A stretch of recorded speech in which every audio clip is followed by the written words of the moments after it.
All right. We are recording. Hey guys, you're watching Painkiller Already 137. I'm here with Woody, Francis. Hi guys. All right. All right. the fabled episode 137 that it finally happened. Well, it hasn't happened yet. Shit could still go wrong. It could. You guys are really counting those eggs before they've hatched. I mean, we are. We started a show, but that does not mean we finished one. We recorded an outstanding Painkiller already 137. It was amazing. Like, Wing shed a tear. Actor from Arrested Development was on here. We had, like, I did a sit-up challenge, and, like, all sorts of amazing stuff happened, and it didn't record properly. So I'm recording with XSplit again with a backup of OBS, and hopefully one of them works. Yeah. Your hard drives get corrupted now after this, too. Yeah, the whole hard drive. I don't even say that. Yeah, don't you put that evil on me, Ricky Bobby. Hey, Exactly. Woody, don't worry. The NSA's got a copy, right? Get it from them. That's a good point. All right, so you guys all know Lefty, Wings of Redemption, FPS Kyle, our special guest Boogie, Your name's Boogie. and me. Who's this Francis you've been doing the whole damn time? I don't know. Yeah, I don't know. Yeah, so Boogie has a YouTube channel that, by the way, is exploding right now. I don't know that E3 coverage, man. People love to hate the new Xbox, don't they? They do. I'll really talk do. about that a lot this show. Oh yeah. And and then he has a character that he does called Francis, so you'll see him pop in and out of the show. Yeah, I'm wearing the shirt. I want to look good for you guys. You want to get real mad and break your stuff.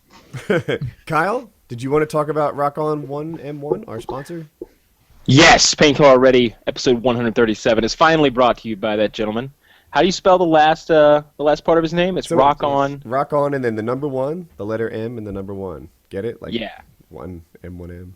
Lefty helped him out with his branding about 6 months ago, and his channel's been rocking along pretty well ever since. He does some pretty cool stuff, like he'll play scary games, and he'll put a heart rate monitor on himself, so you can watch his heart rate as he plays the game, so you know that he's not... Electrocardiogram, so you know he's not faking his excitement. Where did he get an electrocardiogram? I think you can buy them at, like, fitness stores. And yeah, but they're like... Oh, is it something simple that doesn't look too expensive? Like, and a random stalker has appeared in Wings' realm.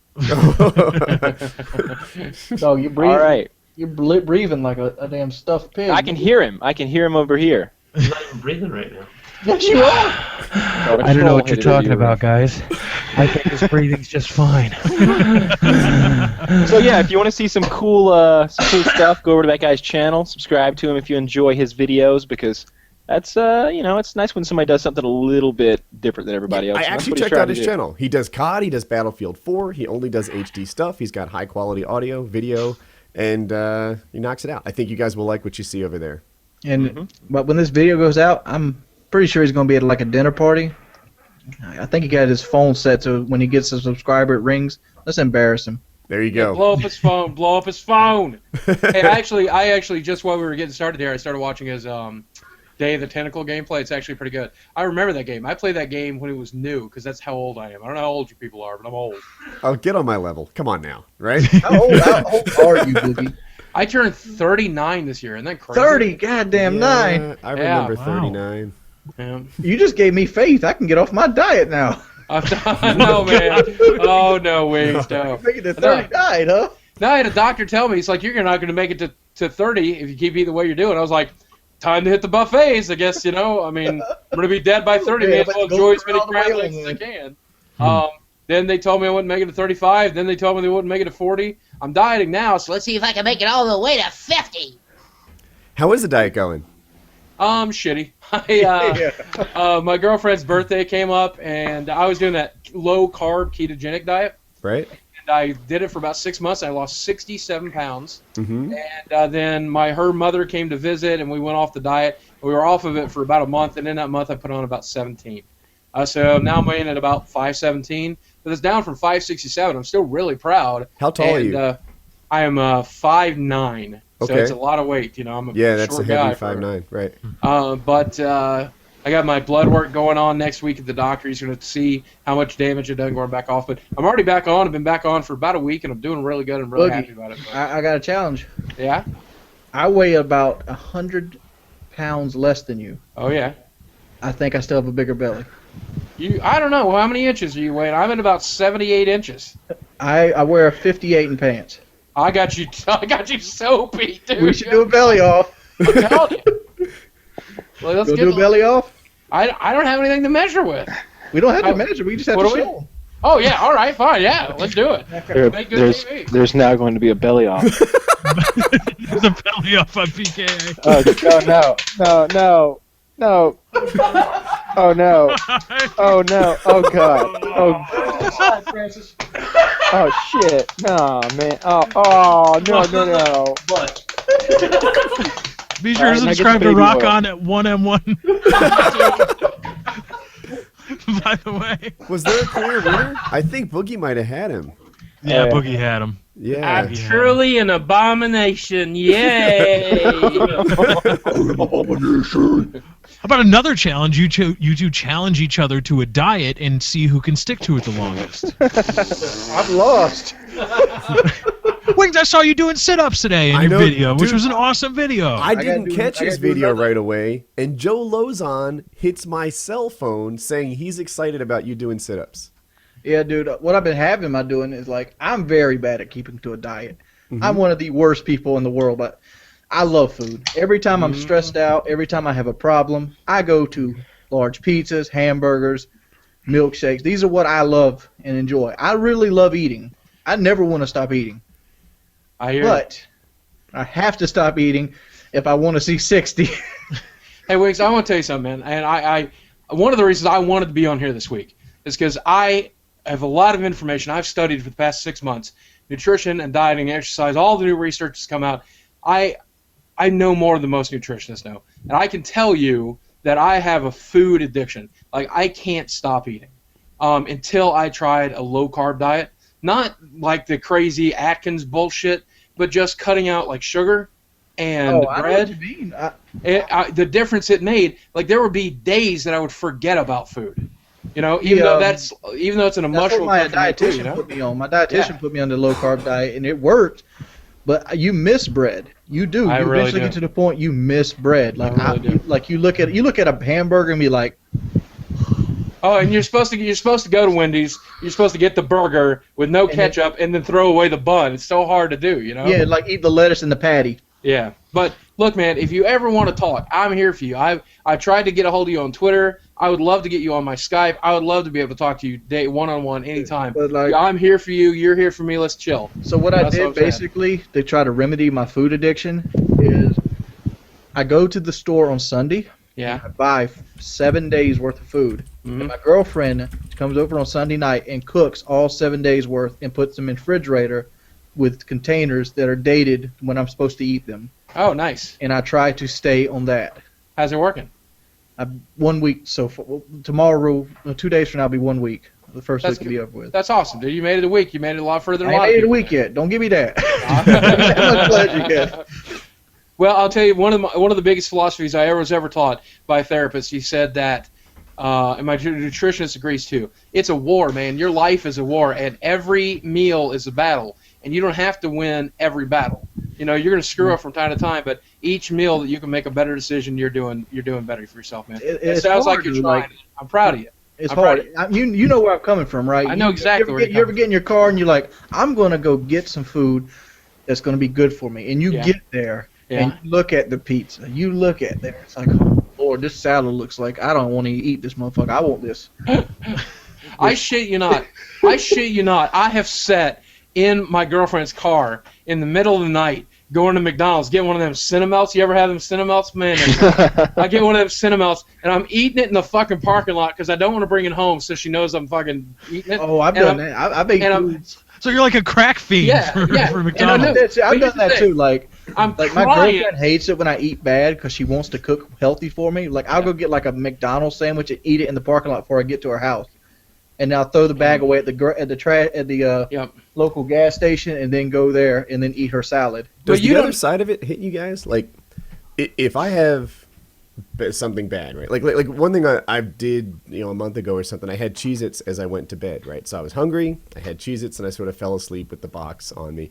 And then the next morning, I wake up with guilt. Like, it's a real issue. I'm like, God, that's not who you aspire to be, Woody. You shouldn't be eating yourself to sleep. What the hell's that all about? No, that leads into exactly what I was trying to say. Like, I know what it's like to be eating a meal, not wanting to eat it, but also feeling the need to eat it, and cry while I'm eating it. Just fucking bawl my, I don't want to be eating this, but it tastes so Woody, good. where you felt guilt by eating the Cheez-Its, I would have never fell asleep with the Cheez-Its. I'd be like, I wish I had something better than these Cheez-Its. Yeah, I would have finished the Cheez-Its. It's going to be like a transition food to something I really wanted to eat. But so, I mean, does that not, the reason that I'm not falling asleep with Cheez-Its on a daily basis is that I feel bad about it. Like, I know the hangover that comes of course with you it. feel bad about it. You still do it. I've cried many a days because I feel bad about how I eat and what I eat. Yeah. And I mean, I sit there and after I've eaten, I sit there filled with regret. I'm like, I shouldn't have ate that.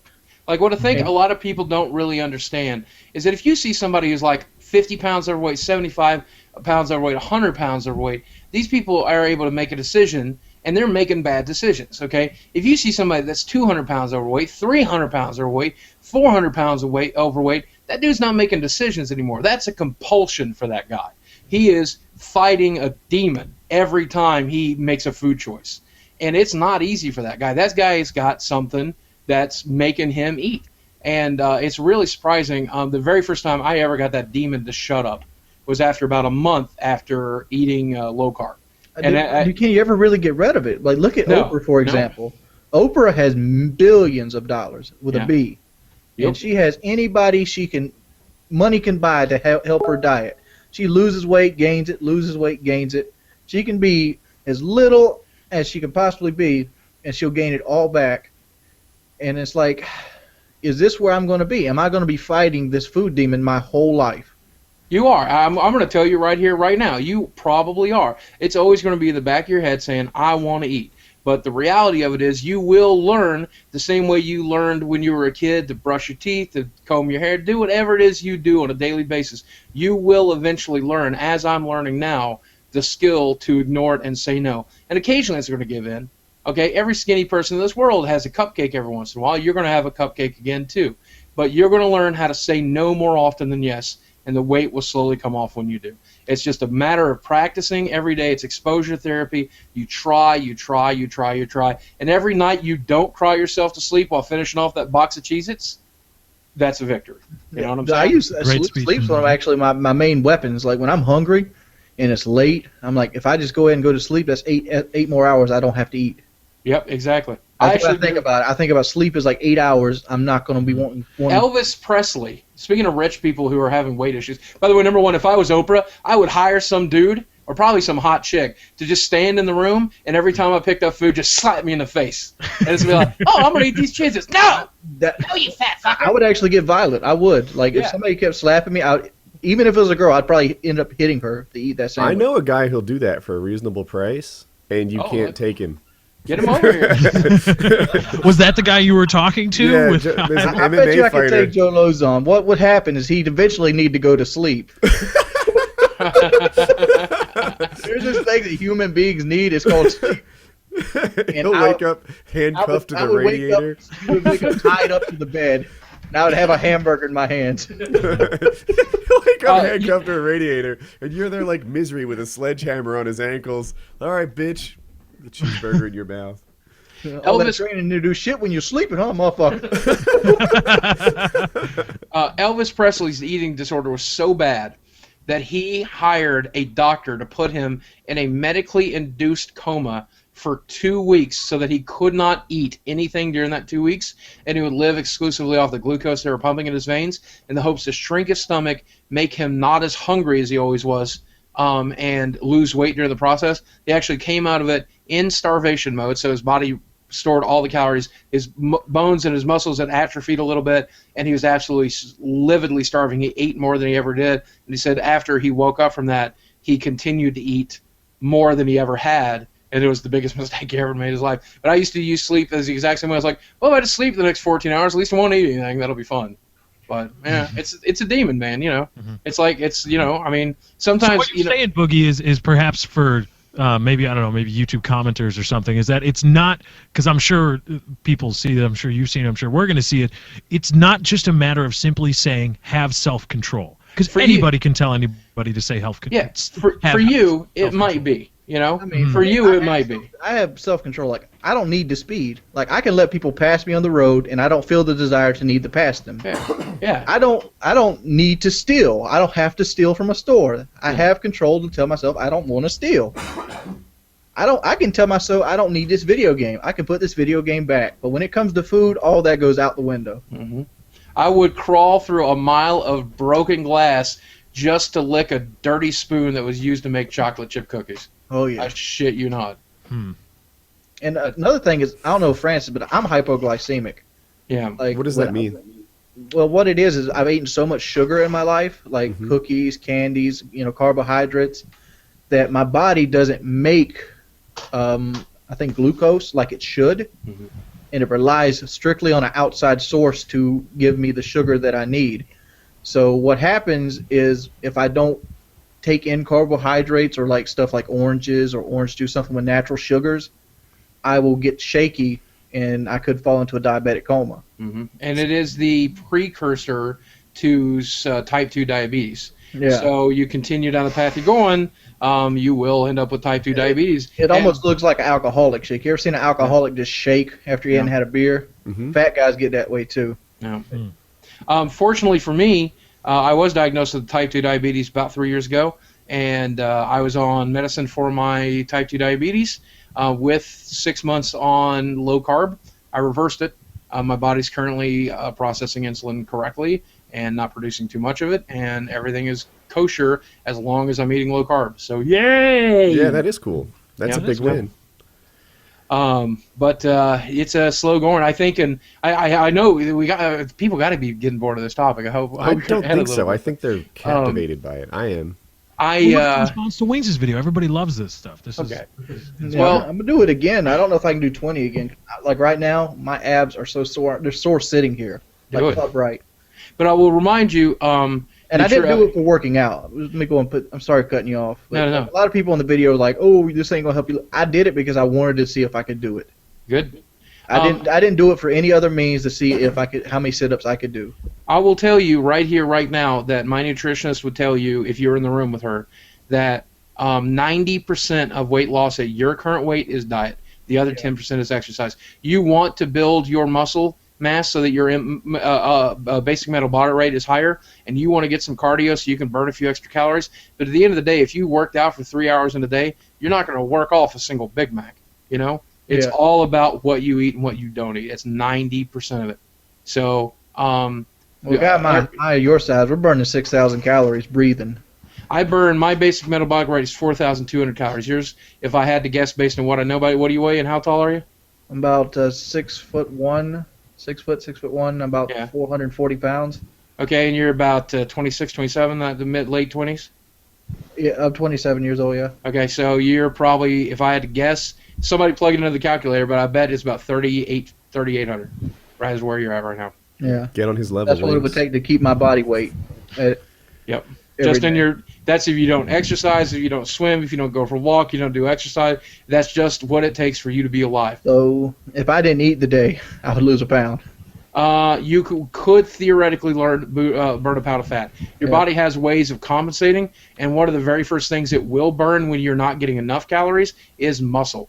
Because muscle is like a constant vampire drain on the number of calories you have in your body. So the problem is with starvation diets is you destroy muscle first. That's why exercise is so important on The Biggest Loser, because these guys have to continue to create that muscle, or else all they'll do is eat that muscle.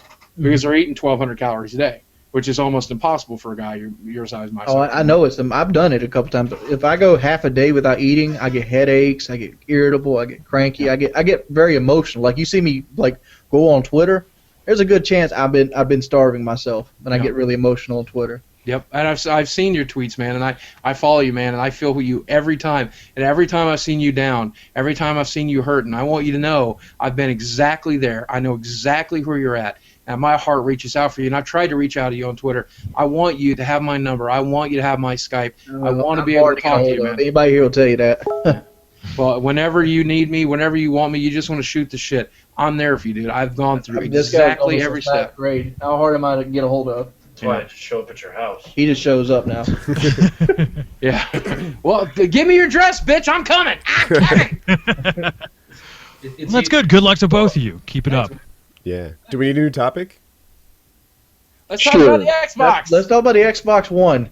All right. Let's do that. Who wants to kick off? Let's kick off with Woody. Let's get Woody's going to. You're the obvious fanboy in the room, so let's All go right. with I'm glad you said that. No, he's not, Wings. I watched Woody's video, and please, Woody, please set him straight.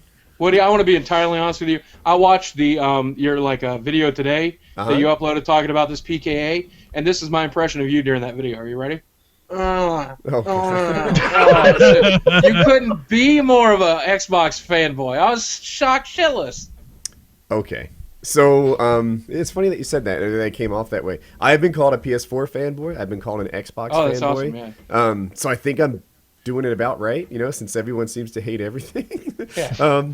I am not a fanboy at all in my own head, like not even in the slightest. I'm sure there's people out there saying that I am. This generation, I preferred the Xbox, right? In the Xbox and PS4, the 360 versus the PS3. In this generation, I thought the Xbox was better for me. And without going into it, a lot of the stuff was like YouTube commentator specific, but I thought it played better. And the exclusives it had, a lot of it being just the COD title, getting it early, was a big deal to me. So this gen, I'm all about the Xbox. Next gen, my door is open. I'm watching these things. But I feel like everybody is loving the PS4 and forgiving its sins kind of without thinking it through. And in my own mind, I'm the only guy thinking this all the way through. Like in that video you talked about, I said, look, the Xbox is $100 more. I talked to Microsoft employees and said, what are you going to do about this? You're significantly more expensive. And he said, let's wait and see what kind of bundles roll out. And his implication was the Xbox was going to come with a bunch of games and the PS4 was going to come with a bunch of like free-to-plays or something like that. And I thought, if that's the case, that's one small step on about 12 they need to make. Okay. To win back my love, just So the what else? Oh, the used game thing, right? So there are already like online multiplayer fees, even in the current gen consoles, PS3 and Xbox 360. And the first party games, what first party means is like Microsoft was directly behind the development or Sony was directly behind the development. In both systems, there will not be any like problems with sharing or passing it around or selling it used because they can control that. But for third party games, ones that like Activision makes, who isn't, working with Microsoft, they have the ability to charge like an online multiplayer fee just like they did before, or charge for used games. And that happens to both the Xbox One and the PS4. It seems like the world's reaction is Xbox One is bad for that, PS4 is forgived. I had the source looked up, but I was going to give it to you. But take my word on Wednesday, a Sony representative wanted to further clarify their used game policy by saying they would not support or allow online passes in the next generation. That's interesting because they allow it in this one. I know. And it's funny because when I opened my copy of Last of Us, right there, very first thing, sheet of paper, online multiplayer pass, and I'm like, dude, it's so disappointing, So it looks like they're doing something pretty clever there, Sony is, and finding the consumer outrage and leveraging it to get people to be PlayStation fans, which is not evil, it's smart. That's good business policy right there. They're doing it right. I kind of want to wait and see if that evolves again, because it's evolved a couple times already. I like what you said in that video. If you don't mind me quoting you to your face, you said that it's the end of the first round, and they won the first round, but it's only the first round. And I was reading a transcript from a supposed Microsoft engineer on 4chan, and he said that I've seen it. The reality of it is until they're in homes, that's when the fight begins. That's how they see it. And that is true. Once your friend up the street has an Xbox One, your chances of forgetting all of this and wanting an Xbox One really high. I think he's half right. I'm sorry to interrupt. I think that After 1 month of going live, there's going to be sales numbers published.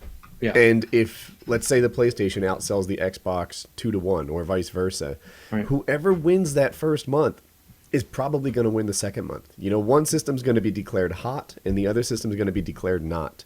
And that will happen before Christmas. Yep. Do you think the publicity is going to affect any of that? Like, I've heard somewhere that the PlayStation will come out to the 31st of December. That has to hurt it. Well, That would hurt it a lot. That's supposed to be a placeholder mark. Yeah. Watch Dogs is for sale for the PlayStation 3 on the same release date of November 21st as the Xboxes. So the PlayStation theoretically has to ship before that or on that date. Battlefield 4 is October 29th, which is another rumored date out there for when. But like Ghost is going to be playable on both consoles. Why couldn't like Battlefield 4? One of the things that I want to say, for the record, when it comes to this Xbox Sony thing, keeping in mind what that engineer said, Microsoft was not expecting to ship a lot of boxes. You know why we know this is because, number one, they pushed out a new version of the 360. They know they're not going to sell a lot of Xboxes. Let's sell some more 360s. Secondly, they only released it in 21 markets as opposed to Sony's completely unlocked device that you can use anywhere. One of the more interesting facts about the Xbox One is that there is no Polish release. The guys who made Witcher 3 can never play it on the Xbox One in their country. Even if they import one, it will check the IP address, the fact that they're in Poland, and not work because it's in Poland. So they weren't expecting to have they're not expecting to win year 1. They're expecting to win year 2 maybe, or year 3, or year 4 definitely. Are they expecting to win the living room though? They're wait. We're skipping over this. What's their beef with Poland? It's just that they picked. I don't know. You just told me that one of the world's largest corporations makes it so that you can't use their product in a country. Out of all the different, what it is Nazi scientists, Kyle. That's the answer. But Poland is the doormat of Europe. They're in both wars. They're just like, whatever, come on in, bitches. We give up. Lefty, not everyone views them like you do. I know, man. You got that blitzkrieg look in your eyes. I got a little scared. You look like you Russia were ready didn't have to do anything. They called up Russia. They were like, "Hey, what's this USSR thing? Can we be a part of it? Yeah, come on in. Yeah, you Get got in here." Look in his eyes. It's scary. Yeah, I see it. He's got. He wants to be in a tiger tank, just crushing through a village somewhere right now. No, Panzer. I'm a Panzer II man myself. Yeah, it is interesting they're missing Poland. I don't know how big a market Poland is for gaming. Yeah, that's exactly it. You know, when Very I hear they're in the small. 21 largest markets, I think, oh, that could be 99% of the market. Yeah, general, exactly. You know? I don't think that's proof that Xbox doesn't plan to sell much. I don't think. What I'm saying is, I think that the Sony strategy right now is get the biggest market share year 1 as we can get. Let's just push it out the door. I don't even know what their software looks like. I don't even know what their dashboard's going to look like. I don't know if they have party chat. I don't know. There's so much I don't know about the PlayStation 4 that I wish I did. I know everything there is about the Xbox One, including all the negative stuff, all How the many restrictions. teraflops does the GPU put out? Right? Yeah. On the Xbox, is it 1.2 something? Hell if I know. Actually, I guess they I got don't know like that. 5 billion transistors though. Oh yeah. We're gonna look up Somebody all them give me a bottom transistors. line on that. I don't know. Like, I'm so hung up on that number because I've seen everything from 2/3 as fast as the PS4, like 95% as fast, which to me is, I'll call a tie, to half as fast. Hey, the good news is, though, Woody, they said they're going to have about 300,000 total servers at launch. That's really exciting because that means, based on the pre-sale numbers, you're going to have your own server, maybe 2. Dude, I'm all over that. Like this way, though. Like, the fact is, when Xbox One has this many servers, when the next console comes out, or you think they're going to keep that many servers? No, they're going to slowly shut them off. And then when Xbox 2 or whatever they want to call it comes out 5-10 years down the line, you're going to have you're going to have a brick of electronics. I mean, Woody, like when you and I have something in common, I'm not a fan of either console. I'm not a fan of either company. Mm-hmm. I'm not a Nintendo fan. I preferred in the last generation the PlayStation 3, and right now I prefer. Why did you prefer it though, Francis? I'll tell you, because I loved their exclusives. Starting with Heavy Rain, moving to Last of Us, their exclusives are phenomenal. And I'm not a big console shooter, so that's not a big draw to me. What's a big draw to me is storyline and emotion.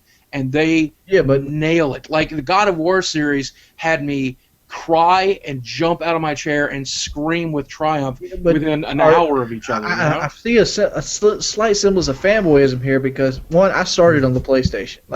I waited a year on the Xbox 360. I bought the PlayStation 3 because I love my PlayStation 2 so much. Yeah. I'm like, I'm getting the PlayStation. And then after a while, I changed to the Xbox mainly for commentator reasons, for the most part, because there's better security.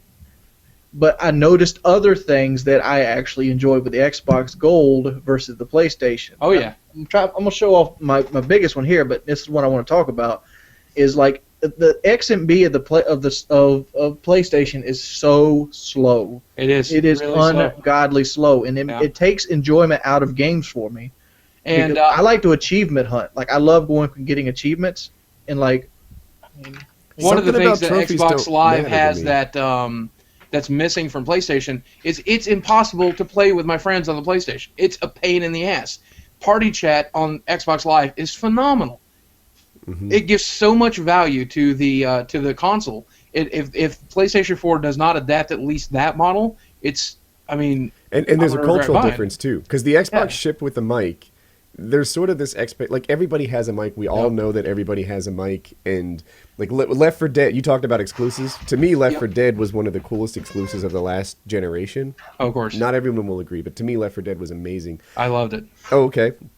Loved it. Of course, I played it on PC.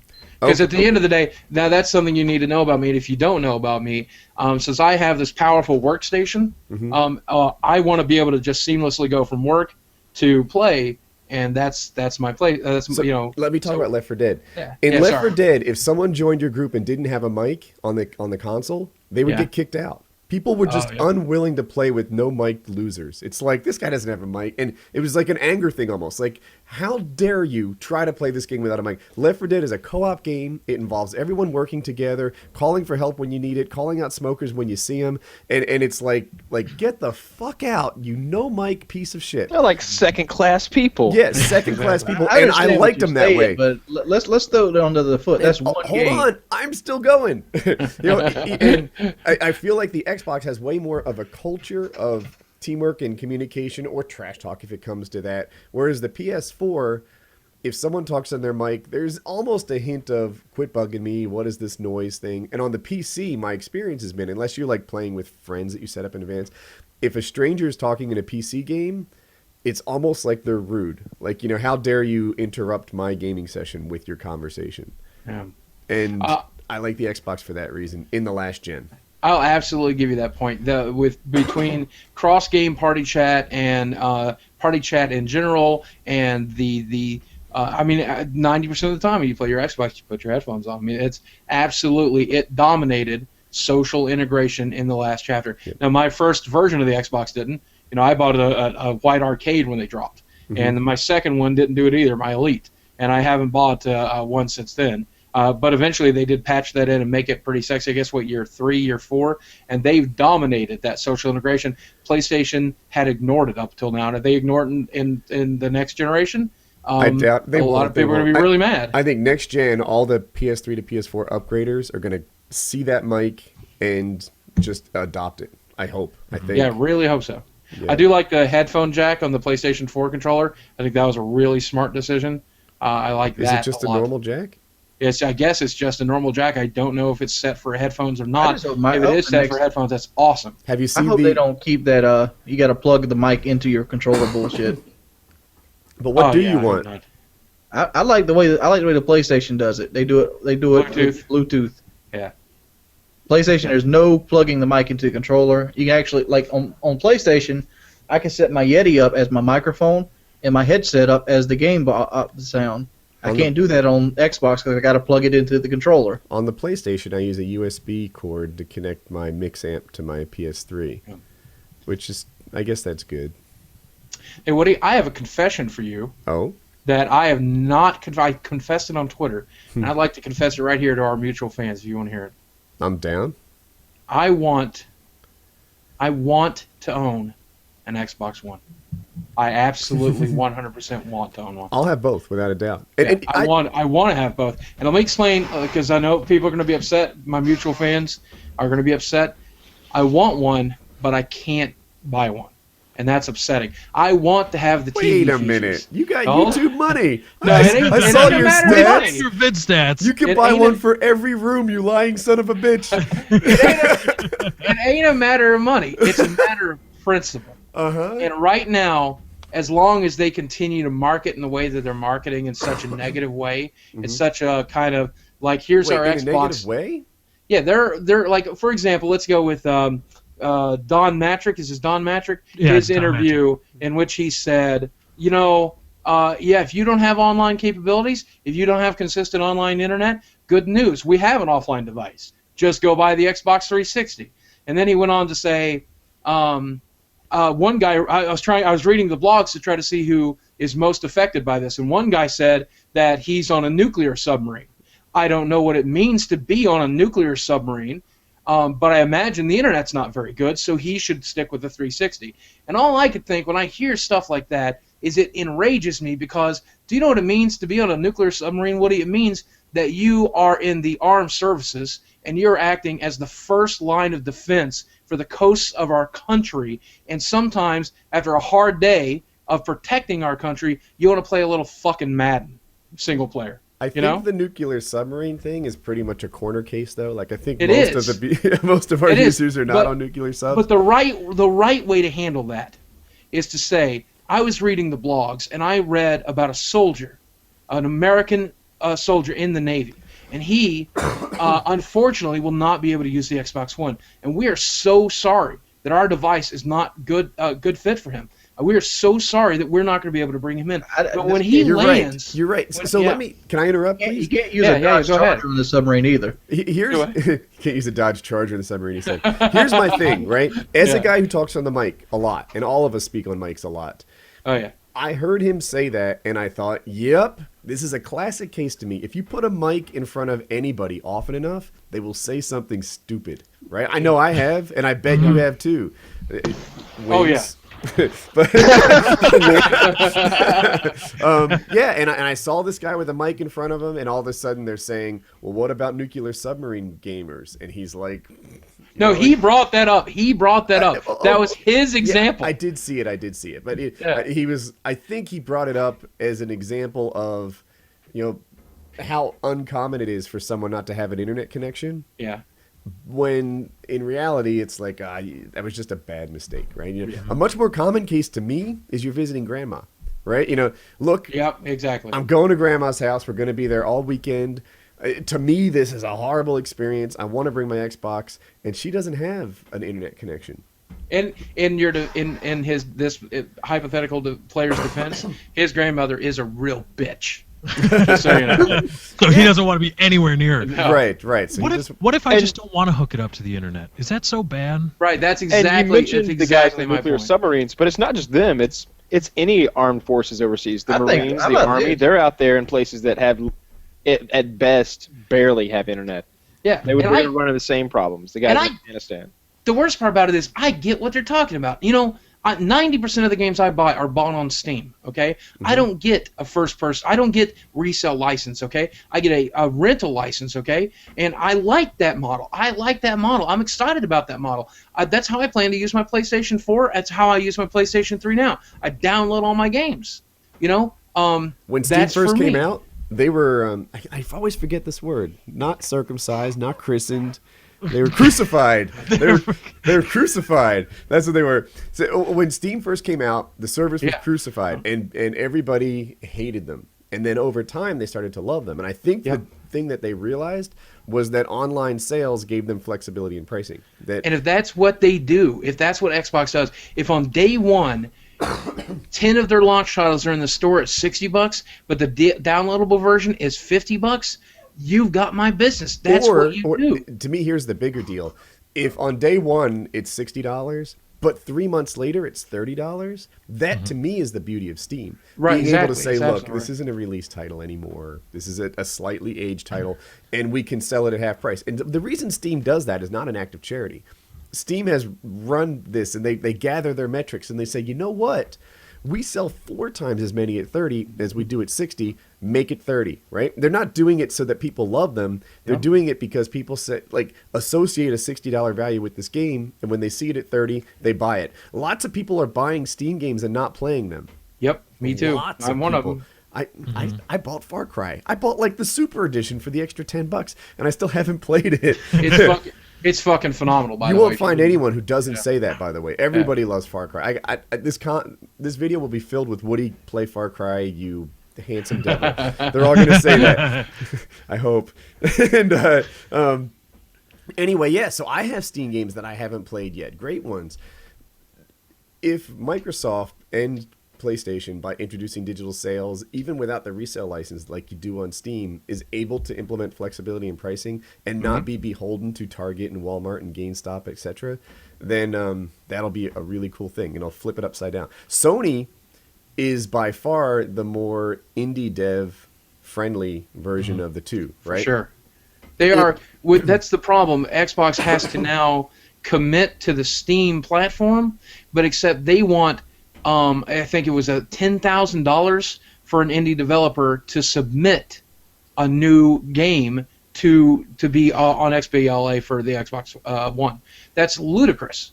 Like an indie developer can't do that. So if you want to be Steam, you're going to have to embrace indie developers. If you don't, you can't compete with PlayStation, who already embraces indie developers, allows them to self-publish. Microsoft needs to make it free. I don't know how they divvy it up. So right now, you can develop for the 360 really cheap. And I looked into this because I was going to make a game. Yeah. And I think for like less than $5,000, you can get a game on... Does anyone know what the cheapest version of Xbox Live is? Like Xbox Live Arcade, I think, is the premium place to look. But then there's like Xbox Live indie games. Like there's 3 lists, I think. Is anyone familiar with this? No. Yeah, like if you look at Fortress Craft, for example, I don't think that's on the arcade, like the premium spot. I think it's on some sort of cheaper to develop for spot. Anyway, I'm a little short on facts here, but there are different levels of promotion and certification in Xbox Live now, and I think they're going to try and make that better on the Xbox One, but they don't seem to have any plans to match what PlayStation does, which is actually able to get your game on there for free. Yep. So, and then once you prove with the PlayStation 3's marketplace, once you prove that you can make some sales on your own, once you've proven that your game is good, once the reviews are good, they'll push you right to the front. They don't give it, and then they'll lump you in. They'll pay you to let them lump you in to the next version of PlayStation Plus's free games update. Mm-hmm. And so you're getting that title for free 4 or 5 months. In fact, that's one of the things I don't like about PlayStation Plus is I'm hesitant to buy an indie game sometimes that's successful because I know if I buy it now, it might be free next month, and I may have screwed myself because they give away too many free games. God damn it! So you really have we want not this, talked about Boogie's YouTube money yet? God damn! Oh, now let's talk about money for a minute, okay? I am the cheapest motherfucker you know, and I grew up like dirt poor, like. Mm-hmm. I mean, wearing the same pair of jeans 3 days a week. I saw your Draw My Life. Yeah, and so now that I've got a bit of YouTube money, you know what happens to it all? It goes into the bank, and I've got the savings account, and I live off of the same $2,000 a month, which is still a lot of money to me. Mm-hmm. But I live off the same $2,000 a month that I've always lived off of. I take that. There's a while I lived off $500 a month, but I take that money. And that's my budget for the month, and I can't go over it. And if I want to make a big purchase, I still have to save up for it. And all that money goes into a bank account that I don't touch and that my wife can't touch, my fiance can't touch. Part of it's going to pay for the wedding, but in case something ever did happen to me, I want to know that she's taken care of, And I would love to just spend. I'd love to go get a new car. I'd love to get, and I will occasionally buy myself a gift for my own birthday, for Christmas or whatever. But I just hoard it, man. It's weird. I do about the same thing. I save almost all my money. I've got it all packed away. I do have a few expenses now. Like I pay someone to mow my yard, which I love. That's glorious. That is nice. Then I have allergies too, so it means extra to me. You know what wrecks me, and that probably doesn't wreck you because you're not much of a console gamer or a PC gamer. Steam sales, man. Oh God, the summer sale's coming up. I gotta say. No, it's so terrifying. I spent $600 during the Christmas sale. That's a lot. I have played none of those games. See, that's why I don't go wild on Steam sales. It's like I'll look at them and I buy my Humble bundles and stuff like that. But for the most part, when the Steam sales go wild, I look at it as almost a to-do list. Like I don't just buy. But it's a deal. Everything. You gotta. It's a great deal. You gotta. Screw it. If I decide to play it one day, it's worth it. Every time I buy a game, I feel like I'm making like a 25-hour commitment. So I don't just grab 6 of them and line up all that time. That's what I do. And Woody, you can speak for this. I'm sure all of you guys can speak for this. A lot of people, when they see a YouTuber making videos a day, they see one 15-minute video I made in a day, and they're like, oh, man, what does he do for the rest of the day? The rest of the day, I self-promote, I talk to people on Twitter, I make Vines, I promote myself on Facebook, I interact with people, I answer emails. My day is 8 to 10 to 12 hours a work day. I'm writing, I'm filming, I'm scripting, I'm coming up with jokes, I'm reading news aggregators so I know what to talk about, what people want to hear. At the end of the day, I have about an hour and a half to 2 hour block a day to game if I'm lucky, and that always just goes to like my daily League of Legends to get my daily win, you know? Every day, almost all my waking time is spent productively. Like I watch a little TV as I fade off into sleep, but the rest of my time is spent pretty much, like you said, trolling the world for your next topic. Interacting with subscribers and more. I unfollowed everyone on Twitter, right? I unfollowed everyone on Twitter because I wasn't really interested. I was only interested in my followers, right? That's who I follow. I follow people that follow me. I look at my @Woodies all the time and respond and engage. Like, that's my thing. And people got mad at me for unfollowing, so now I follow. I know, this is my favorite move ever. I would get these things like, Woody's so conceited, he only cares about himself. No, I unfollowed because I only care about you, the people at WoodysGamertagging. Yep. And now I follow Team Art's mom. And that's it. that's it. And then when they say, like, Woody, would you follow me? I'm like, no, only the best. You didn't make the cut. I scoured the whole planet. That at the end of the day, Woody, I've seen in my research on you before showing up at PKA, I know that you reach out to a lot of people, and I'm glad that you do. And I remember you ran for King of the Web, and you did a lot of good work during that period of time. I think you're one of the better people on the internet, and definitely one of the better YouTube celebrities. In fact, I rather genuinely enjoy your content, and I rather genuinely enjoy the person you are. I know you said that when I first mentioned that to you, you kind of shrugged that off like, not everybody's going to agree with you. I don't give a shit what they think. Well, thank you. Thank you. And Suck It Wings, he watches me, baby. Wings is like going to throw a tantrum. Nobody watching my bitch ass, so I don't worry about that. Well, thank you, seriously. And Wings, I have checked out your shit too, by the way. You ain't so bad. I follow you on Twitter. I like you as a person more than I like your content, just so you know. That's the problem. I want to go to a buffet with you and make them scared. What you just said is staying open. I mean, your idea of like searching the forums for these things, mine's just jumping on ABC News. But what I was saying, damn it. What was it? Anybody? You were talking about your workload, your money? In this chat right here.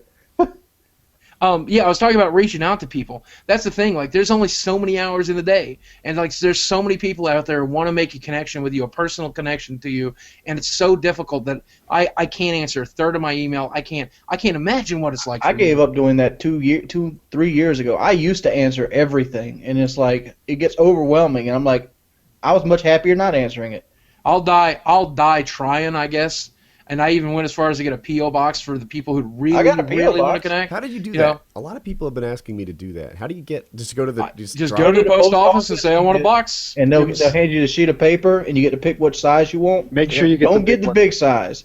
No, the big size is gonna be like $500 for a year. Yeah, get the $100 one for. Get like the $100 one for like 13 months. If somebody sends you a big package, they'll give you these little keys in the lockers, and if it's too big for the locker, they'll give you a note saying you got to come pick it up when the thing's open. Yeah, they always complained though when I got big stuff that was like much larger than my P.O. box. Yeah, they complained. Well, I was lucky because when I went, I was going to get actually just one size bigger, and they were out of those, and they were out of all the bigger ones, so they gave me a medium-sized one, and they're like, well, you'll just have to stick with the medium size until we get a bigger one. And I'm like, well, what if I buy a year today? Then I'll stay there for a year. They're like, well, we could still make you upgrade. I'm like, nah. I'll take the medium one and save a bunch of money. Mm-hmm. You know? My post office is like literally like a 6-minute walk from my house. I should go get that done.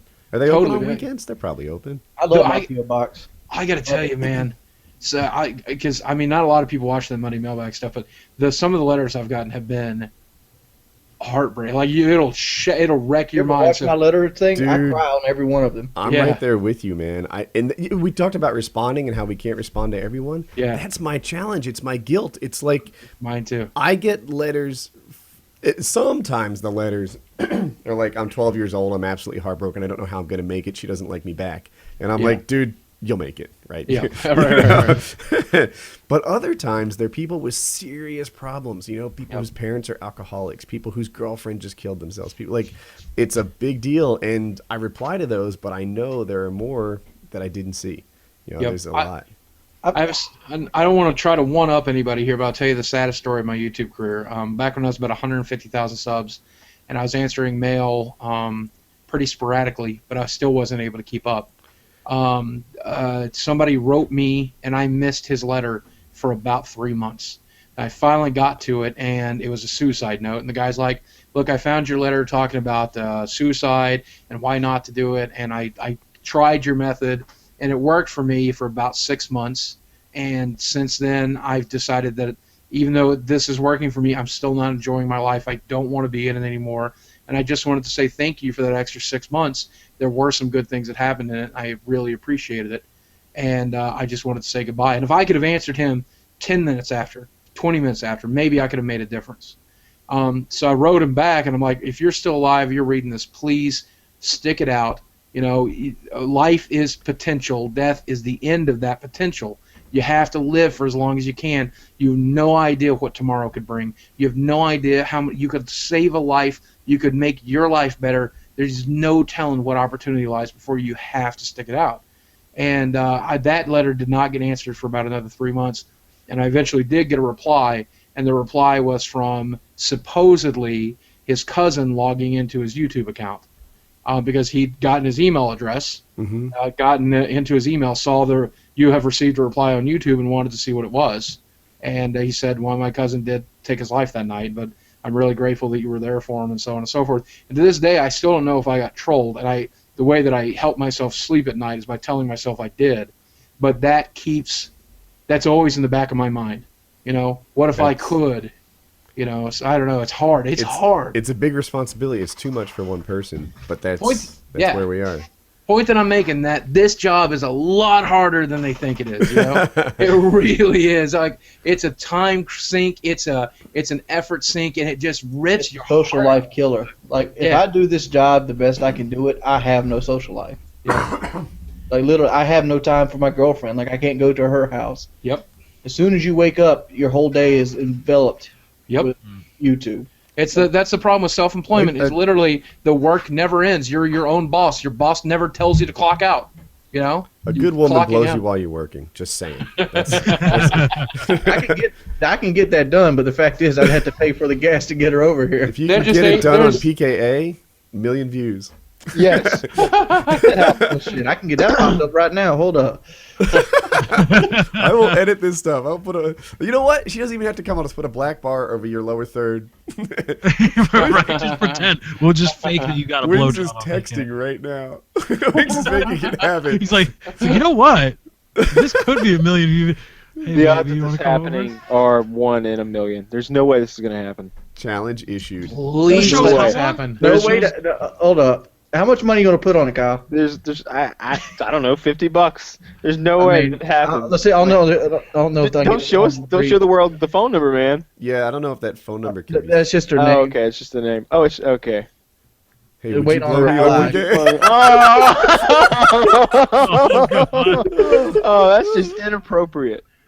That is just. And of course, it's Tell us not what enough she for Waste says. for the potential of a 1,000,000 view video. He's got to bet Kyle money on it. Right. Just for the $50 extra for a chance. million view video. I've had people tell me 1,000,000 view video and it never happened. Granny napping was a thing. You just didn't jump on it. And Truck Thursday on Friday or Truck Tuesday on Friday is a brilliant idea. Yes, you just got to do it. You got to do it. You got to break the seal. That's the reason I was excited about you doing the sit-ups today was I felt like it was like, to me, the whole fitness and you know, diet routine, the first thing that changes is the way I think about me. Right? I think about me as someone who's got like degrading month after month to someone who's improving month after month. That is the coolest part of it. You know, even 3 days in, you look at yourself in the mirror and say, you know what?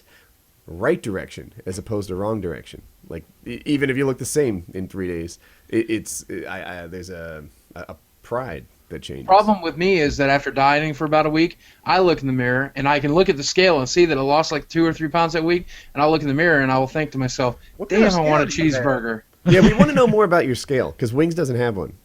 I got from my very first YouTube check, actually, went to an Amazon.com. They gave me, they had a package scale that went up to 700 pounds, and I bought it. And then I'm looking at right now, if you don't know about King Size Direct, I hate to plug them. Can I interrupt you for a second? Yeah. Oh, for people that don't know, if you're a big guy, most scales only go to what, 250, 300? 350 at Walmart. The biggest one's the 350 my local Walmart. Yeah, so if you're a big guy, you need a different scale. Carry on. Yeah. KingSizeDirect.com is where I get all my clothes, I got all my shit. I'm not getting paid by them. In fact, I just spend like $1,000 a year there getting clothes that I can actually fucking wear. And speaking of getting paid, subscribe to Rock On 1N1. Best channel on YouTube. I usually go to the casual mail outlet to buy clothes, and like I've noticed I've gotten a little bit bigger because like I can still wear my 4X shirts, but sometimes I sit down and they get tight right in the middle. Yeah. And it's like I bought my first 5X shirt, and I felt horrible the entire time buying. I felt like I wanted to kill myself. Yeah. Do you get that same feeling? Like when I remember I dated this girl back in 2005, 2006, and she lived in Memphis, so I went down to Memphis, Tennessee to see her. And while she was there, she's like, hey, let me buy you some clothes. I'm like, that's awesome. So we went to the casual, big and tall, and we picked out a bunch of clothes, the largest sizes they had on the rack, and I couldn't fit into a single thing. And it was like the most heart-wrenching experience of my life. So, of course, you know what we did? We went to a buffet afterwards, and I ate all-you-can-eat sushi. I made him regret that decision. I don't think you handled that appropriately. No, I think the only way to handle that is drown your sorrows in soy, and then That's the same thing I would have went like right to a fucking Pizza Inn and just just keep the large pizzas coming. Yeah. So you guys have a relationship with food which is off balance, man. I know. Yeah, you think? If food doesn't make you happy. Did you notice? What was your clue? What was your first clue? That I had an eating disorder. Okay, you bring up a good point. Yeah. I tip my hat to you. You know what's amazing is how similar we are. Like, it's just like, this is the first person I've talked to that knows my problem. Most people that give me advice are people that are in shape already. And I try to tell them, like, you have no clue what it's like to be big. No clue. You just walk out every day. Motherfucker, if I walk for an hour, I've got blisters on my feet that look like the size of a quarter. My back is hurting.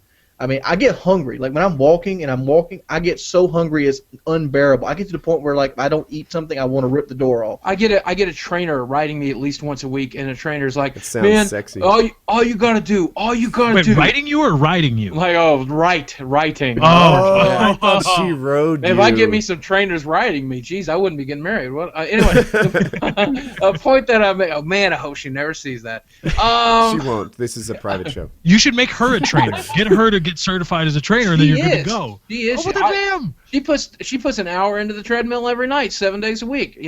I mean, she's killing it. But she struggles with food a little bit too. But I will have a trainer write me once a week. He goes, all you gotta do is walk like 2 miles a day. All you gotta do. It's easy, man. Just walk 2 miles a day. All you gotta do is run this decathlon. Dude, I have arthritis in my knees and my back. If I can walk to my bathroom from my bed, I'm having a good fucking day. And it got me winded getting down to do the sit-ups. Yeah, that's what I'm saying. I mean, it's not easy. There's nothing easy about this. And the fact that I lost 67 pounds is nothing short of a fucking miracle. And I'm proud. I'm prouder of anything. I'm prouder of that than I am of my YouTube channel, of having overcome the shit I've overcome. That's what I'm proud of. That's 67 pounds. I guess it's 50 right now, but still proud of every pound. Well, net, but gross, I mean, at one point, yeah. You know who David Smith is? I'm sorry we're getting back on this topic. Yeah, again. David Elmore Smith, the 600-pound version. One of my favorite people. He broke my heart. Yeah, mine too. You been following him on YouTube when he went back in the hospital? I've been following him, and like he was I don't know if I've told this story before, but David Smith, he was 600 pounds, he was a virgin, he basically called a newscaster and said, I'm going to go out into the desert tomorrow and get myself a kiddie pool and fill it full of gasoline and burn myself so I don't have to have a piano coffin. Yeah. And basically, the news patient sent him a trainer, and the physical trainer lived with him for like 6 months to a year, and he lost everything. He went all the way down to like what a normal person should be. They actually paid for the surgery to have all the skin cut off and everything. And and during that period of losing the weight, he actually got a girlfriend, and she was hot too. His life was turning around, and now he's 500 pounds again. Yeah. Oh. Like, he actually became a physical certified trainer, like to help other people lose weight, and he's 500 pounds again. Yeah. And it's like that's what scares me. It's like, and I know I can't win that battle. Wings, I hate to get emotional here on you, but I want to tell you something right now. Okay. I have read so many case studies of people like you and me who battle with this disease, okay, battle with this mental disability, and you have to accept that that's what it is, okay? And I've seen people who've lost and gained 400 pounds. One of my favorite stories is about the guy who did this for the first time on the Phil Donahue show, and he lost some 450 pounds, and he ended up on the Donahue show in New York City in his new skinny body. And the day of the Donahue show, he says, well, I'm in New York, I may as well have a hot dog. And well, I'm having one hot dog, I should probably have two. Oh, and they got chips, so I'm going to get some chips with it. And it started a binge that put him right back to 700 pounds. And this guy, I mean, it's hard. It's hard. But let me tell you something. Your life is on, you're a gamer, so you can understand this. Your life is on hard mode, okay? Are you going to set down the controller and walk away from the game, or are you going to fucking play? Okay? And if you're going to play, the quest is to eat less and move more. That's the quest. You do it. You just fucking do it. That's all you got. It's your only choice. This is the one life you have. This is it. Okay? And it sucks. It sucks that this monkey's on your back. It sucks that these are the roles you have to play on. It sucks that everybody else that are listening right now, a lot of us have their game on normal or easy mode. Yeah, genetic freaks that can eat a full pizza and not, like Kyle, for example. Yeah, but are you going to eat? Should be a 400-pound man. Are you going to beat this fucking game or not? Are you going to beat this game or not? Okay, that's play. A perfect metaphor. There's no game that can beat me. There's no game that can beat me. Right? Yeah. That's Wings' thing. He plays every game on the hardest mode that they offer. So that is a perfect, absolutely perfect metaphor. And you think we're alone with this? We're not alone with this. There are people out there who've had their heart broken. They have addictions to drugs. They have addictions to alcohol, video game addiction. They have a father who beat them. They have a sister who killed herself. They're fighting depression and anger and issues too. Ours happens to be food. Theirs happens to be whatever else. Life is fucking hard. It's never going to be easy for us. It's never going to be easy for them, but it means we have to play our best. I'm real selfish, I guess. I mean, like, man, like you say somebody's getting beat up, I'm like, I would trade my addiction for an ass whooping because I can take myself out that ass whooping. I can take myself out of that situation. I can go get 2 jobs. I can go get my own apartment. That situation's behind me. Yeah, and the worst part about it is there's no instant. Somebody needs to make a meme. There's no Wings of Redemption space, and it says plays life on impossible mode. Yeah. But buddy, you got this. Just listen to me. Just listen. Trust me. Every meal you eat is a battle, okay? All right? You're grinding XP here, okay? And that scale's going to go down instead of up, but every meal is another battle, and you're going to do this, and you just got to keep fighting. And this attitude you have of, I can't beat it. No, you can't. That's true. You absolutely can't. You're going to die bigger than Woody. You're going to die bigger than somebody else, okay? But how big is that going to be? Is that going to be 700 pounds? Is it going to be 300 pounds? Where do you want it to be? How far, how hard do you want to fight? Or fast. If I was 300 pounds, I'd be 100% legit. Yeah, well, then push to that. Push to that. This I can't do it. I'm not even striving to be Lefty or Woody. I'm not even striving to be Kyle, which I'm not trying to say you're fat, Kyle. You're just the biggest of the 3. Don't strive to be anybody other than yourself. Strive to be 1 pound lighter and 1 pound more. My goal right now is under 400. Yeah. If I get 399, that's what I'd be happy. Well, then I'll just make it to the next step. Yeah, Kyle's not the biggest. I weigh 178 pounds right now. I'm probably the 3rd largest. I'm about 275. I took a shit this morning. I was 178 pounds. Yeah, I'm like 6'5", 275. Stand up. We gotta see this. Well, no, I'm not standing up. I've never seen you stand up. I'll say this. I don't know. I did a Lefty damn. I doesn't did a mind me truffle saying this. shuffle earlier. Maybe I'm not wearing pants, okay? Maybe it's comfortable Lefty not wearing didn't go to pants. paintball You because want me he to? said... You'll see my underwear, Lefty? I mean, like, come on. No, I don't want to see it. Oh no. I kind of want to see it. Carefully. Oh, wait. Wings, let me put you on the main screen. All right, there's Wings' underwear. All right. I mean, like, why you? I am a 400-pound man, and I'm less insecure than Lefty. Okay, that's fine, but my very complex consciousness is different from your very complex consciousness. He's got a I'm point. sorry. You jerk. I'm just saying, I've never seen Lefty in a full body. That's the way I like it. Lefty said Lefty, he I got to wasn't tell you going- something, man. I want to You say do- this. Lefty didn't go to paintball because he wanted one more year to get himself in fighting shape. I would have never said 275 with Lefty. I mean, Lefty, if you're looking at him, I guess He doesn't 180, have it in his 190. face. No. Lefty has the face of a 6'4", 215-pound guy. I was that in high school, and I was awesome. Then I discovered beer. And then beer's- I don't drink. I mean, I don't drink because my father's an alcoholic, and I know as soon as I start drinking, I'll get addicted to that as well, and then, like, I don't need that. Man, you and me are so alike. It's ridiculous. I've never put a drop in my body for that exact reason. I won't touch a drug. I won't drink because I know what I did with food. I'm not responsible with my toys. I can't fuck around. No, I'm not. I'm the kind of guy that if I get a game, I can't stop playing it till I beat it. I can't. Yeah. And that, like, oh my god, like, I got back into Dragon Age, like, last week, and that's partially why I didn't upload a video for a week. Because that game takes so long to beat, and every waking moment I spent beating that game. Yeah, dude, I was up one night at like 4:30 in the morning, like watching a movie, and I look and it says Wings of Redemption's online. You're playing that fucking game Yeah. all night long. All night, dog. That's the reason why I didn't show up last week, because I passed out playing Dragon Age.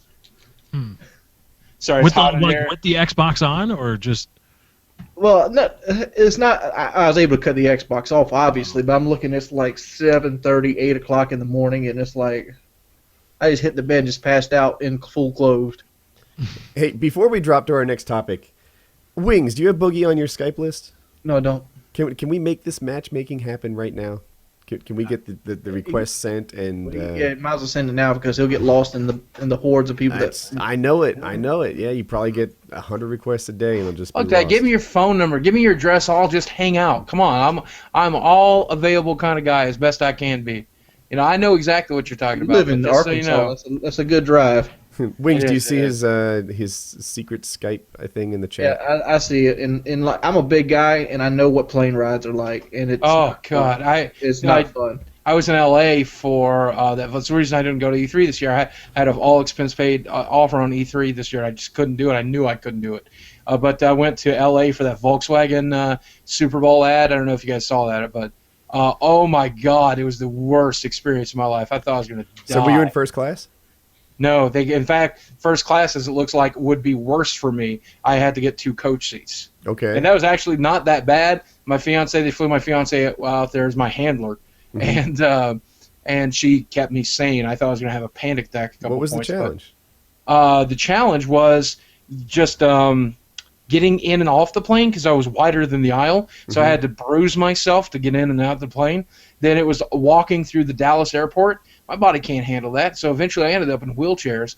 And then the worst part about it was I did not fully understand what the shoot was going to be because they had not fully written it by the time I agreed. I was just like, L.A. Volkswagen, sure, I don't give a shit. That sounds wonderful. So I got out there. Did it pay a lot? It did not pay that much. Okay. It was mostly an exposure thing. I mean, it paid a lot in that there are Chinese kids who will never see that much money, but I mean, I'm really grateful to have that money, and I put it all away. And I mean, I'll tell you that it was reasonable. I mean, that's hell half a year's pay for a lot of people. Okay. But we ended up marching up and down this hill over and over and over again, and I can't walk 25 feet, so I'm now walking 2 miles that day. But I push myself, and I'm on painkillers, and there's these gopher holes, and my arthritic knee keeps hitting these gopher holes every time, you know, like, son of a bitch. And by the time my lunch rolled around, they had an on-set medic. He's like, "Are you going to die on me?" And I'm like, no. And he took all my vitals and stuff. And he goes, look, what have you taken so far today? And I told him, and he goes, cool. You've taken as much painkillers as there is. So why don't you tell me what you took? That you've taken your limit today. And I'm like, oh, that's bad. And he goes, why don't you tell me what you took again? And so I lied to him the second time. And he goes, oh yeah, then I could give you a muscle relaxer. And I nearly killed myself. So It was worth it. was he asking you to lie to him? Was that the No. unspoken vibe? I don't know if he was or not. Uh-huh. But he's like, that sounds like a lot. Are you sure? What did you actually take today? I don't know if he was trying to make it so they could give me that muscle relaxer. I'm by no or not. means in that bad of shape, but I've done a physical labor job most of my life.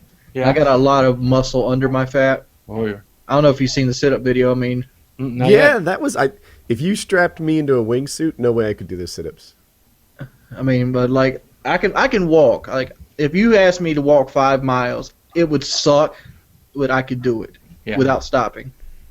All right. Are we ready But for I would be dead tired. But like my problem is like the first guy I got on the plane with wanted to fight me, and I'm a redneck. The guy on the plane just wanted to fight you? He was unhappy. He had to sit next to me. He paid for his ticket. He was cussing at me. I was ready to go. So Wait, the guy was just straight up What? He was cussing at me. He's like, so I paid $300 for this ticket. I can't even have my own seat. This fat fuck over here. I was ready to kick him in his jaw. Shit. You beat that dude's ass. What the hell's wrong with him? I was It ready hurt to his kick feelings. His head right into that window seat. Hold on. Back up. Start kicking So him. this is to the Billionaires Challenge, and I was with Wings throughout the Billionaires Challenge, so I saw Wings on the other side. His feelings were hurt. His feelings were It did really hurt my feelings. The, I mean, the, that was the me a Wings tear that right you're there. hearing right I was now ready to fight, though. is like, smash his teeth with a mag light. But I remember the Wings from 2 years ago. And But that you guy, remember the Wings after the fact. But when you're escalated and your adrenaline starts pumping and you're getting embarrassed in front of everybody in a place you don't want to be to begin with, it's not a good it's day. a whole. I would if he wanted to get up and start tussling, I would have tussled with him. I would have elbowed the shit out of him. I would have put my weight on him. I would have. He'd have been Hey guys, I'll be right back. I'm sorry to do this to you. But be right back. I'm like closing my eyes and imagining that fight. It's I'm a elbows. big dude, but elbows and weight. I can move pretty well for my size. I just imagine it as the manifestation of. Because this guy was Wings' like fight late, with he was Woody. like 45. He was really skinny. He was by no means a fighter. What was interesting though was the Wings on the other side. Like, so you were in L.A. It really detrimental to me. Like I wanted to rent a car and drive back to South Carolina. The entire trip. So, by the way, this was kind of a neat thing. Wings had, I don't know if you've ever left South Carolina, but you'd certainly never been in California before, and that was kind of a cool thing.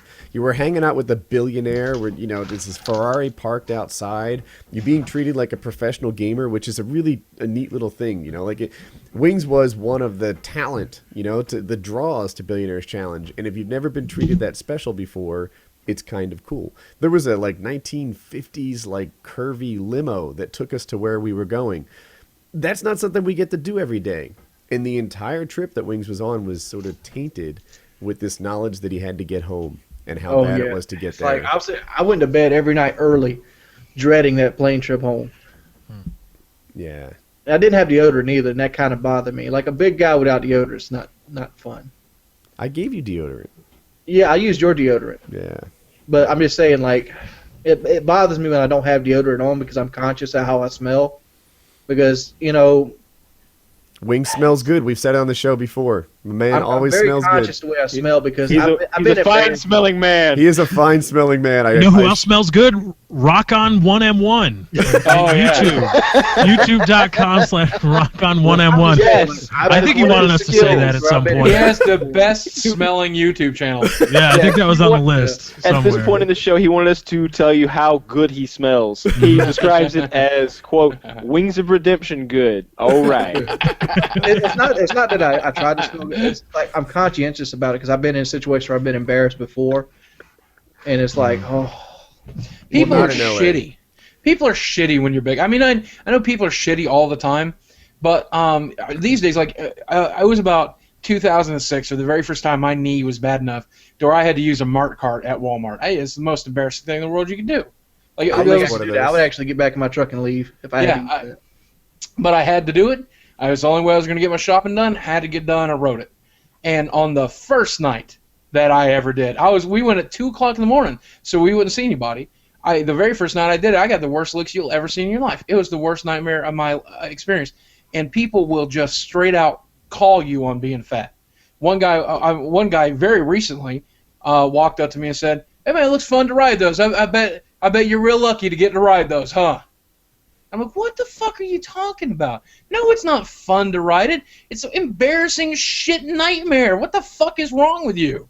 I just thought in my head. It's got to be a nightmare. You're doing something that everybody can see. It's out of the ordinary. You're in a place with your number one addiction. It's like a crackhead being in the Scarface mansion. I used the cart at Target, and I didn't need it, and I got looks that were terrible too. Yeah.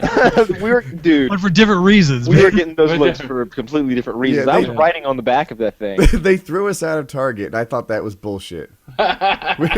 There were like 3 of us on it at one point. It was just ridiculous. Yeah, and they're like, he's really old. He needs this. And they weren't buying it.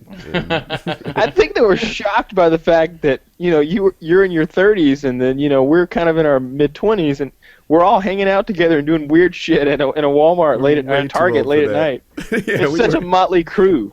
Like, we're not like 3 17-year-old dudes. We're just like, she's like, you guys are like professionals. What the fuck are you doing in here? You're like white-collar hooligans. All right, then I guess it's time I come clean because you guys are right. That shit is fun, isn't it? Yeah, it's awesome. It's cool. How fast can they go? Like not fast enough. 7, 8 miles an hour. Yeah. Like badass fast we're inside now. Come on, Kyle. 7, 8. It's less than a jog. I'm gonna give Lefty a choice of topics. Do you want to talk about NSA, PRISM, all that fun stuff, or I don't know, random topic? Well, I do want to talk about the NSA PRISM thing, but at first I was thinking about this and I wanted to ask you, and I might as well ask you now. Can you do a Tech Tuesday on ESRAM? Yeah. The 32 megabytes. Have you not done that? I haven't seen it. I covered it briefly on the Xbox One versus PS4 video. I saw it, but I want to know why it's so cool. Like why it could be the equalizer. Why it could be. It may not be, but why could it be? Just so if you're thinking of topics for me. Thank you. Well, thank you. It's so dangerous though because it's positive on the Xbox One, and nobody wants to hear that right now. Like nobody wants to hear it. Right. Well, if you do it now, I'll dislike it, but I'll still watch it because I want the knowledge. Well, thank you. I'll just drop a dislike on it. So yeah, PRISM, NSA. Fuck it. This is Hey, look, if we're going to talk about the NSA for a minute, can I just go ahead and get this out of the way? Because I know the NSA is eventually going to see this. This is getting logged. Everything we do is logged now. Mm-hmm. So if I can, my character Jesse had a little something he wanted to say, and it's to the folks at PRISM and at the NSA, what have you. I know y'all taping this, so I just wanted to give y'all a message real quick, and that message is plain and simple from me and the rest of America. Please do not arrest me and detain me forever because Guantanamo seems scary as shit. And I don't think I would survive even a single day there because I am way too pretty. Okay, thank you. Yeah. There you go. Please do not detain me illegally and hold me without bail, without a trial. Yeah, please do not drone strike my ass, with no trial. So I remember one of my, red state friends at the start of the second Gulf War was telling me how, it's for freedom, America is free, no other country enjoys our kind of freedom, etc. That just seems like bullshit now. Said no one since 2001.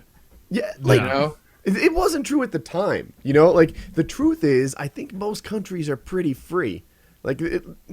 Most of the successful, the freedom is all over the place. I think non-free is almost the exception. But also, I take issue with that kind of moral relativism. It's the same thing with the first world problem. Like, kiss my ass, yeah, I'm not in the Sudan. I know I'm not in the Sudan, but I'm still pissed that I can't find my car keys. Mm-hmm. Stop trying to tell me that I shouldn't think things are problems because other people have it worse than me. Yes, I won the genetic lottery for a little bit. Okay, this is my slice of the human experience. Maybe I'll come back as a conscious archetype. Who knows? But, yes, there are people that live in, it sucks to be in North Korea relative to the freedoms we have in the Constitution. But still, we're supposed to live by this document here, or the government's supposed to live by it, and they're not. And so what? Other people have it shittier than we do. We're not supposed to have these things happen to us. That doesn't change the fact just because other people have it shitty. While it is shitty for them, and while I feel empathy for them, I'm still not going to completely disregard the problems in my life and the problems in our country and our freedom because of the problem with freedom elsewhere in the world. So for people that don't know what we're talking about, it's come out that the U.S. government is kind of just grabbing all the data about phone calls. That's one of the things they're grabbing. And data about phone calls includes pretty much which number's calling which, how long they're talking, and when they talked. So if I identify, Wings as a terrorist, beard, then just saying, then we look at everyone he's calling and texting and doing that stuff with and know that these guys are potential co-collaborators in whatever nasty thing he has planned on doing. That's why they do what they do. I would say you're very bad at your job. Says Muslims hate me. That's because you called them sand niggers, Wings. No, it's not even that. They hate the video. If you like religion, don't watch this video. Still get Muslim death threats to this day. Wings is like, they're sand niggers. No, that's not a racist term. No, it's just a descriptive term. Bro, there's worse terms. There's dune coons. Oh my god! Oh shit! I thought we were gonna make it a whole show. I thought we could make it a whole show. We actually knocked Boogie off. Look at that. Yeah, what happened to Boogie? All right, I'm coming back. If you guys can stop saying. Oh my god! It's Wow. like Wings is like the exact guy from Clerks 2 in that whole scene when he was talking about porch monkeys. Yes. Where they're trying to tell him it's a racial slur. He's like, porch monkey's Wings not of a racial Redemption slur. is a real life Randall. I'm not racist in any shape or form. Neither was Randall. Exactly. It's just a socially term. uncouth. I know the names. Like, there's just names that I just don't convert with racism. It's like calling me a gringo. I'm like, I don't consider gringo a racist term. I mean, it's another way of calling somebody white. Painkiller already desperately needs a black guest. It's been way too long. Oh God, please! Yeah. We're not racist. We're really not. Yeah, we really are. Next week only use me Blade. That'll fix it. Oh my God. I got to tell you something. I live in Arkansas, and this particular podcast is whiter than corporate Walmart.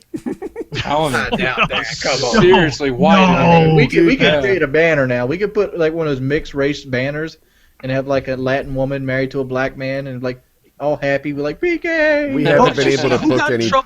We haven't been able to with that book any Cheerios. black guests since Lefty. Oh, I became a can't regular. imagine why they're Wings. I can't imagine what reason a person of color would have for not wanting to be here. It's Lefty. Come on now, don't. I'm not actually racist.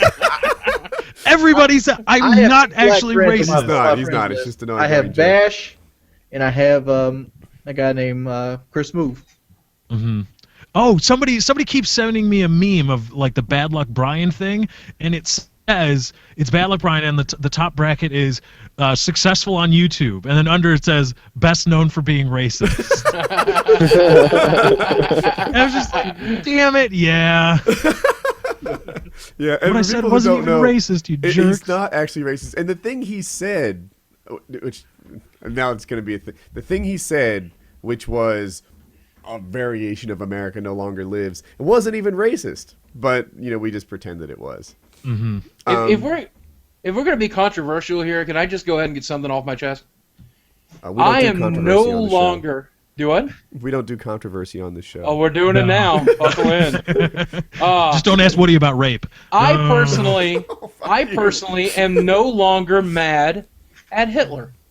What? And here's why. Hitler did. Listen. And you're gonna agree with me when I'm done. Hitler did. Right? You're gonna be like Tom Hills all, and we're gonna be like, no. Hitler was responsible for the Holocaust, and that was a fucking atrocity. Okay. The Holocaust. How Okay. about all the But- slave camps and the underground tunnels that he worked all people that in? awful shit. Okay. But he did something good that a lot of people don't think about. He killed Hitler. I mean, so honestly, that's a wash, kinda. Yeah. Okay, I'm kidding. I'm still really mad at Hitler. No, Lefty. No, Nazis built underground tunnels, and what they did is they used. Do you have sympathy for him because he was the guy that was killed by Hitler? Ooh. Oh no. He was no. the last guy killed by Hitler. I mean, No, a lot. yeah, Hitler plus- killed a lot of Jews and such, but I mean, he was also killed by Hitler. I think If you that your think- heart should extend to him. Actually, if you're going to go that way, if you think about it, he may have killed Hitler, but then he also killed the hero that killed Hitler. So now he's back in the shitstorm again. It just keeps going. All the way 360, back to 1. Well played. Alright. Back You can have all those- 360 back those to neo-religious I see what I'm doing. probably would've been a Oh, pretty the cool leader. consult- Yeah, I was slow on that. What was that, Wings? If he didn't have all those like the super religious and spectral views, he'd probably been a pretty good leader because he took. After the Versailles Treaty was signed, Germany was really bad off. And when he rose to power, he turned their entire economy around and actually created a war machine capable of almost taking the world over. Right, but that It was country had slave one labor. purpose. Right, and that country had one purpose. It's not like he did that with like computers. Yeah, He exactly. did it No. with guns. He and just said, okay, The you have German people you loved have a him. few million They did. people, make them slaves. No. That's our economy. That The was rest of us after will kill the people war and conquer. started. That was after the war started. He didn't like slave labor. No. He recreated the Autobahn. He created all this. With he created slave labor. the VW. It ain't slave labor. People the didn't have Autobahn was food. slave labor, wasn't it? People had nothing, and he gave them something. And he Maybe I'm wrong. I could be wrong. I mean, you are wrong. He was a good leader on that aspect. Look, what I've learned from history is you always think the worst of Hitler. That way you're always safe. Just think the worst of Hitler, and you you'll could- always be either right or at least safe. Like, what if Santa Claus is real, Kyle, and he ends up being like a mall shooter? Santa Claus didn't. Like, Start World seriously, War Santa II. Claus is actually real one day, Kyle, and he like starts shooting people up at the malls. Like, blang, blang, blang, blang. The little kids get it first. Machine gun down right in the front row. You're going to forget everything else he's done, all the joy and happiness and the sleigh What rides. planet are you from? Where He this also is, said, it's a in Wings' mind, he also said no Russian before he got off the elevator in like the Yeah, airport. yeah. This sounds like your dreams. When after I you go was pass out 12, late at I night. asked Santa Claus for a My Little Pony playset, and I never got it. So I don't care who he kills. I hate that fucker. Can I talk about My Little Pony for a second? I really want to wrap back around to the PRISM NSA stuff again. But Oh, God. so here's the deal. I did a dual com with FPS Russia on Mail Monday like 9 months ago. And I didn't realize that bronies were a thing at the time, right? Like you're familiar with bronies, right? Everyone is? Mm-hmm. 9 months ago, the guy was like, I really like My Little Pony and people are making fun of us and etc. And FPS Russia and I decided to just like completely like also make fun of this guy for liking My Little Pony. And I didn't realize there's new My Little Ponies that I've never seen before. And since then, people have been reaching out to me to educate me on My Little Ponies like repeatedly. There is a chapter at some university in South Dakota, and I think the president reached out to my agent and said he'd like to come on Painkiller Already and represent My Little Pony enthusiasts like bronies, and so that we can be better educated on the culture that and he was a really well-written, likable guy. They're actually turning me around, and I see these bronies, and at first I thought that it was something to be ridiculed, and now I'm like, I think they're actually good-hearted people. Just like it's just people like me that only saw the Care Bear version of it a long time ago. I actually have seen the first season of My Little Pony and part of the second. This is the new stuff. This is the new stuff. I have a friend who is a hardcore pony, all the way from fanfic to art drawing. I've talked to a lot of fans who are bronies, and I'll tell you that I can actually explain the phenomenon if you care to hear. Yeah. Okay, here's my understanding of it, and if I'm mistaken, feel free to harass me about it. I'm okay with that, guys. But basically, the show comes along, and it's a decent show. It's not bad by any stretch of the imagination. So they... these people attach to the show and the overall message of the show, which is tolerance, love, friendship. It's kind of cool. And so it really appealed to a handful of people who get behind that message, and then to a lot of people who are on the fringe of society who have not been treated with friendship, love, and kindness. And this concept and this idea speaks to them. So they became fans of the show. The people at the show who are creating it began to respond to that fellowship, that adult male and adult female fellowship, and they were really pleased with it. And even though they were creating a a kids show for tween girls at the time, they started marketing towards this demographic as well. And because they started marketing towards them, the entire movement began to flourish. And there are some bronies that are a little laughable with their obsession with it, and there are a few bronies who are like on the fringe of society, and they're a little laughable. But most of the people in the subculture it's cringeworthy. I'll admit that. Sometimes it puckers my asshole to see these, videos and stuff sometimes. But at the end of the day, I mean, they're just passionate about something. I mean, we're passionate about gaming, and they're passionate about friendship. You're saying it's so great, and I appreciate your help. They're passionate about something, and that something is unhateable. Tolerance, love, and kindness. Is that what you said? Oh, let me hate on it. Oh, Wings. There's Wings. I want to know whatever My he's mayor about is to say. passionate about I Jesus. don't co-sign on. That doesn't stop that he believes in a magical man sitting up in the sky while he's trying to run my fucking state. Wow. I love you, dude. Can you say that again? Wings is an atheist. Can you tell? We were talking over each other. Would you So say that? edgy, so brave. Is this thing What? on? Wings, we were talking over each other. Can you say that again? I didn't catch it. I said, let me help you out here. You don't want to call him stupid because he's believing something for happiness and friendship. But look here, my mayor believes in Jesus. That means he's trying to run my state. He's a logical, well-spoken, well-read individual that believes in a magical man in the sky saved him like 1,500 years ago. From hell. Well, in Just fairness, because he's you're only well-written trying and to run your well-educated city. doesn't mean you're fucking dumb. I mean, at the end of the day, I'm agnostic myself. No. I have to stop you. I'm sorry. I know we're going to have this fight. Let's have this fight. Okay, agnosticism is kid gloves trying to hide atheism from people that don't want to hear you're an atheist. I am a Gnostic theist. Here's what I believe, okay? And then you fucking tell me what classification you want to give me, but I'm telling you it is agnostic. I believe that no religion on the planet has it right.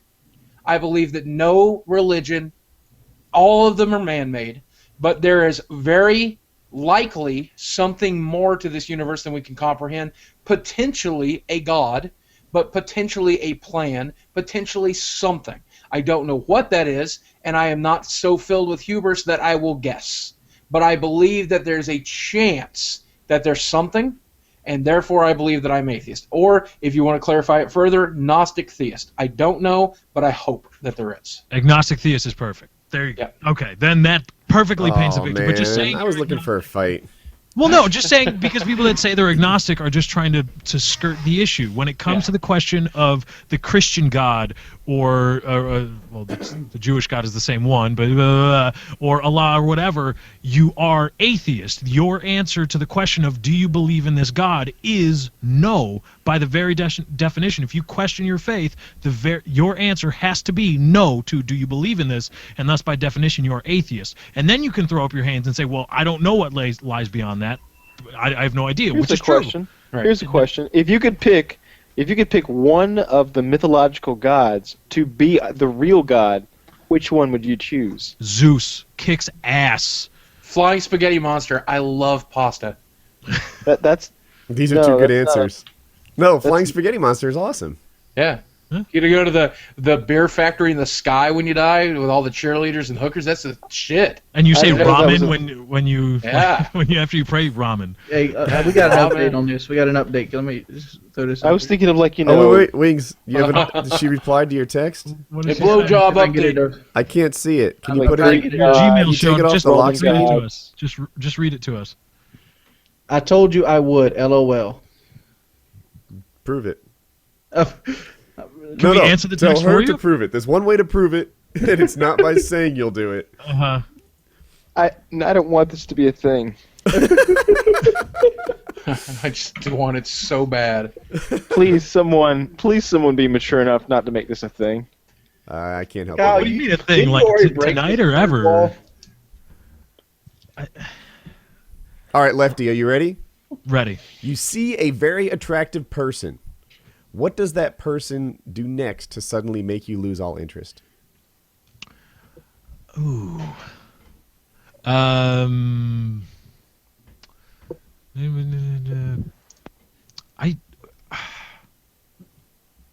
know. I guess that means I'm easy. Can I do it?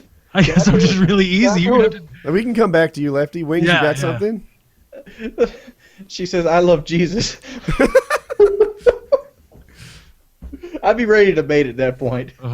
You'd be ready to bail if she's a Jesus. No lover. debate. Oh, Like, you love debate. Jesus, huh? What is your stance on Jesus? She's got missing teeth.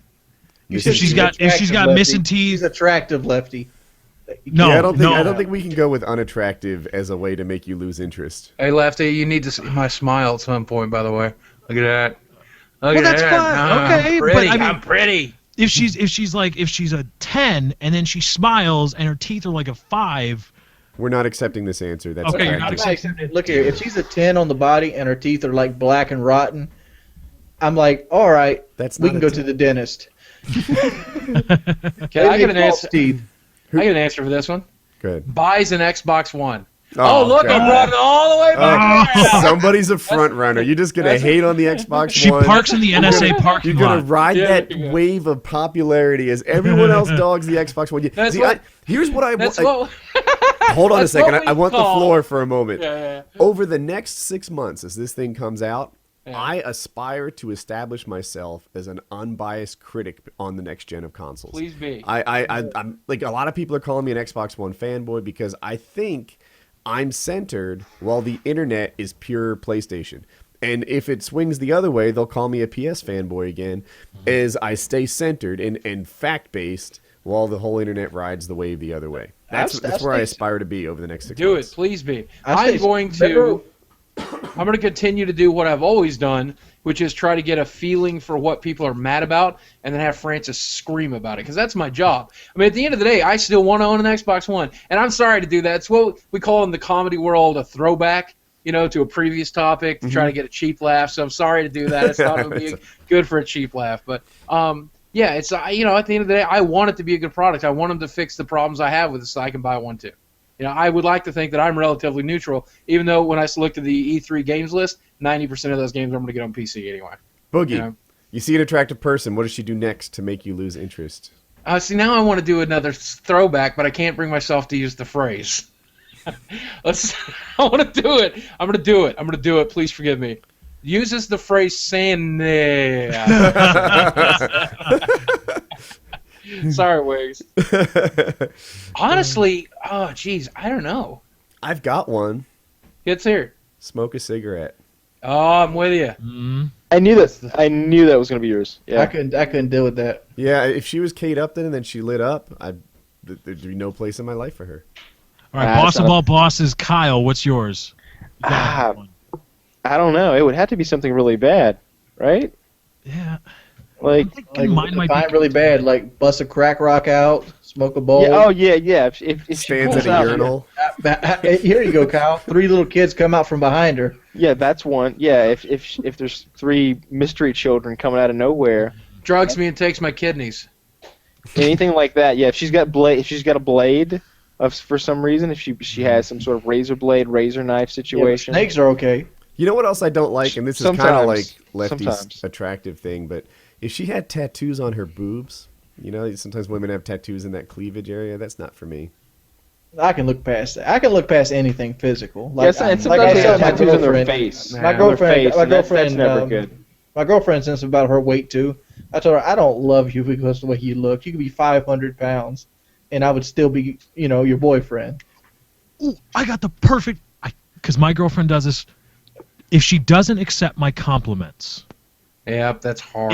if I'm trying to say, I love you, you're beautiful, you're the most beautiful girl to me, you it's cliche, but you complete that, all that stuff, and I can withstand a little bit. Oh, ha ha ha, I know, blah blah blah. You're just saying that. But if it gets to the point where I'm like, no, seriously, I find you very, very attractive.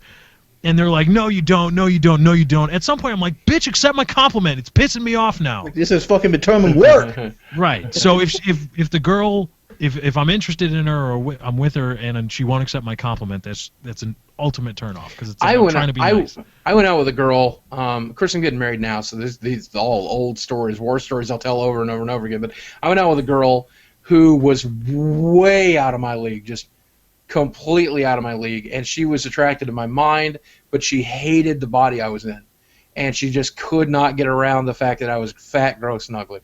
and she really, I mean, we dated off and on for the better part of 6 months, and she was upset all the time that I didn't compliment her enough because she knew how out of my league she was. So that can be just as ugly as a girl that's expecting it and wanting it, you know? Mm-hmm. Like, that's the worst feeling in the world, too. I never want to go out with a girl who thinks she's better than me.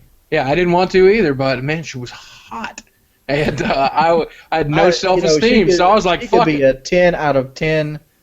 What she is, I'd kick her straight to the fucking curb. Yeah. And when she sit there crying because she just got dumped by a fat, lonely loser. That's actually exactly what happened. She was what we call a feeder. Are you familiar with that phrase? You ever heard of that before? I know it. No. Yeah, she was a girl that liked to make people fatter. And so she got with me and under the pretense that, you know, you're a big guy already. Probably wouldn't be that bad if you got fatter. And I'm like, well, I don't want to get fatter. She's like, well, you know, we could date, just see what happens. We'll date, see what happens. We'll date, see what happens.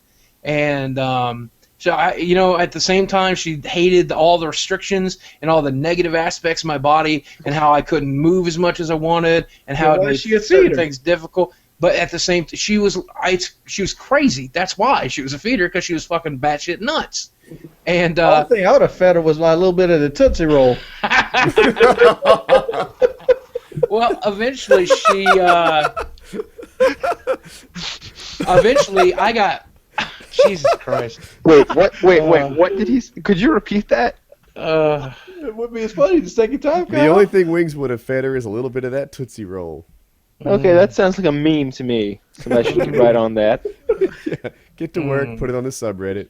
I'm just what could he? Does he mean an actual Tootsie Roll? Is Tootsie Roll a euphemism for something? It's his penis. Okay. It's a penis joke. You know, you gotta unwrap the fat around it and you just pop it in your mouth. I was mildly concerned it was poo.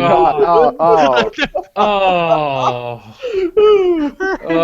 even I threw up a little in my mouth for that one. That's pretty bad.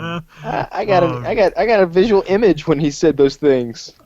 Oh God, that's what I do. Raped my mind a little. Okay, so bring it back, because that's not why we all call. Yeah, so. Yeah, go ahead. Sorry. Woody, are you scared a little bit more now about the NSA thing and the, you know, your information is? I don't even know how to feel. It's like it's scary, but I don't know what's worse is whether a judge would actually sign the warrant to make the Verizon give the NSA these, because apparently there was a warrant involved on some level. It's not like. What it was is they went to a classified court. I hope I have my facts right.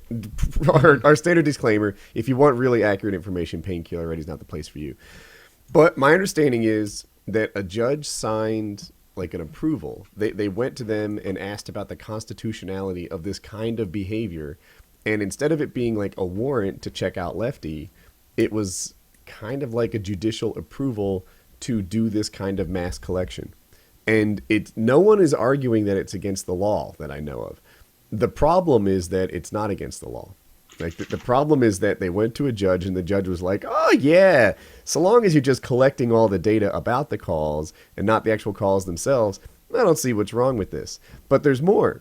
You know, they're also collecting lots of emails, and you know, and with the email stuff, they're suspecting it's not just metadata about the emails. It's not just who you sent it to and when you sent it and maybe if there were attachments. It's the actual content of the email. And they're scanning it and they're searching it, and they run these algorithms across it and see who's talking about what.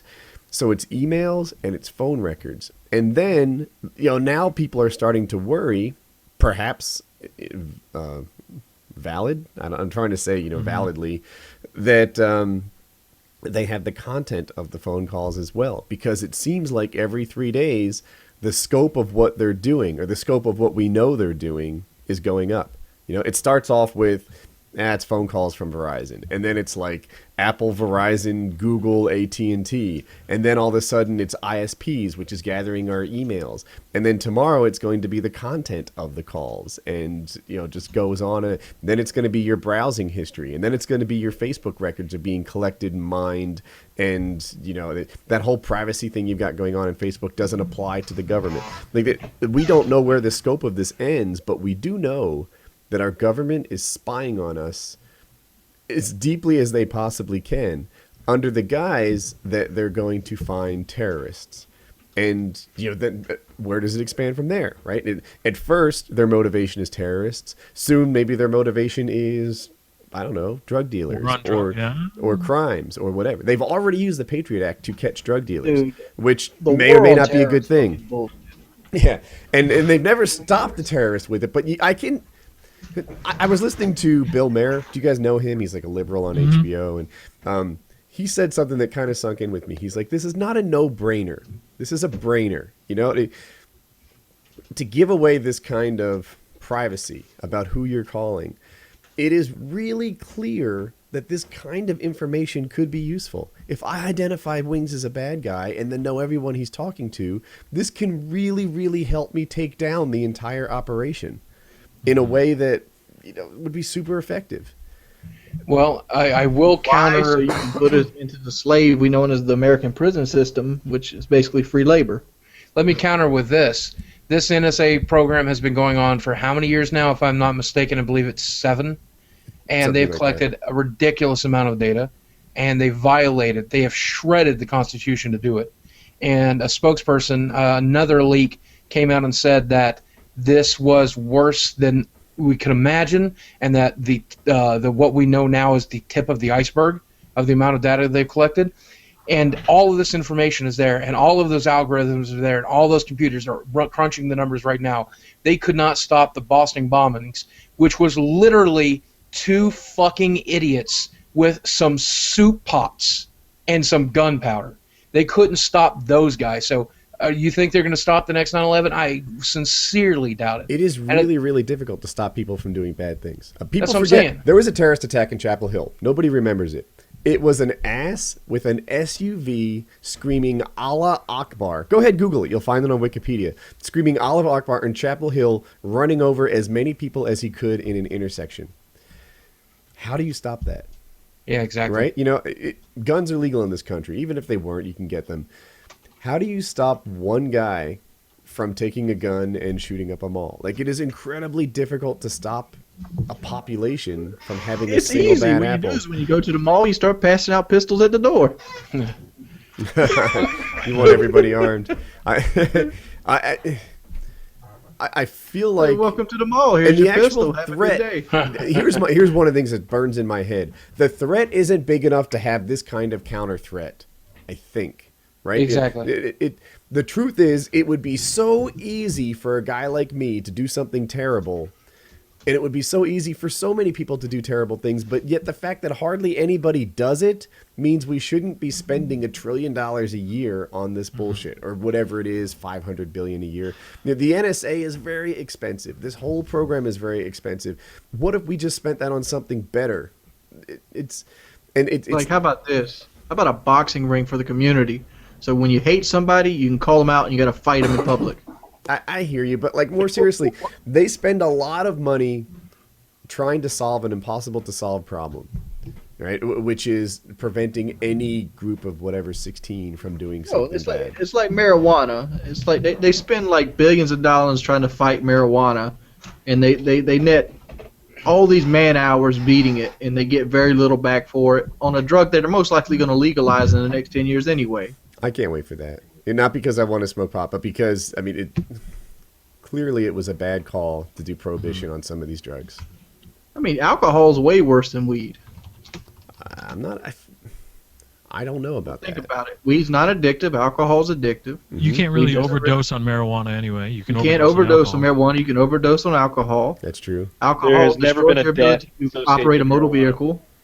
Oh, wait a minute. Being impaired on marijuana is going to slow down your reaction time. Yeah. I would assume, just from I understand. There's other still going to be people I driving know under who may or may influence not on have smoked marijuana, their reaction times seemed impaired. And they didn't seem like they were. I'm not saying there's not going to be a driving under the influence charge for marijuana. Yeah. I'm just saying it's not as severe as alcohol. It is A not guy as that severe. smokes- I would line up with that, but I would guess that sober people are your best drivers. Yes, sober people are your best drivers. But marijuana.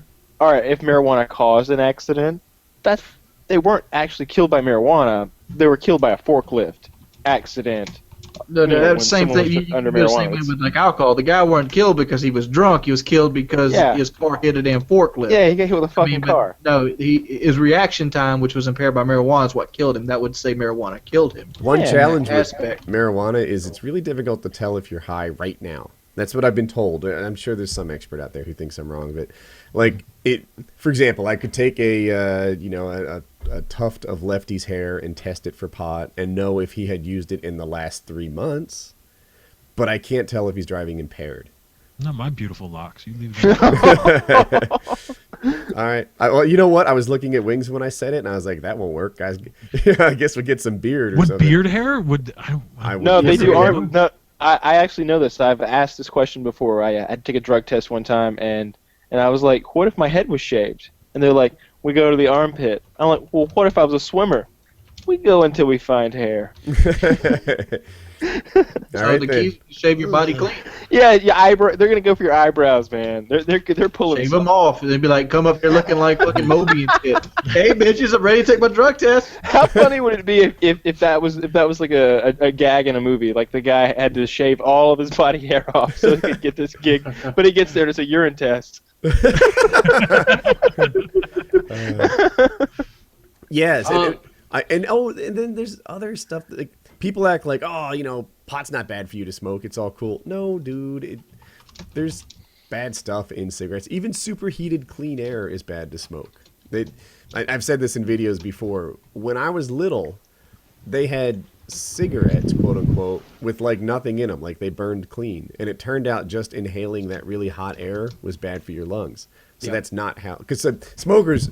I'm told as they quit, one of the tough things is they don't know what to do with their hands. They just feel like they're antsy. And they would give them these cigarettes that weren't cigarettes. But the hot air was a problem. So the statistics, the numbers are coming in on e-cigarettes now, and as it looks, they're not that much healthier for you than the actual thing. Obviously the non-additives are there. Get behind those. Those are wonderful compared to cigarettes. But obviously not smoking is better. I'm just going from the side effect of like my friends that smoke e-cigarettes. I'd much rather them do that than regular cigarettes. It's not offensive to me. I think, Kyle, is that the thing you tried? Yes. Yeah, e-cigarettes are not a problem to be next to. You can be in the same car as a guy on an e-cigarette and you don't care. You're cool. It doesn't smell stain bad. my interior. It doesn't smell. You're like, wait a minute, the car now smells like vanilla. I like your addictive habits, sir. Keep it up. Maybe next time, cherry. I got no problem with cigars. They smell like chocolate and like new grape and shit like that. Yeah, apparently it's illegal to flavor cigarettes in nice things like cherry and chocolate because they were worried that would make it attractive to kids. Yeah. I remember when there were cigars chocolate cigarettes. They must have stopped that like around the time I turned 18 because I wanted to try those chocolate cigarettes so much, but I could never all find like them. bleach flavored. You're like, really? You picked ammonia? Like, who requested that? You guys want to need a brand new topic? Well, actually, before we leave the topic, can I say one more thing about the NSA? Yeah. I'm 40 years old now, so I'm going to sound like a crotchety old man here, but I don't give a shit. Wait, I thought you were 39. Well, I'm turning 39 this year. It's old enough to where I can remember a period of time where we had most of the liberties that we sacrificed in the past. I'm 38 now. I turned 30. This guy. I'm 30. Listen, I was born on July 31st, 1971. I turned 39 in July 24th, 2013. I'll be 40 in 2014. Wait, you were born in 71? Born in 74. Oh, okay. Yeah, so I'll be 40 years old in 2014. Okay. Mm-hmm. So I remember when a lot of these liberties we had were still available. You know what happened? Just about as much as bad shit then as is happening now. What it really comes down to is you can't stop crazy people from killing other people. There's nothing you can fucking do about it. The only way to treat it is to treat mental illness in this country, which we ignore entirely. Gun control is not going to work because you get rid of guns, there's still guns. And there's going to be guns for another 100 years. And crazy people are going to find those guns. If you take away guns from crazy people, they're going to find a fucking knife. Yeah, if you take away the knife, they're going to find a fucking rock. Okay? As long as they sell fertilizer, they're still, and trucks, and I guess pressure cookers, there's still ways to kill hundreds of people. PCV it's pipe. just the, right. What it comes down to is you treat mental illness in this country, and it goes away.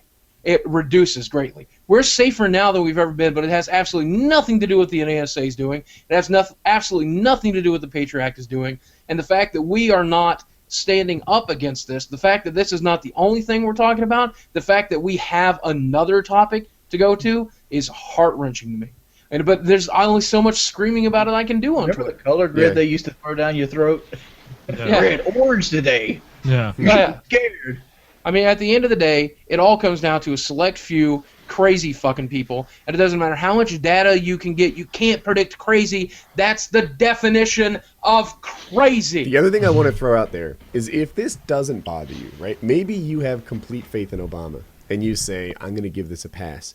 You need to remember that you're not just giving Obama a pass, you're giving your government a pass. And whoever it is that is your worst case scenario leader, maybe for you that's Chris Christie, maybe for you that's Hillary Clinton, maybe it's, Ruggiero or whatever. Maybe it's someone in the past. Maybe George W. Bush was your version of the worst president ever. That guy will come into power again. Somebody that represents who you don't want to be president will eventually win, and he will have all the powers that you didn't fuss about because it was Obama at the time. Yep. So, Can I just give a quote? Can I just bow this with a quote? Just a quote. Tie it up. They who can give up essential liberty to obtain a little temporary safety deserve neither liberty nor safety. And that was from Benjamin Franklin. So keep that in mind as you move forward about the giving up essential liberty to receive just a little temporary safety. Yep. What is one Because you word always versus lose the- that liberty, and that safety is only temporary. And that liberty's not coming back once it's gone. And hey, how about the fact, because I know you went through this with two wings. When I flew, I had to have a guy, both in LA and here, grab my nuts and move them from left to right because the scanner doesn't work for me because I'm big. So they can't see all the way through me. So that dude had to reach into every fold I got, every sweaty fucking now I know what I'm doing after YouTube. Right. Cut my fucking balls. Let me, I got a story right on the Benjamin Franklin quote because this actually happened to my me God, at work. this topic's been going on forever. It's all good. We got I've 4 hours. It's only our liberty at stake, Woody. I've aged more than Boogie during this conversation. People are so stupid in this regard. This kind of simplifies it up because this is what happened at work with us. At work, I think. Who told me this? I don't know. You had a story ready. You just I'm forget your story? I'm questioning it. What All just right. happened? Let me just tell the story. Okay. Basically, people would have a loan. Basically, they did away with raises and they dropped everybody's pay, but regardless of that, they gave them $5,000 for that year as a bonus. But for what they didn't see is they're all happy and they all accepted the clause because they were getting 5,000 bonus right now. You get $5,000, but you lose $5,000. You lose more than $5,000 over the next 5 years, and that's money you'll never see again. And over a lifetime, that could have been 40 or 50 grand that you could have had. Yep. Not to mention your raises are often done by a percentage, and now you're just working off a lower base. People need to think ahead. That's your bottom line. Yeah, that's the whole thing. People don't think ahead. People are in the moment, now. This is the thing. I've been going with my girlfriend over this over and over again. She is so bad with money because she doesn't understand that tomorrow is another day. She doesn't have to have that article of clothing or that cell phone app or whatever it is today. She can have it next week. It's going to still be there. But you always try to keep your priority or bases covered for today, next month, next week, next year.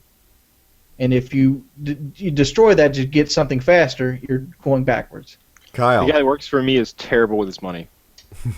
Kyle, what's the biggest scam ever? Like historically or kind of in pop culture? I'm kind of going for pop culture. I've got two in my head. Yeah, because you could just drop like the Ponzi scheme Do you want me because to- it's been repeated so many times. One is the cost of printer ink, right? It's like $8,000 a gallon. I got or you something one. crazy. Yeah. Yeah. Go ahead, Wings. What's yours? Soft drinks. Soft drinks are a scam. Soft drinks, Cheap. bottled water. I mean, like a bottle of water, you could fill it up, I think, something like 436 times for the amount it costs in the store. Bottle You know of what a water's great cheaper than deal soda. is? Cheaper than gas. Think about how I was about to say gasoline is the best deal ever. When you think about what it is, it's exploding dinosaur juice. And you get it for $3.50 a gallon and you complain? It's exploding dinosaur juice. Now fill up and shut up. When you What put about- it like that, it what sounds about, really cool. What about those fucking replacement plans at Walmart for your PlayStation 3 game? They tried to just last night. I bought a bunch of games, and they tried to charge me an extra $5 to replace my disc. I guess if it were to break, what the actual? That's pure profit. It's 100% profit. Who brings their disc back to Walmart? Text messages. Text messages. What do they charge you if you don't have a plan? Like 50 cents a message? They're Oh my like God. they are like all but free for the telecom company. It Fake costs overdraft fee. nothing to send that. Even the monthly fees of like unlimited text messages for $20. I can't describe how inexpensive it is for a phone company to deliver a text message. They have their own protocol to make the payload smaller. It's about infrastructure as well, right? But it puts no load on the infrastructure. Your phone call, like a 5-minute phone call, must have 50,000 times the load that a text message does. Like in your life, your entire text messaging history will never amount to much at all. Like it's next to nothing in terms of cost. I It's see. all profit. It's bastards. They charge you a bundle Well, for they're- something that's free. Who to is more them. evil? Who is more evil, the cell phone companies or the internet service providers? Internet service provider. Yeah, easy. I don't know. Yeah, you they're- think it's I'm easy? with Cox Communications. They're actually pretty good about it. But last month they called me to tell me that they were going to throttle my account because I went over my 200 or 400 gig limit, and I'm just like, it's one of the very first times I've ever went like real life Francis on somebody, and I'm like, look, it's my fucking job to create and upload videos. Okay, some of these videos are 2 or 3 gigs a pop.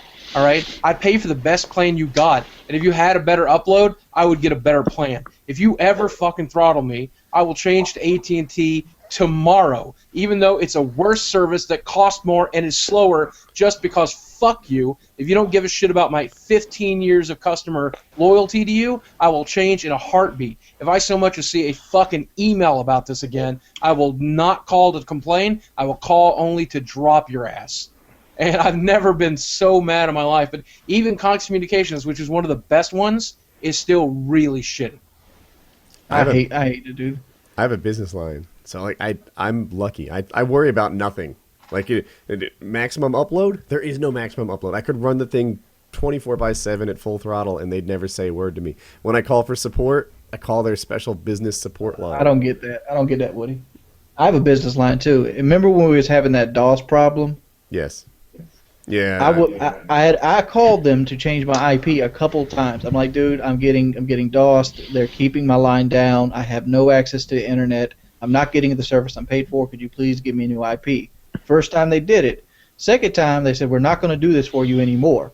And I went ape shit on them. I'm like, look here, I pay $250 goddamn dollars a month. I pay for a business class line. That includes business class service. You should change my IP as many times as I want, no matter how often I ask you to do it. Because one, it's your job to sit there on that phone line and deal with customer service.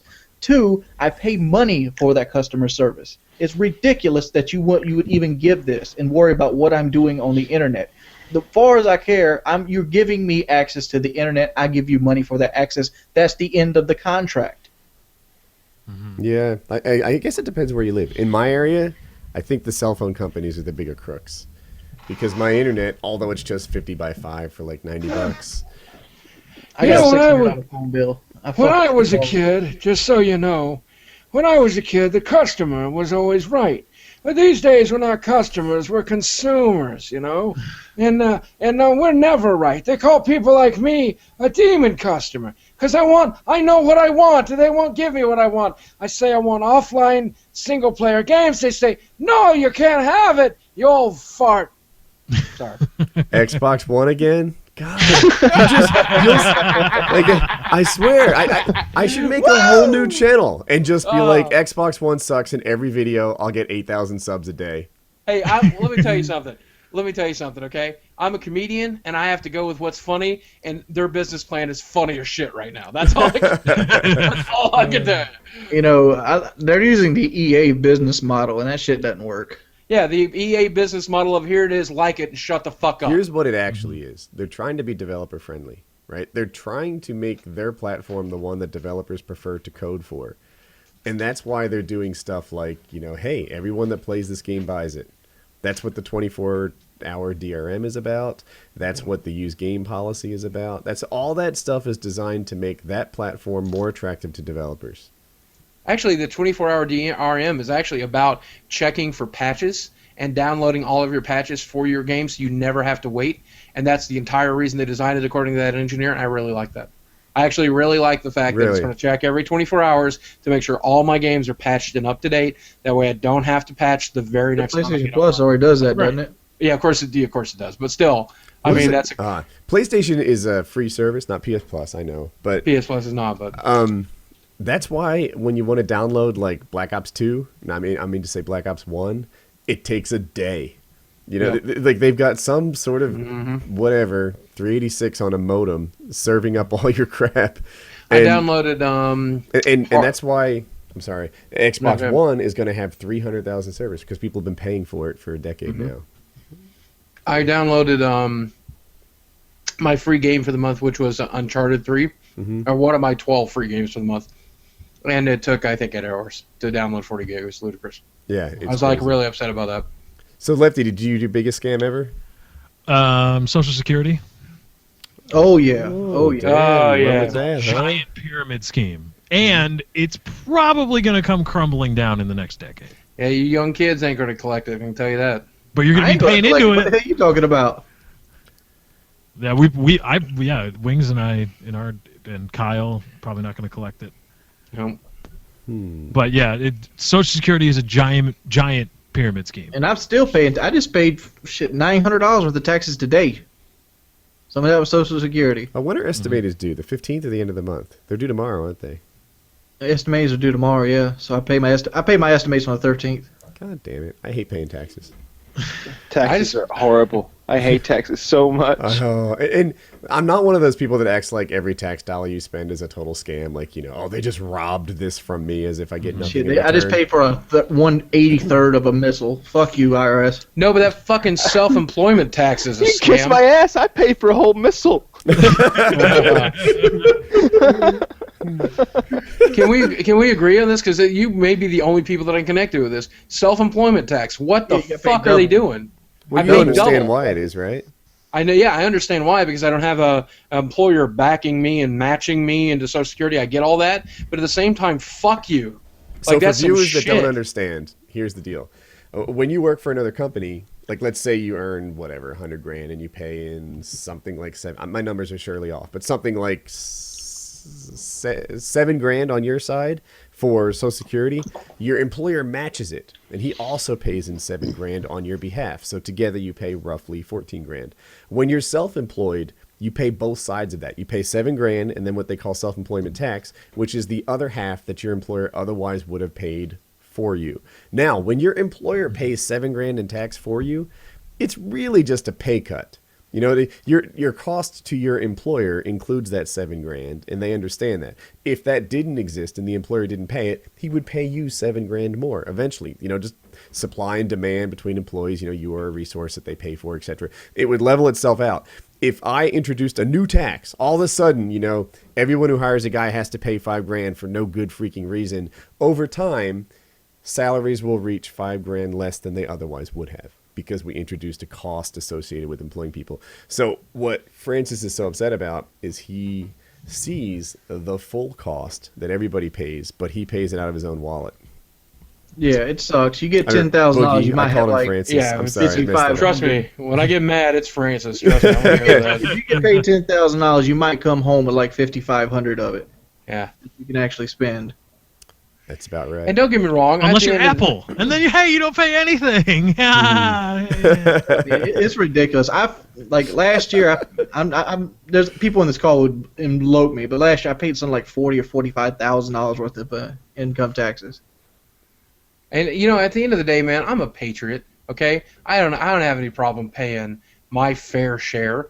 It upsets me. The only thing that really upsets me is that there are people out there who don't pay their fair share. I don't like the fact that Apple has dodged billions of dollars in tax due. I don't like the fact that Microsoft has done it. I don't like the fact that Sony's done it. If you're doing business in America, taxes, pay them, shut the fuck up. I mean, this country is not going to run itself, and it's currently not doing a particularly good job of it. So if I'm not paying my taxes, the country fails. Well, it's infinitely more true if Apple doesn't pay its fucking Can I interrupt taxes. you for a second? Just for the record, I just caught a fly midair like a ninja. Oh, congratulations. Wow, all right. That's... Fuck talking about taxes. That's pretty impressive. I don't know if you knew that. Call Pat Morita real quick. Karate Kid is in the room. What was I gonna say? Oh yeah.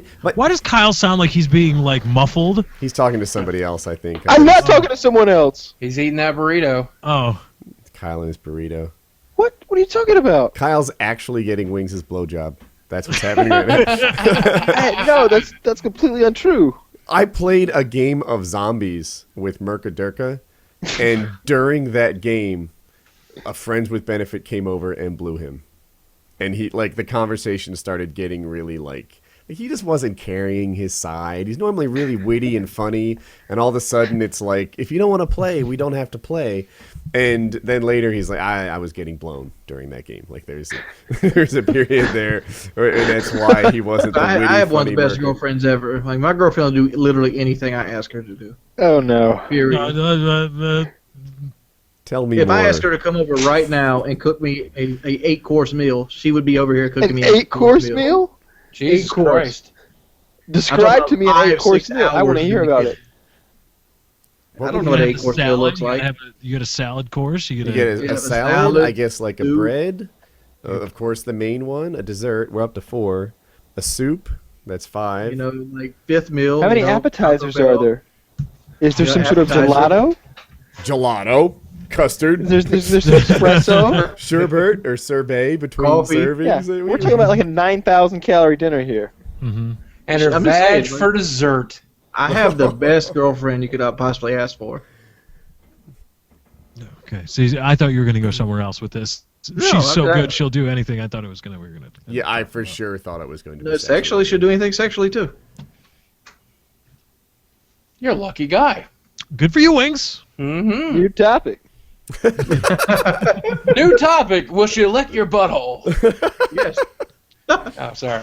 I'm not down for that. I'm not down for that. Wait, before or after the washcloth in the shower? I don't know if we've gone that far, but I'm not. My stance on stuff in sex is like this: if I'm not willing to have it done to myself, I'm not going to ask you to do it. I got a topic for Wings. Wings, I looked up the most popular trucks in the U.S. The number 1 most popular selling truck in the U.S. is the Toyota Tacoma 4x4. The number 2 most popular selling truck in the U.S. is the Toyota Tacoma 4x2. The number 3 most popular selling truck is the F-150. When did that happen? No. I got a link, though. I mean, F-150's been for 35 years running. I don't know what to tell you. Maybe that's the most popular full-size truck? It might be. A link in the chat. But I just want to let you know my truck's better than yours. I know you've had truck envy for some time, and I thought I'd rub it in. I ain't gonna try to. I ain't trying to say you have a bad truck, Woody. No, it would be impossible to say such a thing. But you couldn't give me a Toyota Tacoma. Wings is so truck respectful that he will not say a bad thing about my truck. I can sit here and go on for an hour about how it's better than his, and he'll be like, well, I don't want to knock your 10-year-old dented piece of shit. That would hurt. This is Yahoo Autos. Come on now. The Tundra? The Tundra's number 6. Tundra is nowhere near number 6 for selling. I'm just saying. This week. Top 10 trucks for this week. Mm-hmm. You're talking about this week. I'm talking about old time. Yeah, well, I live in the moment, baby. most popular vehicle. Number 1 and 2 is the the Toyota Tacoma. Tundra sells like 200,000. The Ford F-150 annually sells 900,000. I don't see you get providing links. I can get you links for it. Please do, Mr. No Fact. Why is this a topic? Why is this a thing? Because we always have to do trucks. Because my truck's better than Wings. I got to tell you something. My girlfriend is a bit of a gamer. She's a casual gamer. Mm-hmm. But when we start talking League of Legends strategy, she just zones out because she has no clue what the fuck anybody's talking about. I know exactly how she feels right now. Because you guys are all like, Toyota, truck. I have no clue what the actual fuck you're saying. It's complete gibberish to me. All right, here's the sales. I can give you a link if you really, really want it. I'm going to give you the sales sheet just to make it simple. This is every week. I'm so sorry that you have to do this. This isn't every I'm week. glad This this is is just one this time. I get a break. I just get to cruise Reddit, Twitter, just whatever, talk about trucks again. Zone out. 2012, the Ford F-Series sold 645,000 units. The Chevy Silverado sold 418,000. The Ram pickup sold 293,000. The GMC Sierra sold 157,000. Toyota Tacoma 141,000. The Tundra 101,000. Then it drops off. All right, I see your numbers. Screw you, my truck's still cooler. You ready for the next topic? I mean, I thought I was like, the Tacoma ain't no, but did they give them away? For people who don't know, Wings has the freaking Ferrari of trucks or something. It's very nice, so I like to insult it. All right, Lefty. I'm hoping to keep it. Give me some money, motherfuckers. What have you ever desired so badly that it hurt, only to acquire it and then say, meh? My Ford F-150. Really? I mean, I wanted it so bad it hurt, but now that I have it, I want to get rid of it. It's not worth the payment to me. But that's pretty much all vehicles, and that pretty much is a standard. Wise men once said, you desire a vehicle. Save every month for that vehicle the amount of payment the bank would make you pay. And when you have the money, see if you still want that same vehicle that same year. For me, recently, it's probably not the biggest thing in my life, but Crisis 3, because I had just gotten a brand new 4GB GTX 680, and I was pumped, because I had all the frames, and then the 780 and the Titan came out, and I was like, it sucks. But I was really pumped for Crisis. I'm like, this game's going to look beautiful, and I got the 680, I'm going to be playing it at 75 FPS, all ultra, everything is going to be the greatest, and then I played it, and I was just like, meh. I didn't make any videos about it. I didn't do any live comms. I didn't look for anybody else. This is Crisis 2, I assume? That you're talking about? No, Crisis 3. Okay, Crisis 3. The one that just came out. I was really pumped about it, and I was just like, I got it, and I was, I had to buy it new through Origin, because Origin doesn't do sales nearly as often as Steam and stuff. And I got it, and I was pumped. I'm like, I can't wait to see this beautiful game. And then I was just, How many frames per second did you get all ultraed up? About 50 to 60 I averaged. About enough. In a server game. So it was pretty good. It was very smooth, very fun. But I was kind of expecting, I don't know what I was expecting, but I felt melancholy. I was just like, oh, that sucks. It's still just a game. Yep. Kyle? Exactly. That's what it is. It's still just an FPS game. Ever desired it so badly it hurt, then you acquired it and said meh? I've been trying to think of something that was like that. I'm having a hard time, though.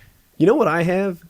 And there's going to be a community that hates me for this, but almost every gun I've ever bought, I'll get gun fever to the point where I think that, this thing will complete me. I want this. This is the coolest thing in the world. It's just like this thing I played in a game, or it's just like this thing that's used by these people. The Bulgarian Special Forces use this. It's the neatest thing in the world. And then I get it, and I love it for a couple of days. You realize the piece of plastic that throws lead. Yeah, and then I realize, just like all the other guns I have, it's really just a remote hole-poking tool.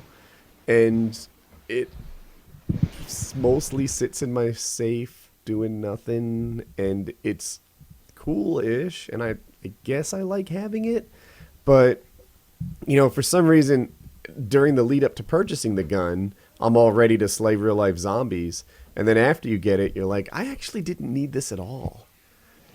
And Now, it doesn't make me anti-gun or anything. It just makes me like, it wasn't the life-changing purpose that I. No, Woody. It's not that you didn't need it. It's that you haven't needed it yet.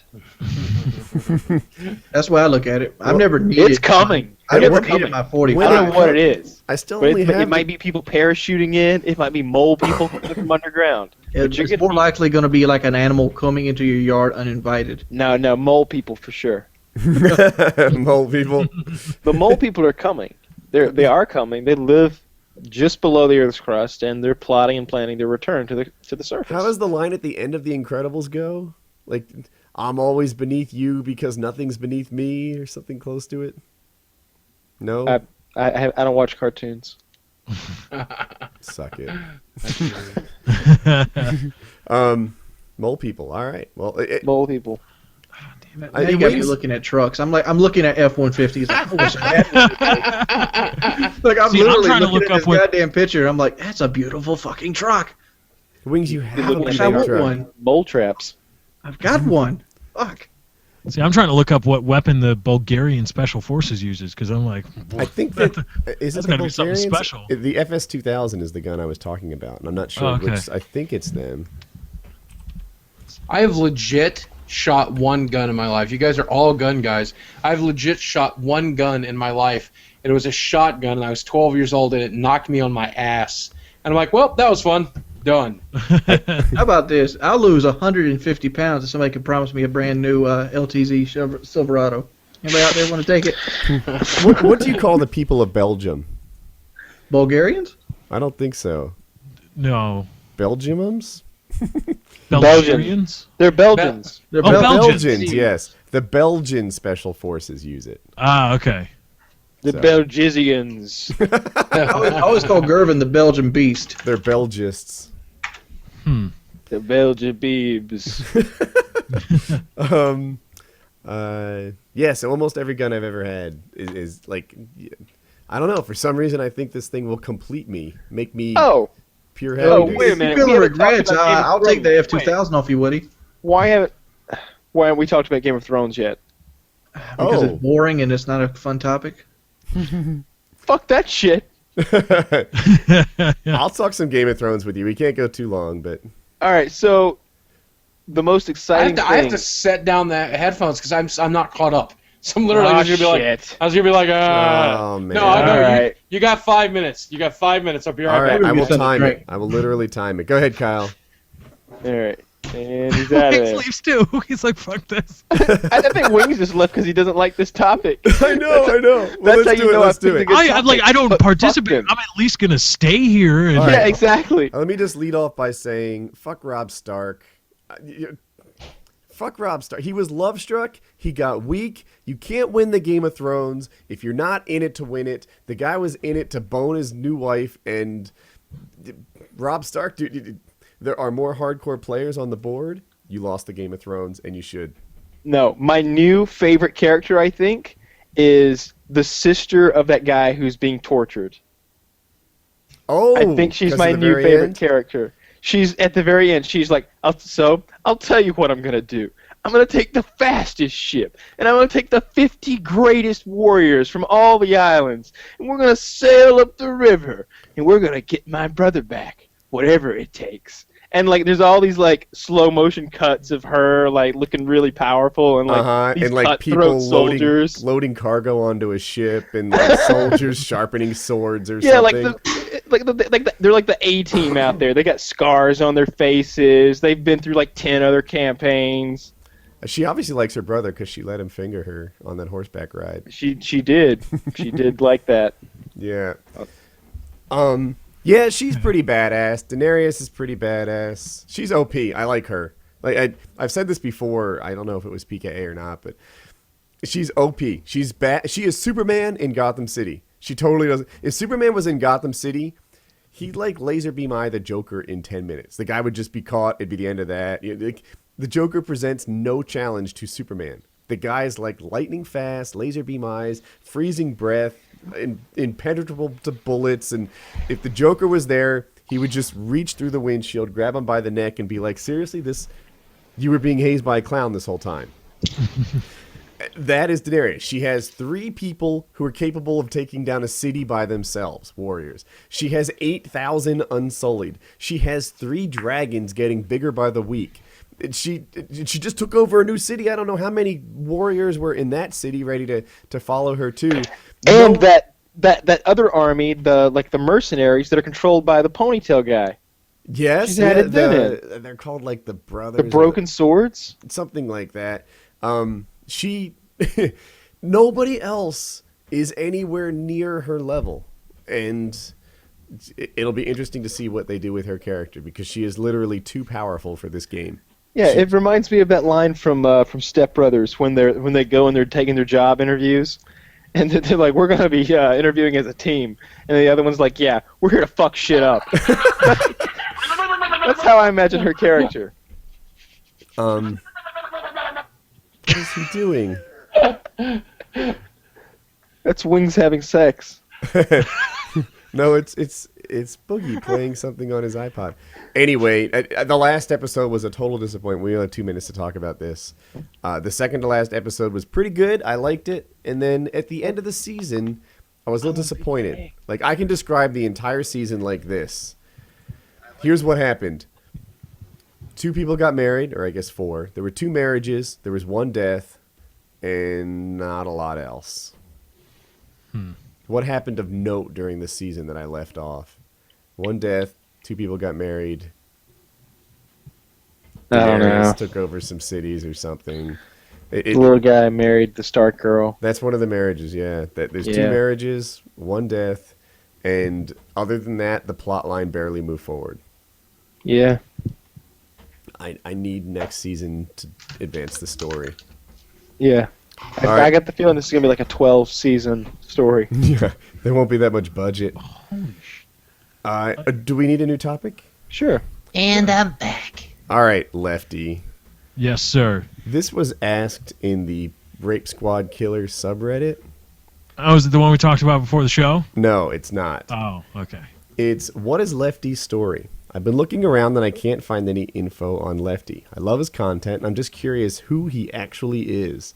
Does anyone know what the deal is with him? Is this his full-time job? What's his background, etc.? Lefty, who are you? Like, who am I in the existential sense, or... I'm just kidding. I mean, yeah, lay it out there. What do you got going on? What careers have you had other than YouTube? Well, I was a student. I went to college, and... Did you finish? No. Okay. How far did you get? 4 years in. I'm like, I left because I was out of money. I didn't want to take on any loans or any more loans, and I just a lot of people were like the whole thing about gotta finish, and I just said screw it. I don't want to. I've worked odds and ends. I've actually worked a day in my life. I used to work home foreclosure. I was a securing office, not an officer, but a guy on the securing department. That we would work on foreclosed homes, and I do YouTube full time. And weren't you a radio DJ? I hosted an internet sports radio show for like 3 years. I got into broadcasting, and it's not really was it paid? No. We did it as a thing. We sold some ads, but it was really just a farce. Really, it was just. Speaking of ads, subscribe to Rock On 1M1, best goddamn channel on YouTube. Yeah. Wait, were we supposed to say that or no? No. Okay. I like to watch his gameplay videos because they make me feel like I'm playing them with a friend. And so I do YouTube. I try to do YouTube full time, and I try to bring a little. I don't know what I bring to YouTube. I don't know. Thought about that. I guess I should probably try to figure that out. You need a thesis, a mission statement of some sort. Yeah, I guess I do. I don't. No, we just came up with a byline for my podcast, which I do on Thursdays. We are the penis raping the ears of America. So I guess that would probably apply to what I do on YouTube as well, just in a general day-to-day sense. I was I was taking a shit just a minute ago, and I was watching some of that Rock 101. He has this nice heartbeat sensor he has on his videos. You guys seen that? It's the most. It's incredibly good. It shows that he's really impacted by the game. Yeah, I tried that actually. I saw after seeing his video, I got one of those heart rate monitors, and I hooked it up to me while I was playing Amnesia earlier today, and it told me to go to a fucking doctor immediately because it was bad as shit. I wasn't that bad as shit. I was sitting on the toilet thinking, I wonder how much this shit affects my heart rate. Oh. And also on the subreddit talking about how do I articulate too much. It's a 4-hour goddamn show. Yeah, we specifically asked Lefty to take 20 minutes to say anything so that the show reaches 4 hours every week. Okay, I get the thesaurus thing. Okay, ha ha ha. But like he takes too long to say things. It's a 4-hour fucking show. What do you want? That's like having a blowjob that's too long. It just doesn't exist. Oh no, that actually does exist. And you will actually get raw. Just so you know, it is uncomfortable. I hate these conversations. Yeah. Whenever Wings brings up something sexual, it's never in a positive light. It's never like, yeah, that was a good time. It's always like, this will create a rash or this burns real bad. That was me. Fat people now. Where's the thread about you, Lefty? I can't find it. I think I was a little racist here. He's like, oh, all you people. Reddit.com or rape squad. Fat people are not a race. Yeah, it's a. I don't have a Reddit, so. You're fattest. I don't have a Reddit account. There's no Fat People's Protection League. There should be. Oh my god. Yeah, people naturally hate fat people. I've noticed this. Oh, they really do. I mean, there's people out there that's like just don't understand fat people. It's like, you fat slob. I mean, this is gonna be the. Do you know Miley Cyrus is a gangster? Miley Cyrus is a gangster? Which gang does she belong to? I don't know. Is she a Blood Bloods or or Crips? or? I don't know. She's turned really Hannah Montana, Lindsay Lohan lately. She rocks the M1M tattoo. No, 1M1 tattoo. By the way, he uses a Blue Yeti microphone on his videos. It's spectacular. With a pop filter. With the pop filter. One of the only few people on YouTube to do it. Absolutely. I've never heard of such technology. Yes, not many people do that. Where could I buy such a thing? I happen to have one right here in front of me. Oh my god! You're copying Rock on 1M1. You're copying him. Stop it. He's a trendsetter. Yeah. He is a trendsetter in some of his videos, just not. He does. I mean, like that heart thing. I'm gonna do that too, but I'm gonna be like driving down Conway Ford's truck lot though. I actually saw that he was the first person to do that on YouTube. I believe he's the first person to do that. But Yeah. see, when you're a trendsetter, you get biters, and I'm gonna be a biter. I'm gonna bite your style and use it. I'm gonna put a hard thing on me, and I'm gonna drive down and look at all the new Ford trucks. Well, when are we gonna get? Please make that video. That would be so awesome. Just Wings. Like I want a fucking like diameter measurer thing on his cock as he drives by the Ford dealership and see if he gets a chub. But on the way. That'd be awesome. It could be fake. I don't care. It could swell up to fucking 9 inches in diameter. I don't care. Just make it awesome. That heart thing just pop up to like 300 triple bypass level. Do you remember? Oh, at It's like, one oh point- goddamn, Weezy. My life insurance plan came early. So this was a year ago. Wings of Redemption said he raised money for Ashley Seals, right? And he did it because he was at like a strip mall or something, and he met her, and he met this like salsa. No. I was at a gas station. Okay. And they had this little cheap ass thing on the counter that had like a picture of her pasted on the front of like a mayonnaise jug or something. It was like maybe $25 and change and like singles in there, and like they were struggling to get this girl help. And Wings was like, I can do this. I can make something I'm like, big I can do a happen." lot better job than these people. So I took the initiative. I called, made some arrangements, met to them, talked to them, and asked them if they'd like some help. Of course, they said yes, and then I basically made the video. I didn't make them no promises. But it went huge, and you raised what, like $9,000 or $11,000 or something like that. $8,000, and I promised. Well, I did make a promise. I said, yeah, we can get you 10. So I couldn't get all 10. by the time she needed it, so I donated the other 2 out of my own bank account. There you go. And it went like super well for Wings' channel. So he did it with nothing but the purest of intentions. But afterwards he was like, Woody, everybody loves this. I'm going to start doing good deeds all the time. And he's like, I'm going to go to a nursing home and just start like playing checkers with the elderly and stuff. And I'm like, if you do that, I'm going to one-up you. I'm going to go to a cemetery and watch a movie with a tombstone. Like, It better be an Adam Sandler movie because that shit's going to be boring. I wish that we had done that and just went to the end. We still need to do like the food drive. I think that would be a good thing. A food drive? Yeah, like go out and volunteer for like to feed the homeless and something like that, like Raleigh or somewhere. Wings is a Columbia. feeder. Now you know. He's going to start spooning it in himself. Make homeless people fat. No, I'm just saying, like, just go out there and donate time. There's a video called... How is this on the internet?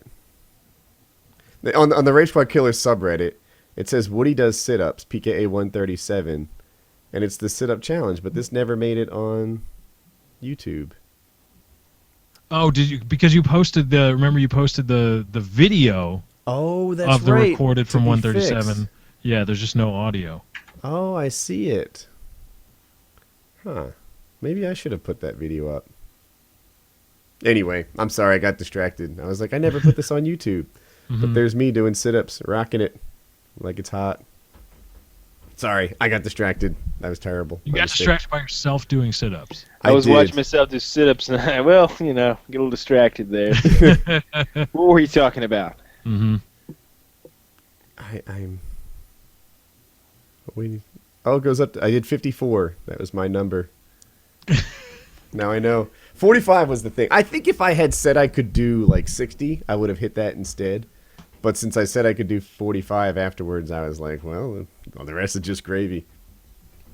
But whatever. I don't know. I don't think I could do a setup for my life or for love or money. I Like, I actually Wings don't did think I so can. many. Wings did like 25 or 30 or something. 21. 21 was? How many was it, Wings? You're muted, Wings. Wings, you muted. Oh, 21 was the official number because I did 2 halves and I didn't count those because I didn't make it all the way That's up. 22. You do 2 halves. Come on, baby. I don't count two. In sit-ups, it doesn't count as 2 halves because that's like 2 times you attempted and failed. Bullshit. I don't know. I'd give you the extra one. Yeah. I'd 21. Lefty started college, and even he knows that 2 halves is 1. Like I don't know. It took me so much to get those last like the extra one I did just to do it. But like to get to 20, like my muscles started having spasms. That's why I showed my foot on the camera and my toe was twitching.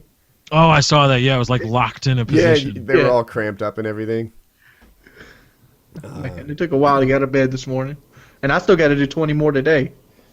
You might as well knock those out right now, huh? Yeah?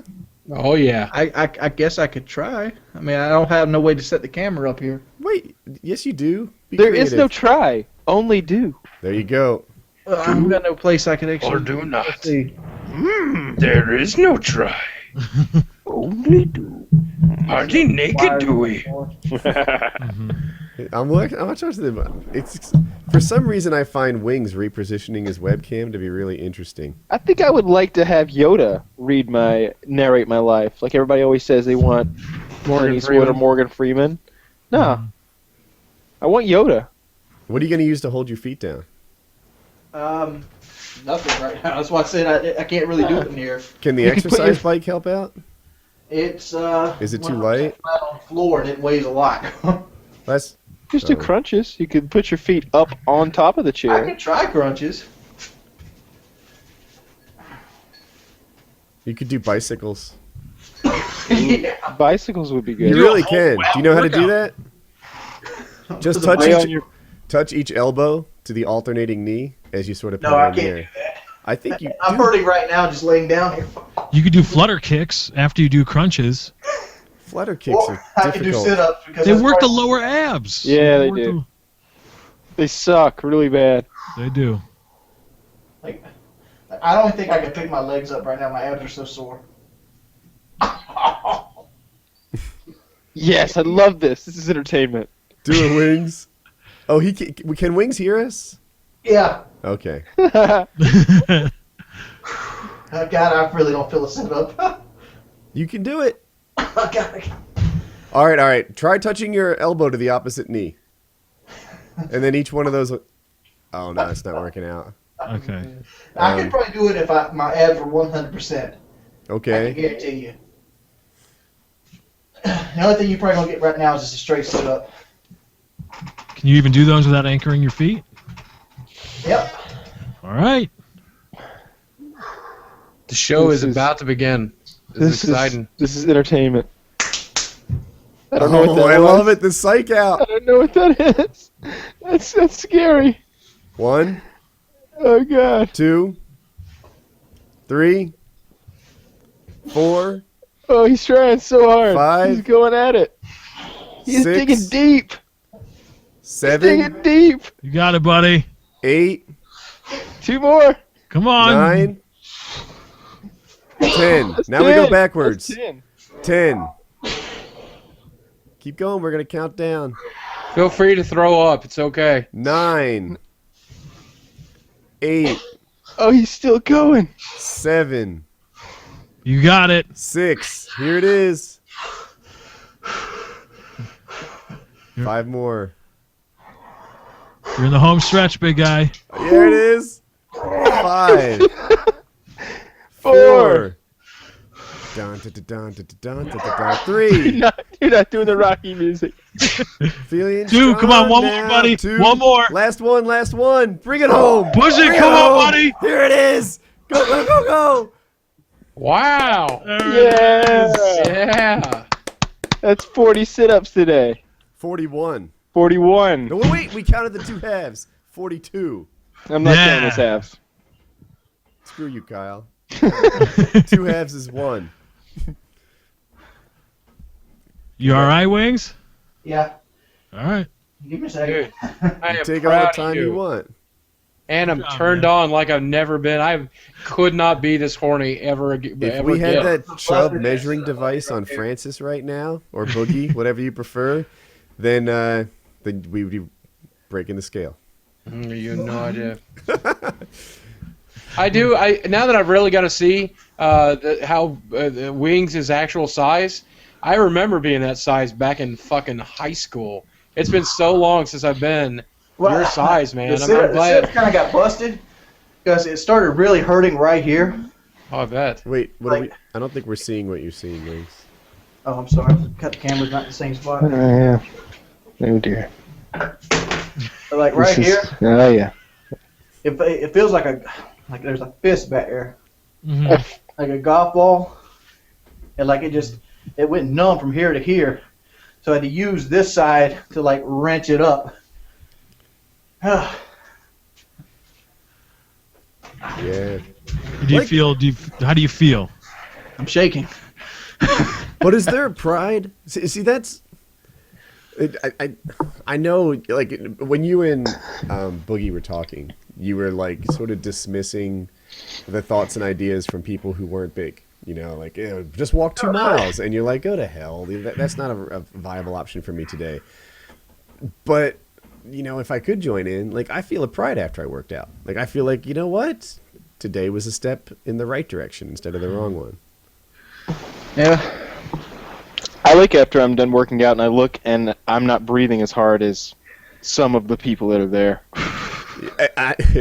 I compare me to the previous me. Like my cardio is better each time I hit it. My wrestling is better. Everything's better.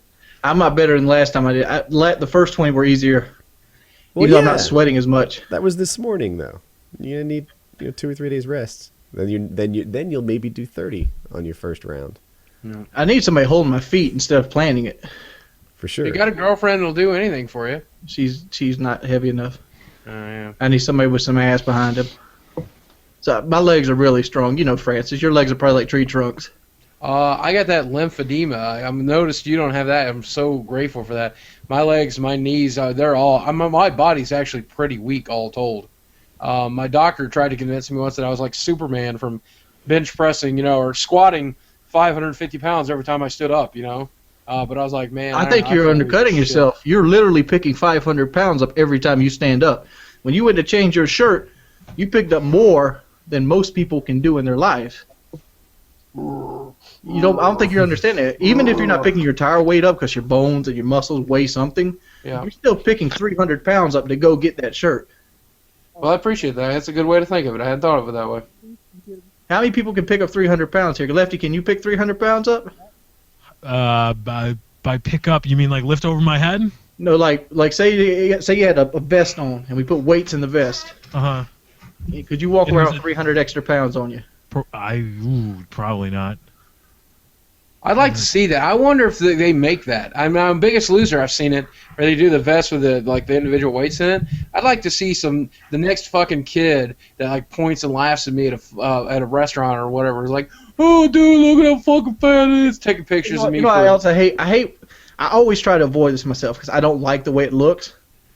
But when the big guys they want to go and they do this number.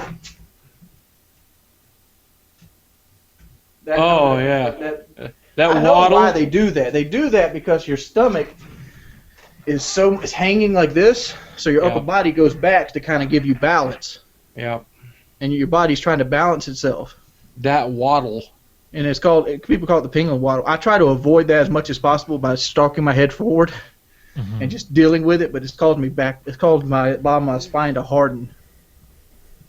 Yeah, one of the more fascinating things I discovered in some of the weight loss stories, there was a guy who lost several hundred pounds after weight loss surgery, and he lost it so rapidly that he had to go through physical therapy to teach him how to walk correctly in his new body, because he was still doing that wide stance waddle thing that we do, and he had to have surgery to remove a bunch of skin, and when he was doing that, it ripped his skin apart. His new skin, where it was so much tighter because he was moving his body wrong. Kyle, I think your mic is really low. The low. back and forth thing. Oh, mine? Like when you're standing still, like waiting in line, do you do the back and forth thing where you? Oh yeah, I have to lean on something, or else my knee will buckle. I mean, I will actually go to the ground if my knee is stressed for too long. I try not to do that, but I catch myself doing it from time to time. Yeah. I feel like if I do that, it's going to take away from my core's inner strength. I'm a cliche, baby. I'm just a pure cliche. You name it. After I work out, you know what I feel like? I feel like a Cinnabon. That's what I feel like. Dude, really? It's just delicious. I was in the bathroom taking a shit, and I was reading one of the new Game Informers, and on there they had a picture of a pizza, and I'm sitting there like, I haven't ate today. I'm like, that can taste that sauce. I've been sitting here eating almonds the whole podcast, because that's a pretty low nutrition, low carb snack. So I've been just popping. I'm gonna have a salad for a lunch here soon. Soon? Yeah, lunch. It's not lunchtime. It's midnight. I woke up at 6 o'clock. Oh. Oh yeah. Yeah, people don't understand being nocturnal, but I've been nocturnal for my whole life. So I'll tweet out like, "Hey guys, we're gonna go have breakfast," and some dude's like, "Isn't it 4 p.m. where you're from?" I'm like, "It's fucking 4 p.m. I just woke up." There ain't no sleeping tonight. I'll go to sleep by 10 or 11 o'clock tomorrow. Yeah, as soon as I'm done with this, I'm crawling into Last of Us, and I'm not coming out until I'm covered in zombie blood. And see, I'll crawl into it and I'll beat it. I'll beat it in one sitting. I wish I could do that. I was surprised Woody kept up with me on Modern Warfare 3. I beat you. No, you didn't. I beat you by 17 minutes. That's how I remember it. We had this discussion back then. Yeah, I remember we played Modern Warfare 3 at about the same pace. That's one of my best games, though, like as far as how good I am. Someone called me a non-gamer because I didn't play Final Fantasy. Shit, you never played Final Fantasy? Yeah, that would make you a I have non-gamer. a swinging pair of balls between my legs, and I play board games. Fuck you, I'll fight you right now. And I could have whole debates on Final Fantasy, but nobody here plays actual games but me. I will tell you about an experience that you've never never had anybody on your show that's done this, I bet. When I was a kid, I had an NES. I begged to get that NES for Christmas, and I didn't get it for Christmas, so I got it for my birthday when it had its first price reduction. And I played The Legend of Zelda on it. and it blew my fucking mind. It completely changed my life, that a game could be that adventurous and that in-depth and that fucking phenomenal. It's just so well made, and the combat was great, and the story was just everything about it was great. This is the 16-bit, the NES, is that? This is the 8-bit. The 8-bit. And it was gray and red. It was... Let me look. It was a great card. Gray. Card was too. It had the front door, you slid in the cartridge and pushed it down. Oh, yep, I had one. I had one, and I played the same game. And so Final Fantasy came out, the first Final Fantasy. And you know why they called it Final Fantasy? Because it was the creator's last final game he actually made. Well, it was the company's last game. They were going bankrupt. Were going bankrupt, yeah. Yep. So Squaresoft. They pushed the game out, and it's such a hit that it saved Square. And so I try that. I rent it because we can't afford new games, so we rent it, and it became a lifelong obsession. So you can say that I'm kind of a pussy bitch because at the end of Final Fantasy X, I cried. I cried like just this fucking 9-year-old. Because Titus died, or you cried? Yeah, because of the whole. I don't want to spoil it for anybody. Oh, but yeah, spoiler! Now I'm not going to play this. Dude, you can't spoil a game that hasn't been. That game came out at the beginning of PSP. Yeah, okay, all right. So yeah, when you find out that Titus is a dream, I was like, what? How? What? What? You know? And it was. But 10-2 kind of ruined that whole idea of Titus being a dream, though. Yeah, I never played 10-2, and I 10-2, he actually comes into Spira. Who else played Final Fantasy? Lefty, did you play it? Nope. Kyle? Never. I even wrote songs about Final Fantasy, motherfuckers. What do y'all want? What about I don't know what Final Fantasy is or what you do in it, or... It's a game that looks a little bit like, what's the sword game? Devil May Cry? Yeah. Oh my god. Final Fantasy was basically one of the first electronic renditions of Is it like Mario? No, it's almost like D&D. It's like Mario, right? D&D. Yeah, it's like that cartoon game, right? In the arcades, it looked like... It's Sonic the Hedgehog. It basically I'm gonna kill a motherfucker! You spin around and get a lot of rings and shit. Yeah, what guns are in that game? Are there any good guns? I played there are guns in SpongeBob Final SquarePants. Oh, it's like SOCOM, right? Is it a little like Bikini Bottom on the PS2? It's exactly that game. Mixed with Grand Theft Auto Vice City. Is that where you play the volleyball as hot chicks with the bouncing boobies and stuff? That's Dead or Alive. Oh, okay. Hey, what about? Here's a game I know you can relate to. What about BioShock Infinite? I haven't played that. I thought it was the best one of the series. I hated Woody, what the fuck do you do with your time? Play some good games. I played all the other BioShocks. BioShock Infinite. Played the shitty BioShocks, but you missed the good one. Dude, I don't know what it is. I swear the transportation mechanism with the cables and stuff was just such a turn off to me. Dude, I love the in-depth of it. I loved the little vigors and how you can mix them together and you create your own tactics. Yep. I used that octopus vigor like it was going out of style. I beat the game on 1999, but the second day it was out. The first two BioShocks were completely addictive, and then somehow the trailer for the third one just didn't appeal to me. Yeah, it's something. But Elizabeth, man, made that game. Once you too easy, and she's like, that game was beautiful. That game was. That may be the best looking game I've ever seen. And that ending. You've not seen many games, then, Kyle. Dude, the colors are so incredible. When he first gets to the city, the game looks good, but it's not great. I mean, there's some. I don't know. They use the same color palette over and over and over again, the same building set over and over again. It was okay. It was good. But it was the storyline. The most in-depth stories you'll find in a video game. It was the best story of any video game I've ever played in my life. I would say the best. It was for me. I mean, really complex. What was the best story of any game you've ever played? Let's hear that. There's a topic for you. You're gonna say it's cliche. Say it. Final Fantasy VII. It was so fucking good, wasn't it? Yeah. Oh, I beat everything there was to be in that game. I beat the Ruby weapon. I didn't give a shit. Has the most in-depth and interactive story I've ever played. And that mechanic, the materia mechanic, was the best mechanic. But at the same time, I feel like Final Fantasy VII is where Final Fantasy started to go bad. Best story ever? Maybe Modern Warfare 3. No, Halo. I think it's Halo. I think honestly, I think that. Kyle, let me ask you this: what is the Halo 4 ending? Oh, I have no idea. I haven't played Halo 4. I have no idea either. I beat the bitch twice. I don't know what the fuck is going on. No, Halo 4 is that the one where you had the? It's the new one that Bungie didn't play make. With 4 of them. Oh, I'm thinking of Halo Reach. Yeah, so I didn't buy Halo 4. I'm not interested in Halo 4 because it's outside of the Bungie universe. It's like, if somebody else really other than fun, George though, Lucas is making Star Wars, I'm not as interested. So you're not watching the Disney Star Wars? Oh yeah. We'll see. What was that amazing looking game from like the 80s? Do any of you know it? It was in the arcade. What gotta be more style of gameplay? It was, well, the style of gameplay was almost memorized with the button sequences, but It was Dragon's Lair. Dragon's Lair, Lair. yeah, I'm sitting here googling Dragon's Quest. Dragon's Lair is the shit too. I just bought it on my iPad. The iPad port is terrible, but a lot of fun. It's really fun at the arcade. Cost 50 cents to play, which is unheard of at the time. Yeah. And I spent like $5 on it, and it was all button memorization bullshit too. Exactly. The gameplay was horrible, but the look of the game was. I mean, I'm looking at the Disney still artists did shots it. now. I mean, it looks as good as today's games. There's a version on Steam that I haven't gotten. If the developer's watching, send it to me. But I really want to play it, but I won't pay for it because I'm a stingy motherfucker. But How much is it? Did you play the NES port? so it's probably like $10. I don't give a. I'm not gonna pay money for stuff. but they revamped it to HD and like cleaned it all up, and it's supposed to look fantastic. I'd love to try it sometime. If I ever start getting on my Let's Play channel again, I'll probably play that. I'm thinking best story ever without the Modern Warfare 3 troll, which, by the way, I really did enjoy that story. I don't know. Now let's talk. Can we talk about Call of Duty for just a second? Because Call of Duty Ghosts, I really feel like the whole series is going to the dogs. So what I did Oh there. my god. Did you happen to catch my hot dog rap? What I'm trying to say is woof woof woof woof woof. Okay.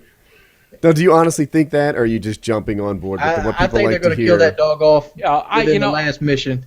I like the idea. The dog looks awesome. The modeling's pretty good. I think it's cool. They're going to add something to the game. Call of Duty, I am a Battlefield guy, so I know a lot of people are going to... I like both games, but Battlefield, at the end of the day, I'm all about vehicles, You know the I love toughest part vehicles. about Battlefield for me? Yeah? The What? community doesn't want me to play. Like, Really? I'll Why? jump in Battlefield, I'll goof off, and they'll be like, go back to COD. And it's like, man, really? Like, it is the most why they're not unwelcoming community in gaming. Wait, you mean like in the game chat, or like in comments No, on a video? Comments on a video. that's If they learn that stupid. I've played Battlefield, the Battlefield guys will come and fuss at me. And know what? Like, I can play any other game. I can play Far Cry, I can play Warcraft, I can play any... But you jump in Battlefield, and all of a sudden they're like, go back to where you came from. I never understand. One of the things that's really confusing for me, like, I get it. You guys are really passionate about the Xbox, and I'm passionate about other things, but I can admire your passion about the Xbox 360. I can admire your passion for Call of Duty. Call of Duty's not a game that I routinely play, but the fact that you guys play it so much and you love it, and it's a passionate thing for you, I'm passionate about things too, and I can empathize with your passion. And I don't care what you're passionate about as long as it's not hurting anybody else or it's not illegal, it's going to wreck somebody's life. And so when I see you passionate about something, I can say to myself, I love to see how happy he is, how important this is to him, how much he enjoys it. That's wonderful. That's the joy of life. And I'm passionate about other things, and I don't expect you to ever make fun of me for the fact that I spent 6 hours today off and on while editing videos playing Animal Crossing. It's not a game that's for you, but the same way Call of Duty's not for me. I feel your passion when you talk about it. You feel my passion. I don't understand Battlefield players hating Call of Duty players, and I don't understand Call of Duty players hating Battlefield players. You both are passionate about gaming. Let's celebrate that and not concentrate on the negative differences. I don't understand this line of thinking. Xbox people are better than PlayStation. I don't understand it honestly either. There's no. I mean, it's a fucking machine, dude. That's what it is. A machine does not dictate the person behind the controller. Yeah, and at the end of the day, it's a piece of hardware. It's a fucking plastic box filled with wires. And you may like the Xbox One, Woody, and I may not. And you may like the PlayStation 4, Woody, and I may not. It doesn't matter. We're both passionate about the same thing, and it's gaming. And I'm not going to ever hate on you for your particular flavor of gaming. That's stupid, Yeah. And even if you hated gaming, but you liked musical theater, if you're all about Phantom of the fucking Opera, I'm not going to hate on you then either. I'm just so happy that you found something you love, Yeah, to me the only nasty stuff is the people who are trying to hurt the other people, right? Those are the dicks. Yeah, those are the bad people in the community. And in terms of Battlefield, if you guys are maybe not fans of mine and somehow you're watching this, but you're really a Battlefield guy, I have been relentlessly, doggedly playing the objective since 2007 now. if there's any COD guy who would fit in the Battlefield community, it'd probably be me. You know, you don't see me kill horn it up in objective games. You'd be on those damn MCOM stations all day. It's my purpose in gaming is to sit there and win games. It's what I always work on. I don't have a purpose. I destroy fucking games. I've won the game in the lobby. This asshole comes in and says he destroys games. My purpose in gaming and say Battlefield is to jack the airplane from the best pilot and fly it into a nearby tank. My object into League of Legends is to pretend I'm Korean so that I can find some bigot to scream at me to go back to Korea. I'll literally type in just the beginning of a game. I'll say, "Good luck, have fun, me Korea," and that's it. Just leave it at that. I go sue. So eventually, some guy's like, "Oh, you fucking Korean!" I'll be 9-2. They'll be like, "You fucking Korean, go back to your Korean server," and I'll be like, "Oh, you fat America, you cheese-eating fat pig, you pay for healthcare, you fat America." You just fucking unload them. I troll. That's why I play video games, to troll. I don't know why I do that. I'm like the nicest guy when it comes to YouTube or whatever, but then on my video game, I will wait till somebody else is a dick, and then I'll unload on that guy. Oh, I can't wait for that. I love that when unsuspecting people want to come and talk some shit. Yeah. Oh, hey, Woody, real quick. Now, huh? My friend who I play League of Legends with, my best friend, says hi. Says watches PKA every week. Oh. Loves you. His name is Tim. Loves your show. Loves everything about you. I thought I'd throw this in there in the hopes it makes the final cut so he can see that. Oh, well, thanks, Love Tim. you. I appreciate your support. That's awesome. Hey, you guys need a new topic? Yeah, the fact that we're cutting Tim out of Painkiller already. Yeah, this show's really all about Rock On 1M1 and his brilliant YouTube channel. Yes. Subscribe. We ain't got room for Tim. Did you guys know he does face picture-in-picture, puts his face on there so you can see his reactions while he plays the game? That's innovative. I've never seen that. Oh, stop. Hey, no. He's going to get mad. I'm just playing. I started watching his Tentacle Day the Tentacle stream. It's really good. He's actually really entertaining to watch. There you go. Hey, Rock on M1M, you will win my view and all my subjective likes if you play Dungeons & Dragons Warriors of the Eternal Sun. Shit, yeah. Play some Final Fantasy. In the chat on this thing, I gave you guys a link. And there are 2 life coaches. They have a radio show. And the first thing I noticed on their radio show was their mics, because you can see them. They were. Lefty, can you identify that mic? Yeah, those are both the Electro Voice RE20. At least the one on the right is. That's my man right there. That's my man. Anyway, they are life coaches. So people call in, and they're motivational speakers and psychotherapists. And the 2 of them committed suicide together. And I thought it was a worthy PKA topic. Holy shit! On the air? Not on the air. They left suicide Okay. notes, and it said, "I can't take it anymore. My wife's pain is too much," and they killed themselves together. They had a radio show called "The Pursuit of Happiness." Shit. I guess they got lost on the way, huh? What was the pain? Like, I'm looking for the article. I don't see it. Like, You should see a link in the chat on the right. She was a bad Call of Duty player. Oh, hell, kill that. They had plastic bags over their head and a tube attached to a canister of helium. So, wow. Can you imagine the high-pitched voices on their deathbed? Like, I love you! It's Honey, are you still awake? Are you there? Alright, this is not... No, this is... This is horrible. I don't like this now. This quickly went from mildly funny to just horrible. I'm sorry. I'm sorry, dead radio host. I apologize. At the end of the day, just so you know, the reason we make fun of horrible things is because it's one of the ways that human animals deals with terrible shit. You know, and I know there's some harm to be done when you make fun of stuff like that. Like if someone's suicidal and they're watching right now and they're like, see, they don't even give a shit about people commit suicide, it could do some harm. But most of us make jokes because it makes us deal with what's almost impossible to deal with a little better. If they didn't want somebody to make fun of them killing themselves, they shouldn't have used helium. What kind is that? These guys were probably killed. I'm not gonna put it out there. They were not killed. They left a suicide note.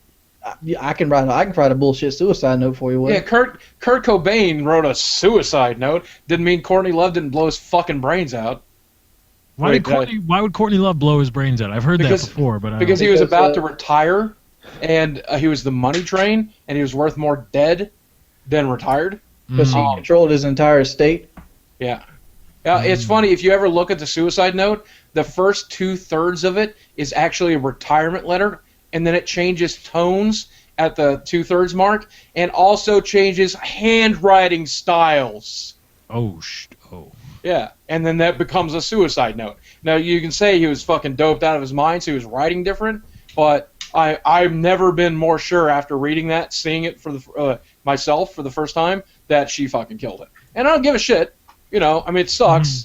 I'm really sorry. But at the end of the day, I know Kurt was miserable, and he probably would have killed himself eventually anyway.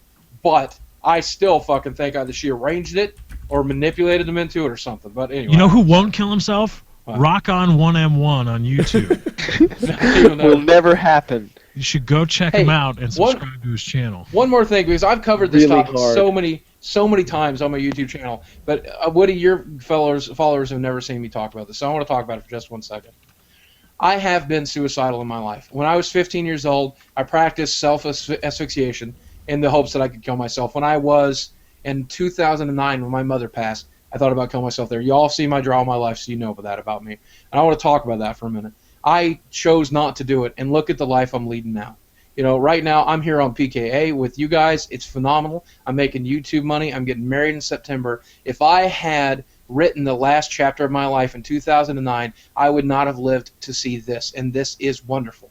And it helps ease the pain for all the shit that I went through. If you are suicidal, if you're somebody you know is suicidal, there's a lot of places for help. But teach them this very lesson, simple lesson. Death is the end of potential. Life is potential. Then it's limitless potential. There is no telling, most situations, 99% of situations, there's no telling what tomorrow could bring. If you choose to write today down as your last day, then you're choosing the end of that potential. It's gone. It's over forever. If today was a shitty day and you kill yourself today, then your life was shitty. If you choose to live, there's a chance your life can be good. So just buckle up, young man, and get ready Morgan for it. Freeman to become a millionaire Yeah. until he was like 68 or some bullshit. Yeah, that's exactly right. These guys know this, and a lot of my subs do too. Did you know I tried to kill myself? I never knew. When I was 17, a big part of it was bad grades. I had bad grades, and I'll try to tell this quickly because I think all my subs are rolling their eyes at this point, having heard it before. But in an effort to motivate me, the tactic that my father used was to tell me that I had no future, right? You know, you've got bad grades. This is what your life is going to look like. And he painted a really, really bleak picture. And I couldn't really see past that. So at one point, I took a dog leash and I looped it through the part where your hand goes to build like kind of a noose. And I hooked the little part that goes to the collar, the little clippy thing, onto a skylight, set up a chair underneath it, and then I kicked out the chair from underneath me. And I hung there. So this wasn't I like to detail it because it wasn't a cry for help, right? I didn't take 9 ibuprofen and call that a suicide attempt. Like I didn't jump off a 6-foot wall and act like I was no, dude. I hung myself, I kicked out the chair, I was done. And after, I don't know, it's hard to estimate, 30 seconds, 60 seconds, the thing that the leash was hung on to, it broke, and I fell to the ground. And afterwards, I felt like, I can't do anything right. But in this period of depression, there's like an extreme lack of motivation that I think a lot of people have a hard time relating to, who've never been there. Just sleeping all afternoons, being awake at night, not wanting to do anything. It's just, it is a full on, like, I've got no motivation to do anything. And the same applied to suicide. It was like, I fucked this up. Now what? I'll take a nap or something. And just like you said, if that had been the last day of my life, I'd have missed out on the cool stuff. I'd have missed out on being Woody's Gamertag. I'd have missed out on being the father that I am and the husband that I am. And my life got so much better after high school. Like wildly. Heck, that was my junior year in high school. My senior year in high school was markedly better. it gets better.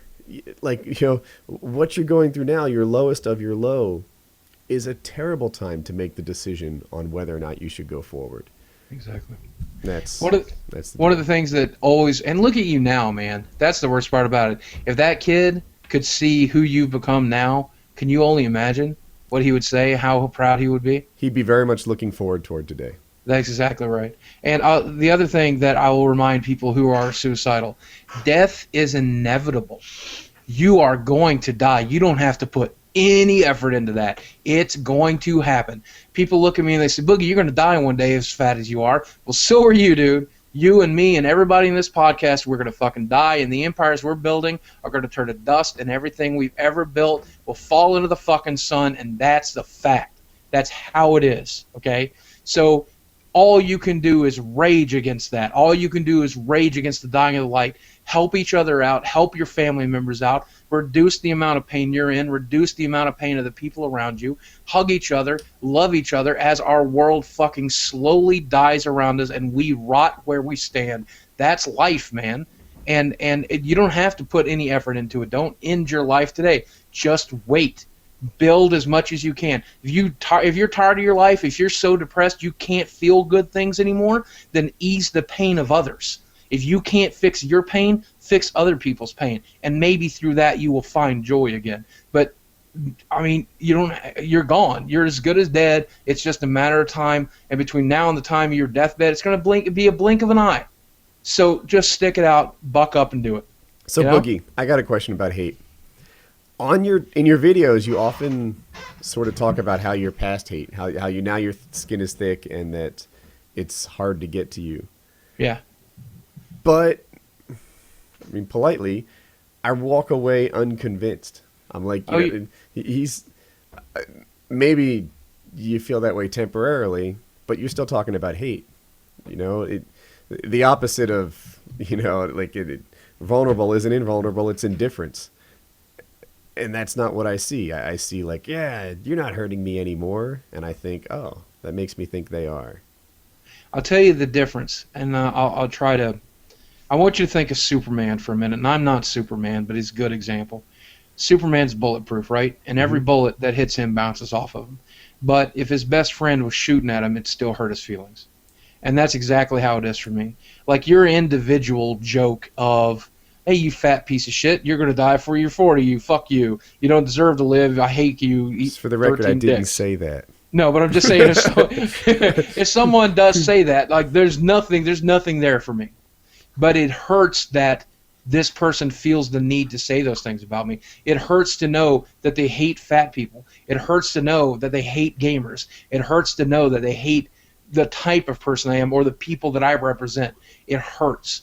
And I mean, there's always going to hurt my feelings. But the time of being able to outrage me by saying, well, you know, you're going to be dead by the time you're 40, you fat piece of shit. You shouldn't be on YouTube, you toothless fucker. That's never going to hurt me. Your motivation is what hurts me now. Does that make sense? And it sucks that people feel that, and I understand trolling because I used to be a terrible internet troll. I used to do terrible shit, okay? Mm-hmm. I understand that person is in pain, and they're trying to transfer that pain onto somebody else. I get that. And it's still, at the end of the day, what keeps me awake at night is knowing that there are people out there in so much pain that that's what they feel they have to do with their time. And I don't know. But it does. I mean, at the end of the day, I'm fat, and I accept that I'm fat. It hurts not to call me fat, but when you think that's the only thing I am, because there's so much depth behind this layer of blubber. And when people stop short, that breaks my heart a little bit. Does that make any sense? Yeah, I think I get it. You know? Mm-hmm. I mean, you know, you can individually attack me, and you can say something about me. You can summarize me in 3 words. I don't give a shit. That's just the bullet, and it's going to bounce right off. But at the end of the day, the fact that you feel the need to pull that gun hurts. You know. I was with Lefty before the show started, and he struck me as a rookie hate dealer. I don't know if that's a better way to. If I could describe it better. Lefty, you know what I'm talking about? The articulate thing? So there was a thread in the Rave Squad Killers thing. That was a joke. I wasn't serious. Let me carry on. Jerks. You guys will see that I'm right. Okay. So Lefty there's a line in there, and they're like, do you guys think Lefty articulates too much? And what he did is he opened the thread, and the top-rated comment was in his defense, so he ignored that. And then like there's a couple others that were like on his side, and he ignores that, and he just starts scanning for people who had negative things to say and read each one of them to me. That's what happened. I didn't read each one. No.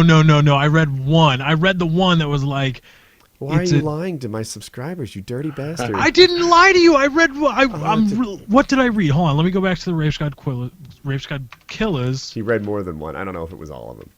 Oh, hold on. But that behavior is one that I would have done 2 years ago. I would have like freaking scanned my comments looking for the negatives to find anyone who had something bad to say. Now I don't give a fuck. So much tougher to get my attention. I only read you the one. That was, I swear, I could. The only reason I brought it up, the only reason I mentioned it out loud, was because, it was just like. It was like, how can this person not understand that I'm trying, that the exposition, a lot of the exposition I use is to try to fill time, because I can boil down my points to saying this sucks, that sucks, fuck this, fuck that, and that's it. But that's not, it's the ride, I think, that people enjoy. I even called you out on only reading the negative comments, and you laughed and agreed. Because it was the one negative one that I was reading. I was like, yeah, ha ha ha, I'm going to go through and read the rest of them. I didn't. I just focused on that one because I found it to be like, I'm just saying, maybe if Lefty had more hate, he'd be more experienced at dealing with it. No. I'm just saying Lefty is really defensive right now. Oh, that's my least favorite thing. When someone says he's getting really defensive, yes. I put him in a position to defend himself. When you knock someone for being defensive, because I've been said that too, that some irrelevant internet jackass called me defensive, and it's like, well, you're offensive. The natural, why would you? Anybody would get defensive when somebody gets offensive. You called him out for a certain thing, and he's like, oh my lord, Lefty. I go through the same thing, dude. I shouldn't read bad comments. And what happens to me is I just don't read comments to avoid the bad ones because I can't stop myself from reading the bad ones and just getting under my skin. Your comments have been shockingly positive lately. Have you seen? Yeah, the ones on the on your sit-up video were awesome. The search and destroy video. What are you doing, Wings? I'm sorry, Wings is busy texting his girlfriend. He's trying to lock down that blowy before the show ends. Blowy incoming. What'd you say? What'd you say, Wings? I didn't say nothing. Oh, I misheard. I thought you said something. You're saying something about the S&D. Yeah, people really like the S&D video. The only problem with the S&D video is, I'm only good at search and destroy and capture the flag in League play. And if you ever played League play, it's 90% hard point, and I really struggle with hard point. Be it a mixture of my connection, be it a mixture of just inexperience. Hard point forces me to engage people like 2 or 3 deep in a room, and I just can't win those. But I find myself better in the games that have a spawn delay, like capture the flag, because it lets me set up my engagements and my fights to give me the greatest chance to win every fight that I get into. And it's about cutoffs. It's not about pushing into an area. And I play with some strong players. Mm-hmm. You do. Like Magmar. For those who don't know, Magmar actually is a 2-time MLG free-for-all champion.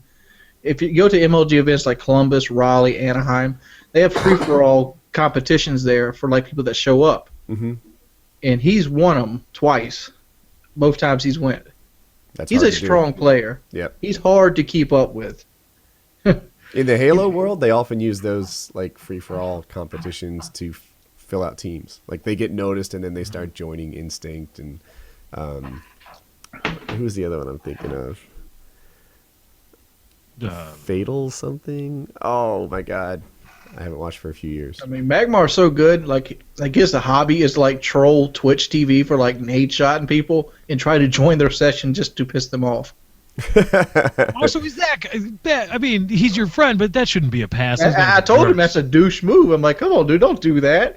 They're just trying to make their living. Was it Frenchie Angel that joined my stream? And dropped a swarm? Yeah, I mean, it's just people with something to prove. I was there at one point, and some people would argue that was my best stuff, but I realized that I'm not that good. I mean, I'm above average. I'm probably a little bit above average. Yeah, for sure.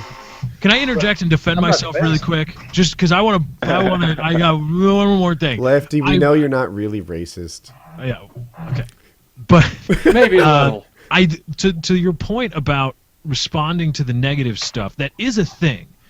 And I am. Somebody pointed that out to me last week on Twitter, and I'm like, yeah. And it's like it's something I'm really trying to do, and sometimes I fail at it. Like Boogie said, sometimes everybody screws up. Everybody's gonna have a cupcake when they're dieting. Everybody's gonna go fuck that up. And so I've been trying to focus on the good and respond to the good and shine the spotlight on that instead of just responding to the haters or whatever, people that just have an axe to grind that want to get upset about things. But in this instance, I really was just responding to that one comment. But the responding only primarily to the negative is something about me that I do need to work on and something I am trying to. And I'm open to any and all suggestions on how to do that properly. So if you got something, lay it on me. No, you don't want my advice. But like, What's what your works advice? for me is to get ungodly amounts of hate until you actually grow numb to it. That seems to be the best way. I mean, even then, you never become numb to it. You just become different. Mm-hmm. Indifferent. I become indifferent to it. Yeah, my wife was reading comments on Feedback or Wife Wednesday, and there were like 1,500 comments, and 2 were bad. And she told me about the 2, and I was like, I just don't care. I don't know. I didn't see him. Let him go. Stupid people are stupid. I'm sitting there looking at this picture of his dog. Said I can eat poopy diapers with no problem, but change my dog food and I have explosive diarrhea for days. I love that you equated them to our haters. that dog is on the keyboard typing with his wet nose. Kyle, are you there? Yeah. All right. If your parents let you pick your name when you were 5 years old, what would you be named today? When I was 5. Huh. That's hard. I don't know. As a 5-year-old, I might choose like Dinosaur Man or something. Mine was Superboy. I actually had this conversation with my mother. And I was complaining that Matt was such an ordinary name and that there was nothing like... It just didn't distinguish itself. It wasn't exciting. And she's like, well, what would you have named yourself? I think Matt and Matthew is a perfectly fine name. And I said, Superboy. And she's like, I'll remind you of this. So I would have been Cookie Monster. Cookie Monster. Yeah, I was obsessed with Sesame Street at about 5 still. And I had a little Cookie I had just everything. And I could relate to that unquenching thirst for cookies. I went to school with a kid who, in the 5th grade, said that he wanted to, when he grew up, he wanted to be a dinosaur. I said I could be anything. That makes him like 11. 5 years old, or he was in 5th grade? No, he was in 5th grade. He's like 11. Why is that so You're starting to take science classes at that point. Or Yeah. You've been taking science classes. Yeah. Oh. Okay. Lefty, I'm if sorry. you named yourself at 5, what would it be? Probably one of the Ninja Turtles. Leonardo, Donatello, Michelangelo, Nice. or something. I loved the Ninja Turtles. I used to You watch. gotta be Leonardo. No, I like Donatello No. because he was my favorite to use in the video games. It's because he had the cheap-ass bow staff. Don't give me that bullshit. I played Ninja Turtles, Play motherfucker. Turtles in Time on the hardest difficulty to try to demolish that game or Did that game destroy have it. difficulties? Yeah, it did. I think it did. Yeah. Okay, I stand corrected. Turtles in Time was a great game. I was talking more about the original Ninja Turtles with the stupid-ass turtles that only defining characteristic was their weapons. Ralph was like, pew, pew, little short-ass side. Oh, attack. it's all was about that the one, range. The overhead It's view? all about the range. And you have Donatello with his stick, and he's like, phew, phew. Wings, what would you be named if you named yourself at 5? If I name my personal self, Mm-hmm. is my adult self naming my child at 5, or is my childhood at 5 naming itself at 5? Your childhood self is naming, and now you're stuck with it. Okay. At 5, I probably would have named myself Yoshi or Mario or something. All right. Kyle, did you ever figure out what you'd be named? It's hard to say. At 5, I was mostly focused on Ghostbusters and Ninja Turtles, so I don't know. I'd probably wanted to be like a Dr. Vinkman or something like that. Well, at least you've got a PhD, Yeah. right? Yeah. I wonder if you could do that for like a name. Could you name yourself Doctor This? Oh, for sure. Oh, yeah. Like, just spell it Doctor. I'm going to name my kid that now since you thought about Lefty. I'm going to name him Dr. Joey Jordan. I had a Horrible name. I had a high school teacher who pretended to have a doctorate. And Pretended? Yeah, like he was not a doctor of anything, but in circles outside of school for like people who didn't know him very well, he would pretend to have a doctorate and pretend to be a real big deal. And every so often, I saw books that he had signed, like Dr. Mulvaney, and it's like, you're not a doctor. Like he lived like outside of high school. He pretended to be a much bigger deal than he really was. So, yeah. Being a doctor doesn't make you a much bigger So deal. basically, he was on the internet educated. before the internet. Yeah. Yeah.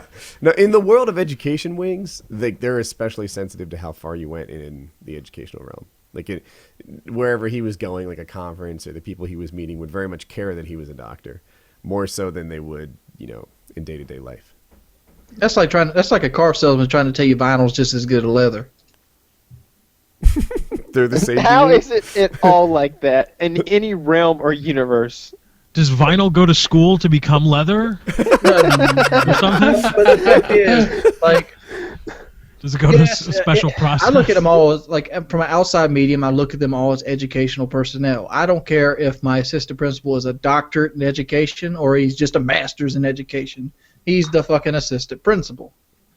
But when he gets into an educational setting, there's small differences. Obviously, a doctorate's a little bit better than a master's, but to somebody outside the realm, it's not that damn important. Obviously, I want a doctor in medical, not a master's in medical, but that's just because I'm paying money. If I was on the scene of a crime and my arm was ripped off and he goes, I got a master's in medical education. Good enough, motherfucker. Come on. Open me up, bitch. Hey, did you guys... I just have an associate's degree in medicine. I took a biology course in high school, bro. Let's do this. I did first aid in the Boy Scouts. I can stitch your arm back on, sir. I slept at a Holiday Inn. Let's go. Yeah, there you go. Let's put it this way, Kyle. Let's put it this way. Let's say you get into a car wreck and maybe you need your leg. Your leg's bleeding out and you need somebody to put like a stent or something on it. Uh-huh. And a guy comes by and says, I was a combat medic in the Marines. Would you let him do that stint? Oh, of course I would. However, if I'm going into an office, I'm going into like a doctor's office for some non-emergency health care. Under no circumstance will anyone who does not have a doctorate in the field they are practicing. On the other hand, it's moving that way, and there's nurse practitioners all over the place. Yes, but just look at it, Kyle. You were willing to take the guy who was a combat medic to stint your leg in the field. Yeah. Where a guy with an associate's degree in medicine would actually have more experience. I want to talk about something related. Are you guys ready? Have recently, I've not done anything, just to be clear, but the whole idea of like mood-altering drugs, are these awesome or horrible? I have no idea. You like prescription drugs, like Proloft would it make me happy all the time? Because that sounds glorious. Don't take drugs, Woody. What about Adderall? I am totally the guy to answer this question for you, by the way, if you care to hear. Before you get there, have you seen the movie Limitless? Oh, no, I'm aware of it, though. It is like a 2-hour commercial for Adderall, as far as I'm concerned. And it turns you, in the movie, what he took turned him into the super version of him. It made him, I don't know, attentive. And it opens up his entire brain so he could use its entire mass. He reached his full potential. What if I woke up every morning and was just like compulsive about being productive? No, dude. All right, so I was. Wait, what are you doing below there by your crotch? Just ignore it, man. We all do. Okay. So no, I was prescribed Adderall at one point. It in my opinion, it turns me into the better version of me. It turns me into a version of me who doesn't value sleep very much, dog. The idea of like going to sleep and resting, it's like, well, that's wasted potential. It turns you into someone who not only wants to do something, but you want to do something important. You want to like build new life goals. You're like, I want to get my life back in order. Holy shit, I need to do some stuff. It's steroids for the motivational part of your brain. Yes, exactly. All right, Boogie, what did you have to say? What was your...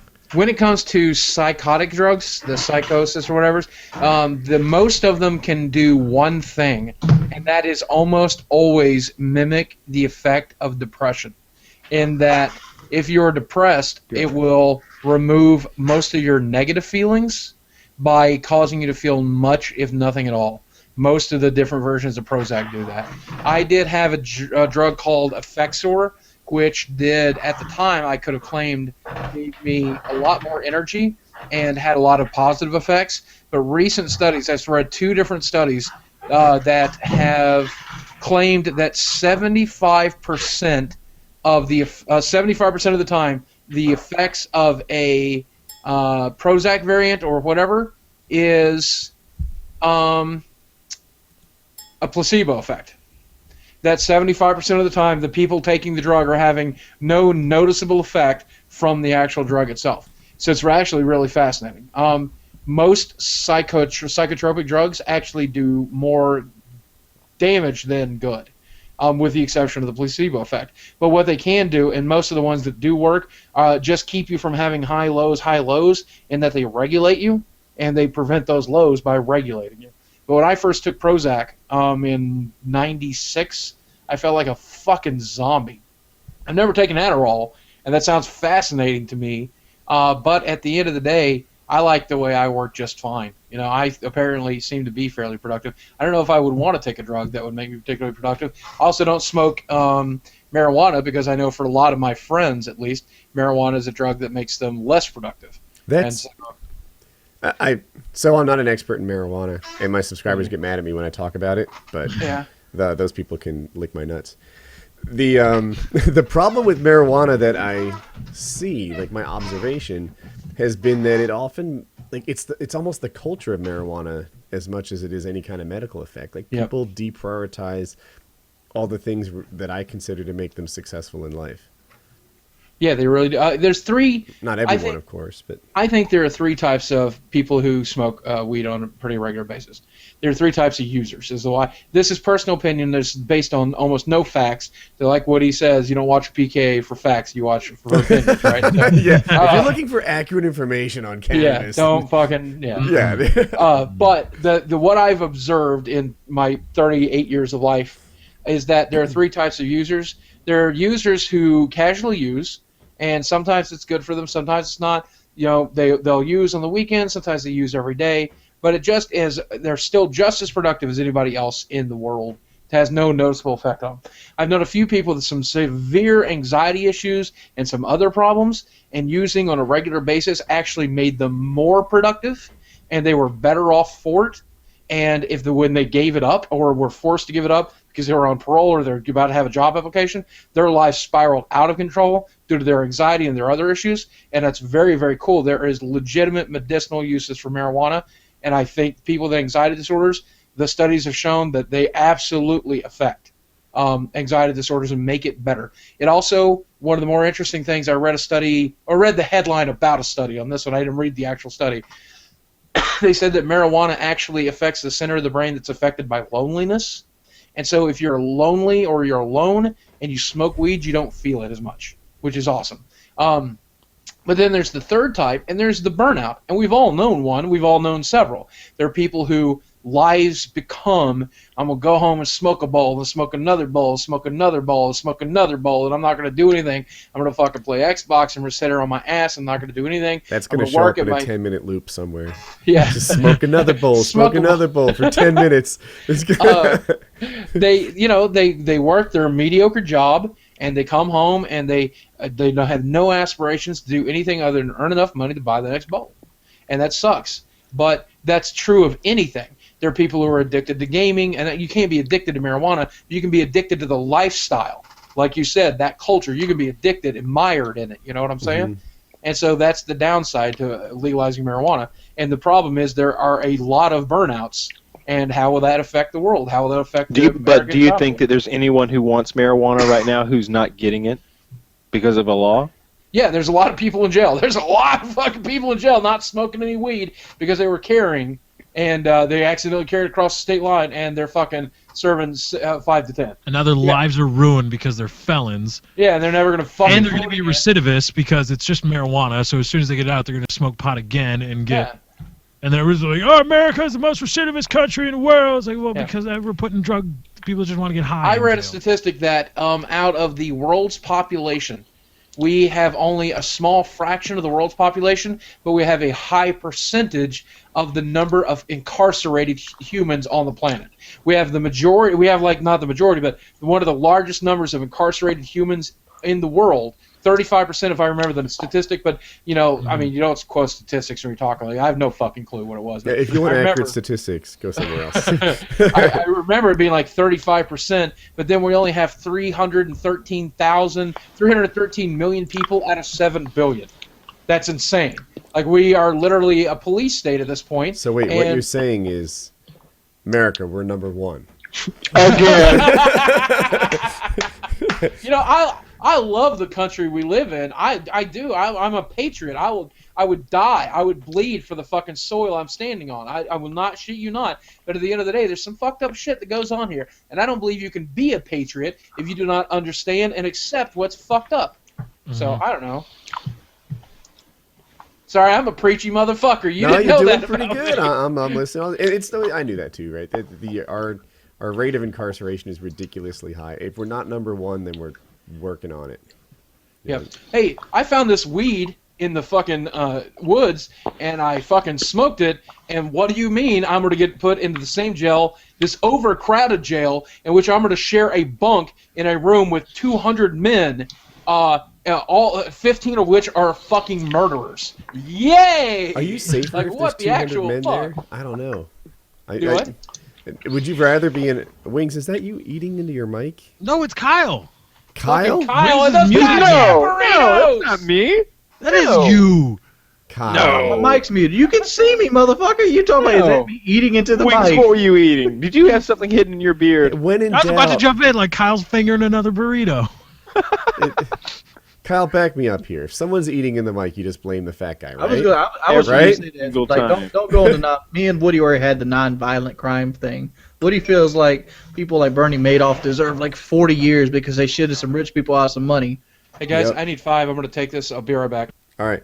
Yeah, absolutely. Because the damage that you do, even a white-collar crime, can What be about every Apple? bit Why as don't we big. throw Apple in jail? They just shitted the taxpayers out more money than Bernie Madoff did. Yeah, they should go to jail. Yes, their executives should go to jail. No, Yes. they didn't break any laws. But the fact is, they shitted taxpayers. Let me. I owed them $15,000. They ready to take my goddamn house. But let Apple owe them like billions of dollars. Wait, no that's the laws were difference. broken. They didn't actually break any laws. That's an important whatever, you claim the charitable deductions that you made. What if I was like, Wing should have paid more? He donated a lot to charity. I think if you want to say the laws are wrong, that it's too easy for these international companies to skirt U.S. taxes, then I can get on board with that. We can look into it. Yeah, but if you want to say, whatever, they made it so that overseas sales happened overseas and they never brought the money into the U.S., therefore they never had to pay U.S. taxes. If I own a company and it has 2 sections, one in freaking California and one in London, and then I make something in London, I sell something in London, and I keep the money in London, I don't have to pay U.S. taxes on that. And that's essentially what they did. They kept overseas money overseas. I think they even took a loan in the U.S. I know Cisco's done the same thing. They took a loan in the U.S. so that they would have some cash on hand, because it's nicer to take a loan and pay some interest than to, I think it's called, repatriate that money and pay taxes on it as it comes back into the country. So the law might be messed up, but I don't jail people for not breaking it. I think you hold the law in too high of an esteem because it's bullshit. That's bullshit. That's what that is. That's like saying, say you have two business partners, and we're talking. I know state lines and countries are two different things, but let's just go and simplify this. You have a store. One half of the store sells pizza, one half sells apples. I don't know, whatever. Insert food item. They both go together like we're going to share profits. All right, but then the Apple side's like, well, I sold more money than you, so I'm gonna keep more money. Seems unlikely. Oh, it's unlikely. But the fact is, this is what they're doing.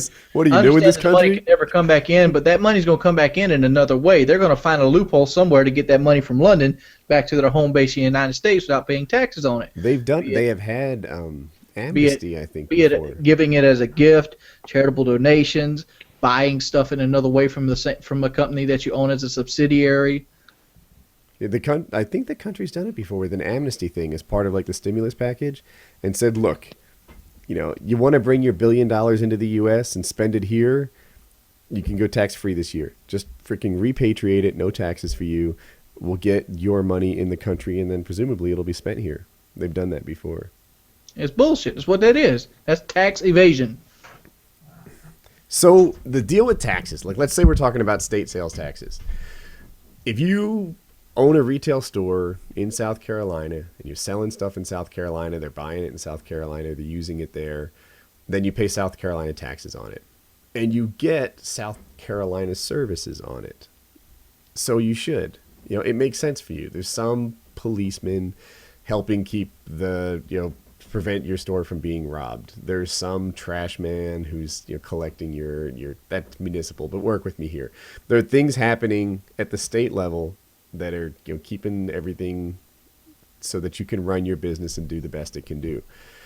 If you're in South Carolina doing your thing and you're selling whatever over the internet in Washington, they don't make you pay Washington state taxes because you're not getting any of the benefit of there. It's a foreign sale. And the same thing happens in other countries.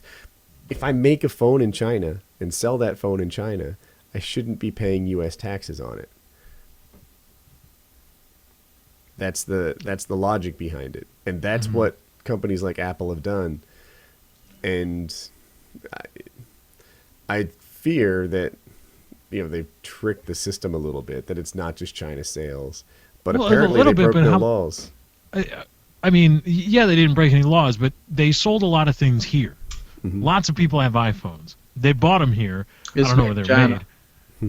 But so they took money here. Did they pay taxes on that money? I've assumed up until this point, no. If I'm wrong, I don't know. Yeah, I think the answer is yes. I think the answer, when they sell something in the U.S., then they've got U.S. profits, and that's the thing. But what they've managed to do is avoid U.S. taxes on foreign sales. And did you watch the congressional hearings for it? No. I'm not a big C-SPAN guy. Our senators were literally praising them. Like, you guys are such good. You guys were genius to do this. Like, it was really complimentary. And I wish that sometimes U.S. companies were held accountable for their lack of patriotism, right? They will go out of their way to avoid U.S. taxes, and avoid U.S. labor costs, avoid all that stuff. And it's like, you at the very least, let them know they're not very patriotic. Tell the John Chambers that the fact that you've done 80% of your hiring this decade in India and the other 20 in the U.S., that we're just not impressed with the way you're doing this. I don't know if it was a majority-run country, I'd be like, you need 51% of your business in the United States, or you can't be a United States business. Yeah, I mean, the fear is that you'd be chasing them out. Chase them out. Fuck them. They're going out anyway. What, are you gonna lose 20% of the jobs? Yeah, Go sell your shit. Go sell your shit and have to sell. Make them ship everything over the United States that they want to sell. Yeah, it's crazy that it can be more cost effective to do stuff like that, right? Like, people will buy whatever, like Japanese steel, and ship it to the U.S. and use that here because it's cheaper than buying U.S. steel. That's one of the coolest things I've seen in a while. I've started to jump in, and if this is a little off topic, I apologize. But today on Reddit, I saw a note that had been snuck into Halloween decorations by a Chinese slave who was making those decorations. And so then I went to the comments because it really fascinated me to see what people are saying about it, also to translate some of the things he said. And as it turns out, this is a common occurrence if you work in the and one person said he worked for Bed Bath & Beyond. And again, this is a Redditor, so you never know. He could be telling the truth or he could be making it up. But he said that he worked for Bed Bath & Beyond, where a lot of their stuff is made in China. And he said that the kids that were making this stuff in their free times, they would draw pictures for the Americans that were eventually going to get the goods, and they would put those pictures in there, and they were happy pictures, you know, like they weren't miserable necessarily, but you also knew that it came from a 9-year-old kid who was making that item you're stocking, and it was really hard for them to deal with that. And so they said that they had a board at that Bed Bath & Beyond that they hung up, and it was all the notes and pictures they got, and they'd gotten 10 or 15 over the course of the year and a half that the person had worked there, and then eventually the regional manager came in and asked what it was. You can't keep something like this up, and tore it down, and just, you know, for all I know, they're making it up. But just, you know, one of the things that we're so unaware of, all of us, is that there's slavery in this world, that we are lucky. Like Lefty said earlier today, and I love that quote. It made me love him when he instantly said it. You and me, we won the genetic lottery. We happen to be born white in America. Yeah, but you just called us the police state. Prison system is slavery, dude. But like what he said earlier today, our situation is shitty here, and it's also shittier in other places. We are still one of the freest groups of people out there. We're certainly not number one like we used to be. America's not number one. Shit, we're not 21 anymore. We're number one in there's a lot more than 21 countries.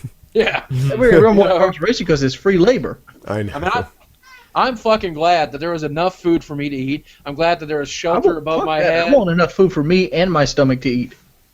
I had something to add. Oh, I lost it. Sorry. Have you guys seen this this thing in Charlotte where they claim $500,000 worth of lost electronics? Wow. 500 grand? And the police get the report and they're like, hold up, Charlie, this ain't right. Reportedly stolen a 13-inch MacBook Pro laptop. What do you think the price of it is? A MacBook Pro? It can range from $1,400 to $3,000. Yeah. All right. They want to say it's $75,357. $75,000 MacBook? God damn it, Apple! You're going crazy with this. A lost iPhone, $30,503. What the hell? Why? Lost BlackBerry, $54,200. What is this, an insurance claim? Why would they lie? These are an insurance claim for the lost electronics in a campaign. Damn. Oh, in a campaign though? Yeah. Yeah, in a campaign, for all you know, that's what they fucking pay. They don't give a shit. It's other people's money. One of the things, like, I'm sure a lot of people in here, I hope a lot of people, and a lot of people watch Daily Show, Colbert Report. I don't watch it as religiously as I used to, but I see a lot of their clips. And when Colbert ran for president and he uncovered a lot of the shit that you can do, was just mind-boggling. At the end, right? After he didn't win, he had someone else come on and explain to him what to do with his PAC money. This is what you're talking about? And basically how to empty it into his pocket. Basically. Yep. Yeah, it was like a two-step process. Like you can't just dump your PAC money into your pocket. That's illegal. So dump your PAC money into an account and then dump that into your pocket and you're set. And he was like, whoa. Do we need a new topic? Sure. Kyle. You know we're past the 4-hour mark now. No, we're 20 minutes short. Kyle. I gotta leave soon. Not you. Kyle is in his the switch isn't on. I'm saying yes. Yeah, but I thought Wings was interrupting you as you were saying it again, and I was like, yes. You've got $1 million in cash, and you're going to spend a year in prison. They're going to be looking for this cash. How do you hide it?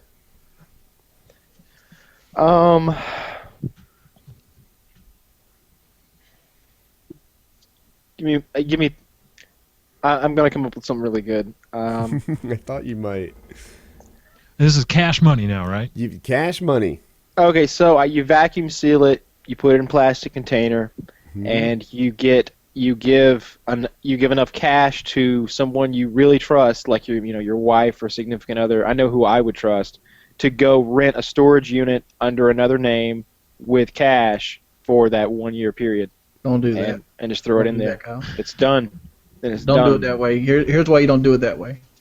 You ever see shows like Storage Wars and things like that? That's when they don't get paid up. No. Here's how they don't get paid up. You see these things that are impressive. Like, why would somebody let the rent go on like 30 That show's fucking not vending real, machine dude. units? That's the other thing. Yeah, a lot of those things are fake. Yeah, they no, fake that fake shit. some of them, but stuff like this happens. Like They fake I most watched of a it. documentary Let 'em about finish. Kurt Cobain, and Courtney Love was on there talking about how she lost a third of Kurt Cobain's stuff. She's a Because- crack whore. Of course she did. She No. She was a crack whore in 2000. This happened recently. Go ahead, Wings. But what happened is she said she was paying on a storage unit for it. It was like $1,800 a month or something like that in California. It was a really big storage unit, and she was up to payment. She paid years in advance. You know, she just gave him a whole bunch of money. He's like, just give me the storage unit. And what happened is the storage company just let it slide for about 6 months, and they changed the name over to a corporation, and then the corporation went delinquent for 3 months, and then they sold the unit as the corporation's unit, and then paperwork had none of Courtney's name on it at all, and then they sold it for the highest bidder to one of their friends. That's how this stuff gets out. What's to stop a storage unit from opening your storage tank, seeing you got money there, and doing the same thing to you? I don't know if you know this, Wings, but your dog is barking. I understand that. I can't stop her.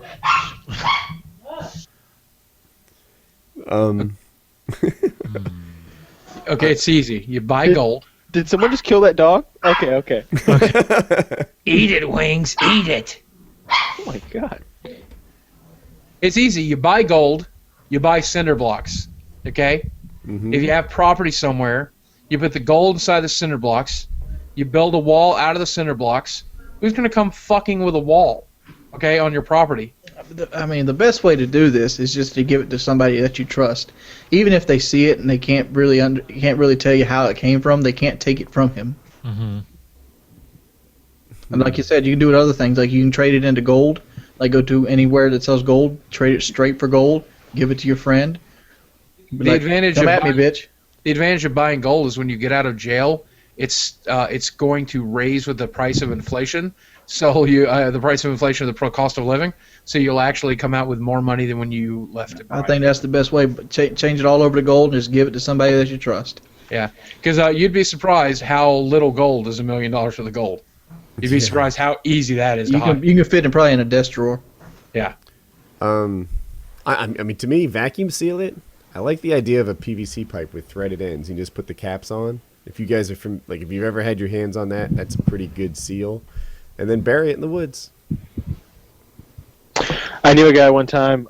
So they changed the $100 bill design, and this guy had a lot of money buried, and he wanted to he was digging all his money up to change it over because he knew that it wouldn't be good, in the future if he still had the old generation of hundreds. I don't think that's right. They would honor it. They would still honor it, but he didn't want. He thought it would look suspicious when he pulls out, $2,000 worth of the old hundreds.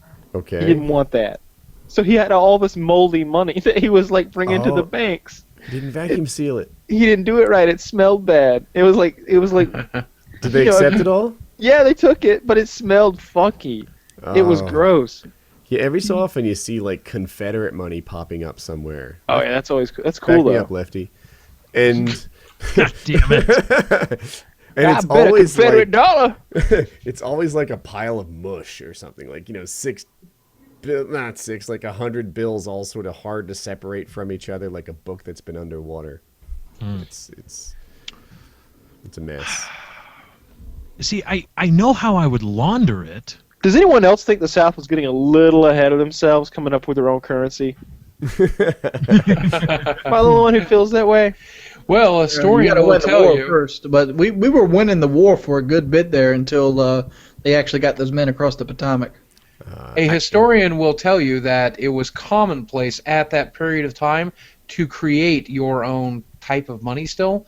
I believe that we had a national currency, but there were still restaurants and bars and organizations that were printing their own money in the North, so it wasn't that unheard of to create a currency of any type in the South and then try to adapt it, if I remember correctly. They still do that. Stupid they still do Microsoft points.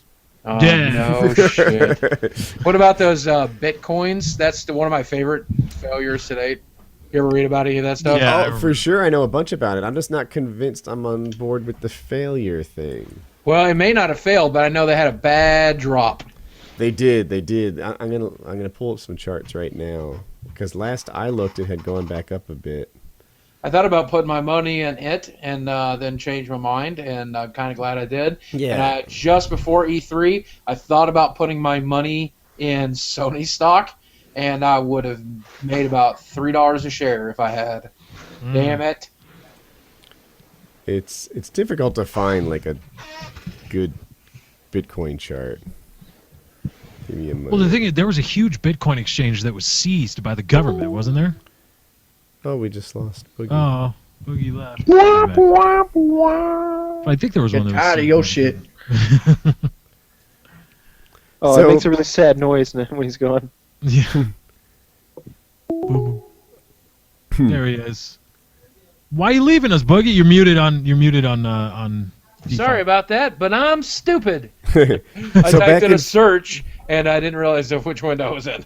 back in February, a Bitcoin was worth about $40. In I'll say April 9th or so, it peaked at about 230, and now it's dropped to about 100. So that's a big drop. You know what that sounds like to me? What?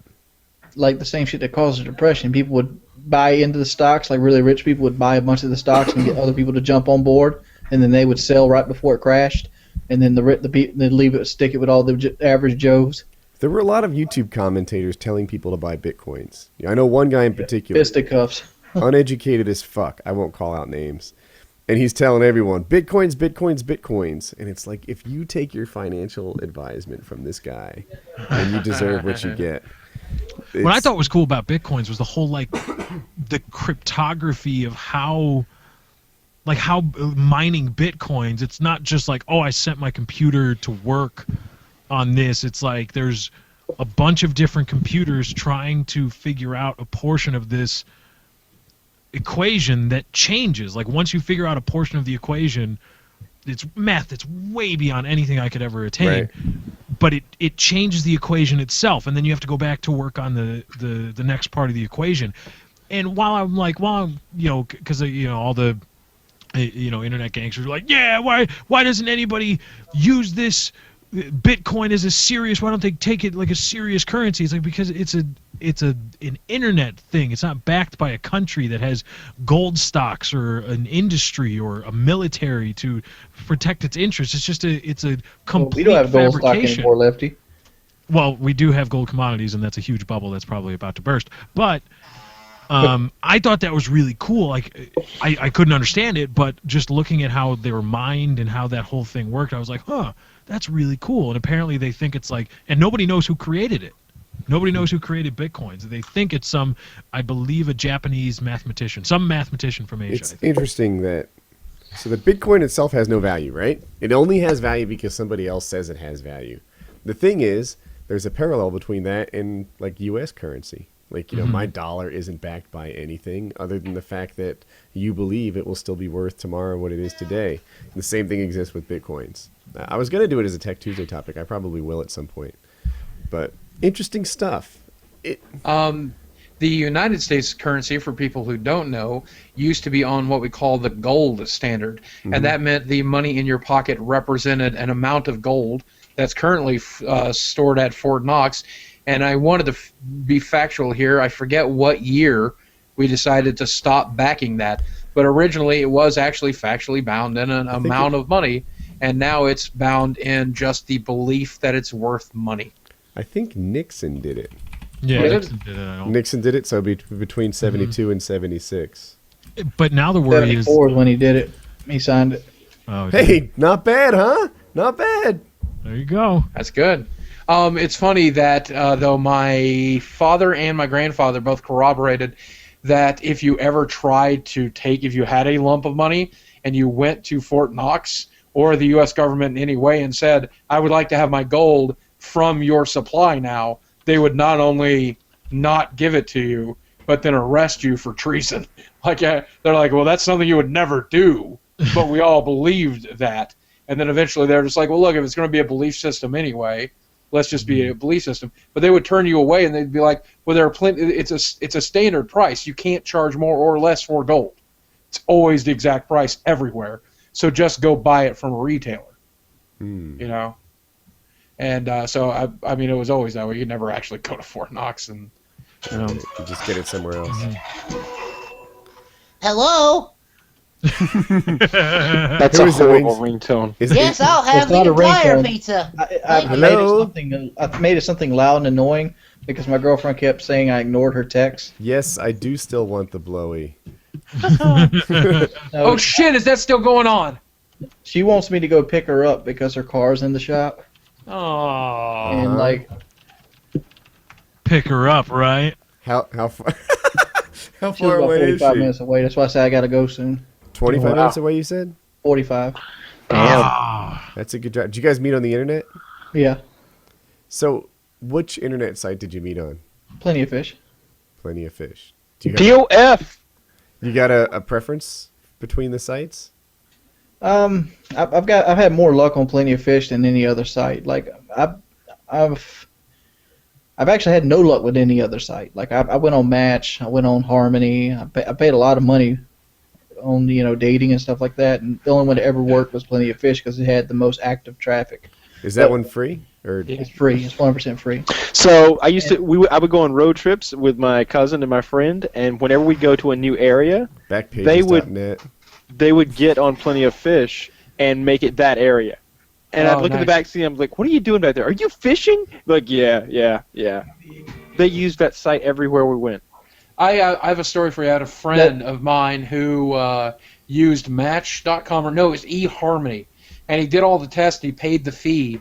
And then the ultimate result, this guy was so awkward and so weird, and he's in jail now for something that I can't tell you about, but it's real no, we fucked want to up. know. He was, I'll tell you the full story, actually. I won't tell you his name, so it's anonymous. Okay. But he did the eHarmony bio, and the result he got was no one. Literally, the answer they gave him was, there's no one in your area for you. Sorry. I can't believe that could actually happen. I don't think that's going to happen. They would still give you because like the people they match me up with are people that would no way in hell be interested in me. Well, this guy found out about Limewire. Do you guys remember that for file sharing? He found Limewire and was looking for adult material, and apparently found the wrong kind of adult material. You have to say it. Yeah, there are and then children involved, right? Then yes, yeah. So he downloaded a bunch of it and was sharing it. And some of the files he downloaded were seeded by the Fed. So when they found him downloading it from them and then redistributing it, they got him on 500 counts. And the 10 they tried him for they just chose 10 to try him for rather than all 500 because they felt that might stick better. And the 10 they tried him on were the worst case scenarios, the ones that were like violent and awful and fucked up. And I couldn't believe that this actually happened. This is a crazy question. Now I can kind of see. Did he where sell off-road parts for a living by chance? Did he what? Did he sell off-road parts for a living? No, he actually cut up chicken pieces. Oh, I know of a guy with the same story. Really? Mm-hmm. That's so weird. Yeah, he in the off-roading world, say, I don't know, 8 years ago, he was a big deal. And then all of a sudden, he had like 500 counts of child pornography downloading against him and stuff like that. It was, yeah. You know, it's funny. Again, I want to go back to something Lefty said earlier. I'm a fairly liberal person, and so I can defend most things. And the only defense there is that some people don't win the genetic lottery. They lose the genetic lottery. When it comes to sex, I want to have sex with my fiance in relatively normal ways. That's all I really want, okay? I got really lucky. Some people imprint on all kinds of fucked up shit, and some people imprint on that. But the problem is that they were expressing that. Like, you know, at the end of the day, it's harmful to express that. Like, I don't give a shit what you like. I don't give a shit what you feel. That's okay. That's fine. But it's when you harm other people. That's my line, you know? I was reading something similar today. Already. I can't really get behind this. I've accidentally seen child porn. I've accidentally seen it too. I've seen it too. Yeah. accidentally seen it too. I should throw that in. Well, there were Twitter accounts that everybody's like, it was on. Remember that? Everybody was up in arms about all of a sudden these Twitter accounts popped up from South America or something that were like, ugh. Oh, nice. I've seen it. I mean, there's a website that some people browse. I'm not going to mention the name of it. Yeah, maybe at 4chan. Let's pretend it's 9gag, okay? And occasionally things show up there, you know? Yeah, that's right. And you don't want to see it. It's right. just there. That's not why I'm there, but it shows up. Since I'm here, let's look. That's no. Since I'm here, close the browser, wipe your hard drive. You know. Yeah, that's my fear. That like because I've been to, we'll say 9gag, that you know that there'll be like something on my cache or something that from whatever, and that's the fear. And then there's the Onion. It's called Tor. Is it the Onion router? Have you guys ever heard of this? Yes. So I know the Onion router, and I know it because I was using it for a while to make my IP address much harder to track, so I'd be much harder to DDoS. That's how I got into it. I don't know how to use it, but there's like a whole alternate internet. Like, you know how your favorite websites probably end with .com? Yeah. I think they end up with .tor. I'm not even sure about that. It might be .something else. And there's all sorts of ridiculous sites that you can only visit through the Onion router, which is like a browser and a system designed to mask your IP. And it has me curious. Like, I don't know what's out there. I don't know how untrackable it is. It's supposed to be untrackable. Well, good news, Woody. The fact that you owned one and hooked it up to the internet, I guarantee the NSA is quite aware. Yeah, that's on my mind too. Yeah. So it's software, and it's actually Mozilla, but rather than just like connecting straight to the internet through your ISP, it routes through random servers and puts you like several links deep and makes you very difficult to track and encrypts it and all that funny stuff. So it's supposed to be safe. And I've never been to these sites, but I know that they exist, and I'm kind of curious, like, aside from child porn, what else is out there? Yeah. And when you were talking earlier about this, you know, like, hey, I feel blessed because the things that I'm into are all sort of legal and society approved. Somebody was saying, I was reading it, and they're like, pedophiles aren't bad. You know, it's child molesters that are bad. People who have urges, I don't really hold them responsible for what they're thinking. I only hold them responsible for what they're doing. And it was like, I never really thought about that. Perhaps we need to distinguish people between that. You know, what if a pedophile gets his rocks off to cartoon child porn? Do we have a full-on victimless crime here? I don't know. That is a victimless crime. I can't speak one way or the other, but I can tell you that it sucks that he lives that way. It sucks that he's afflicted with that. It sucks that he'll never be able to. Well, you're looking at it this way. Let me spin it on you, Boogie. He might be a pedophile, but he's taking other venues out than actually chasing children. And I'm okay. I'm glad that he's doing that. I'm really glad that he's doing that. And I think it's important that fucking all that stuff exists for that reason, you know? I think cartoon pedophilia is a victimless crime, and I don't think it should be considered. It's disfavorable. I guess somebody. I'm not going to like it. So it's I'm not curious. for me. I mean, like, but look at it this way: Django Unchained was a racist movie. It's still very fun to watch. Wings. Now we got into some hold dark on a shit second. now, huh? Wings, does cartoon child porn get the painkiller already stamp of approval? I can't get that stamp by myself. That's a four-way stamp. I say no. I say no. Kyle says no. No. It gets 2 wings up. No.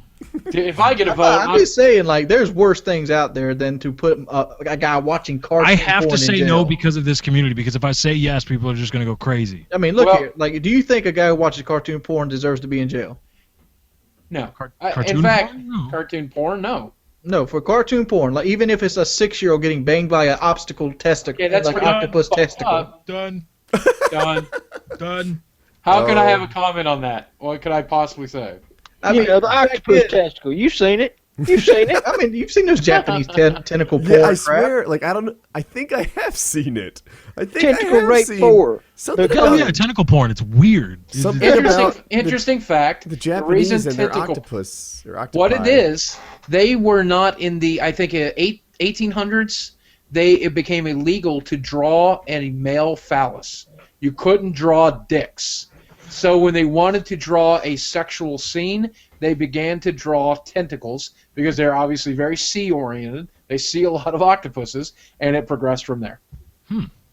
And who else gets pissed off when you're like watching a porn and you think it's like two hot Asian chicks and then everything's blurred? You're like, God damn it! I know, right?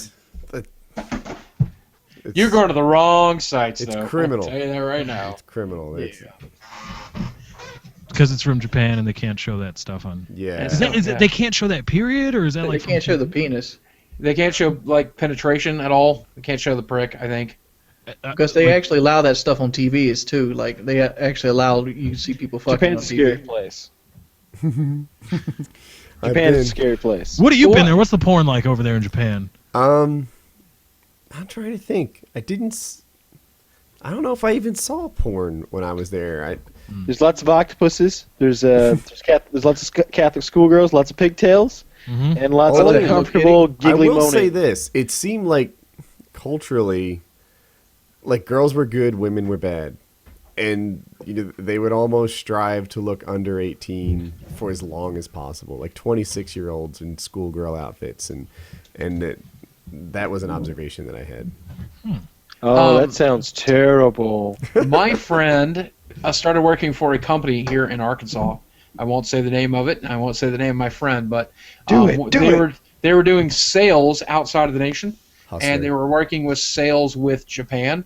He also did a stint in Germany. He has a very interesting story. But while he was in Japan, he's married. He went over there, and he had a meeting with these Japanese businessmen, and they talked over some of the numbers, and they were like, oh, very good. We come to a sort of agreement. Tomorrow we sign papers. Tonight, let's have some fun, Okay, sure, let's go do that. So what do you guys do for fun? Well, we go to this, what do they call it, where they all brothel. come on the same girl's face. What's that called? Bukkake. Right. So what they want to take this guy to do, oh, you're an American, you've never Kyle, been fist to a bump for knowing bukkake that. before. Yeah.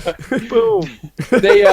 They take him to this place where there's like a stage. I did that, I swear. I'm sorry, carry on.